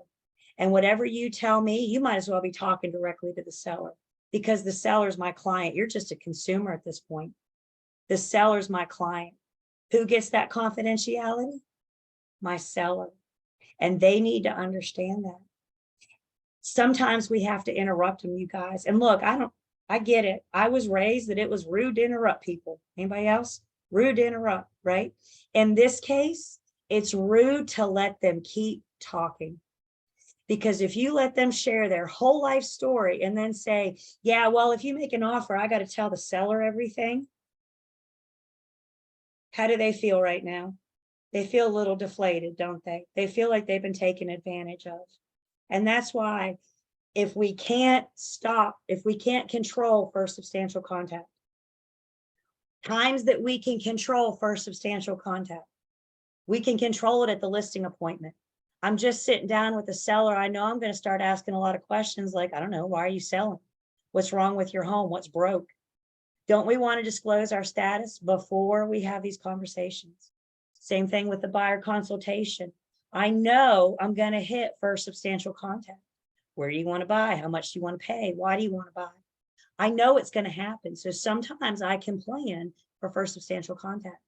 And when we can, do your disclosure. What we need to be on the lookout for constantly are these times where people just start blurting things out. First substantial contact doesn't even have to happen face to face. What if first substantial contact happens over the phone or an email or a message inquiry from your website? Guys, I had a listing once and my team, we have a central phone number, so we all take turns answering the phone. And one of my teammates was on phones that day and she answered the phone and the lady on the other end said, I'm calling about your listing on 123 Main Street. And my teammate said, thanks for calling. And before she could say anything else, that lady said, I'm pre-approved for X amount. Da, da, da, da, da, da. We didn't even know this chick's name yet, but we knew how much she was pre-approved. Did we hit did first substantial contact like slap us across the face, come out of nowhere and bonk us on the head? My teammate said, whoa, whoa, whoa, whoa. What are you doing? I get what the girl was doing. She was telling us that she was a serious buyer. She was telling us that she just wasn't out kicking tires. I get it. But think about how that could have affected her negotiation power. Had she brought an offer on my listing and it wasn't for that pre-approved amount, don't I owe that to my seller to tell them that and to say, I think we should count her because she pays more money. If I'm the listing agent, don't I want to get the most possible money I can for my seller? That's what I mean. Sometimes people play their cards before you can. So this before first substantial contact is not an exact science. But anytime we're acting in the capacity of a real estate agent, we got to be on alert for it. We're going to talk more about first substantial contact. And again, we're just introducing you to the form now. I got PowerPoints and slides and all that. We'll see all that on Thursday. So we're going to end with the disclosure and we're going to start with the disclosure. So that gives us a minute to wrap our brains around it. Let me minimize just a little bit so we can see everything. The next part of this form says, note to agent, check all relationship types below that apply to this seller, this transaction. And then we have, think of this as like a menu. And what the agent is going to do is they're going to check the boxes of the types of agency that their firm offers. I'm not creating agency. I'm not telling you what capacity we're going to work. I'm just saying this is our menu. If you hire us, these are the menu items you have to choose from. You could be a seller, we could be a seller's agent, you could be a listing agent. We offer dual agency. Guess what? My firm doesn't offer designated. My firm may also to work as a buyer agent with a for sale by owner. This is dictated by your firm's policy. Again, I'm not creating agency. I'm just explaining the products that I have available when we get to the point of creating agency. I think you guys should read this because it explains seller's agency, dual agency designated, and working with the FSBO. Note to sellers, for more information on agents' duties, refer to the Q&A brochure, which I have for you guys. We'll see that in just a second. And then we have a place for the sellers to sign it and date it. And then the individual agent just puts their name and their license number and the firm number. Again, they're not signing a contract. They're just signing that they've received this, and I had a conversation with them. They're acknowledging receipt of the disclosure. Once again, can I make anybody do anything? No. What if this person says, I'm not signing this? If we're not creating agency, if this isn't a contract, I'm not going to sign it. Are you going to make them sign it? You're going to put the pen in their hand and force their, no. Guys, if they refuse to sign it, then we actually take this form and we write refuse to sign, and as much information as you can add to it. If you know the people's names, what date, where did you meet them? How did you get this form to them? That's for our documentation. So if they refuse to sign, that's fine. I can't make them sign it. I'm not creating agency. All I can do is ask them to sign it, tell them it's not a contract. And if they still refuse, okie doke. This doesn't impact how we move forward. If they sign up this, I can proceed to create an agency relationship. I got to get them to sign the agency agreement. But if they say, no, I'm not going to sign this, it's not like, all right, we're done here. Nothing else left to say. All they're refusing to sign is the disclosure. Excuse me. Same thing working with buyers, sales transactions, not a contract. We don't owe you confidentiality. The only thing that changes a little bit with the buyers is their menu items, what the firm has to offer. So again, the agent's going to say, this is the services that my firm can provide you. We can provide you buyer agency, dual agency, designated dual agency, or we can offer to work with you as a seller sub-agent as an unrepresented buyer. Again, I think you guys should read this because it goes into a little bit of explanation. One more thing before we go. Also in the Unit 7 materials is Q&A brochure, working with real estate agents. I think you guys should read this. This is explaining working with real estate agents to the consumer. Guys, understand one day soon, this is going to be your job to explain agency to the consumer. So we need you to understand agency. This is why we're building you up. This is why we're here. So we can start understanding agency, because one day the roles are going to be reversed and you're going to be explaining it. I don't want you guys to sit down and read this Q&A brochure to the consumer. Does the consumer want that? I'm telling you right now, they don't. But what we can do is use this form to help us put words in our mouth so we are properly explaining agency. I think you guys should look at this Q&A brochure. It tells the consumer what does the word agency mean? What is an agency agreement? We're getting to our agency agreements next class. Is there a standard length for a time of an agency agreement? Is there a standard fee? And then this form breaks it down into specifics. If you're talking to a potential seller consumer for the first time, what are some questions sellers may have? I want to sell my property. What do I need to know about working with agents? What are the listing agent's duties? This goes over old car. How is the listing firm compensated? Then there's a Q&A for working with buyers. So that buyer that comes into your open house, that form kind of helps you direct who you're having your conversation to. And then the last little piece of this is termination of agency agreements. So the disclosure itself and the Q&A brochure go hand in hand. They parallel each other. The disclosure is mandatory. What does mandatory mean? You do it if you feel like it? No. Mandatory means we must disclose our agency status before or no later than at the time of first substantial contact. I know none of you know this from personal experience, but we've seen enough TV shows and movies to know what Miranda rights are, right? And Miranda rights in part say, anything you say can be held against you. So what we're doing is we're telling the clients, we're telling the consumer, this is a consumer form. We're telling the consumer, whatever you say to me, I'm not necessarily going to hold it against you, but I'm going to take it to my client. I'm going to tell the seller what you told me at the open house, or I'm going to tell my buyer what the for sale by owner told me. And this is what we use as the conversation. Remember earlier we were talking with sellers and how we disclose our agency status before they go around the home, starting to point out all the problems, everything that's wrong. This is kind of the jump start, the launching off point of that. I think the brochure might even talk about material facts. If not, it probably does. But it gives us that jumping off point.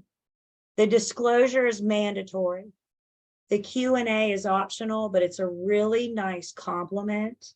It puts something in their hand and it helps you put words in your mouth. A couple other things here in the online learning system. There's some summary points. This first one is a summary point of material facts, nice, neat bullet points. There's also a summary point, nice, neat bullet points of agency. These actually came from continuing education classes, the 2022, 2023. So this was last year's CE classes. And there was a whole section, but I just pulled these nice little summary points out for you guys, both agency and material facts to help you wrap your brains around this. Sounds like I got about 2 more minutes of voice left, right? The good news is I don't have any appointments the rest of today or tomorrow, so I really don't have to talk again for the next day and a half. So hopefully I'll get some strength built back up before Thursday. I feared this would happen today, but I couldn't not work again today. Last Thursday hurt me more than you guys will ever know. Knowing I couldn't be with you. Guys, it's a lot. And I tell you, you can't just, agency's not a one and done. You need to revisit it over and over and over. So Thursday, we're going to finish our conversation on working with real estate agents. And that's going to finish up like unit 7. And then we're going to start filling in again in unit 8. Nancy did cover some of it. I don't have time to go over all of it again, but we will fill in the gaps. We probably won't get through unit 8 next week, or I'm sorry, on Thursday, not next week, on Thursday. But we're fine on time. The last thing I want you guys to do is worry about time. Worrying about time is my job, and I'm not worried about a thing right now. What I want you guys to worry about is getting this material. That's your job. Everybody good with that? All right. Y'all let me know if I can answer any questions. Probably text or email so I can rest my voice. And we will plan to see you guys at 9 a.m. Thursday morning, and we'll keep going in agency. Thank you. Thank you. Can I get your phone number and email really quick?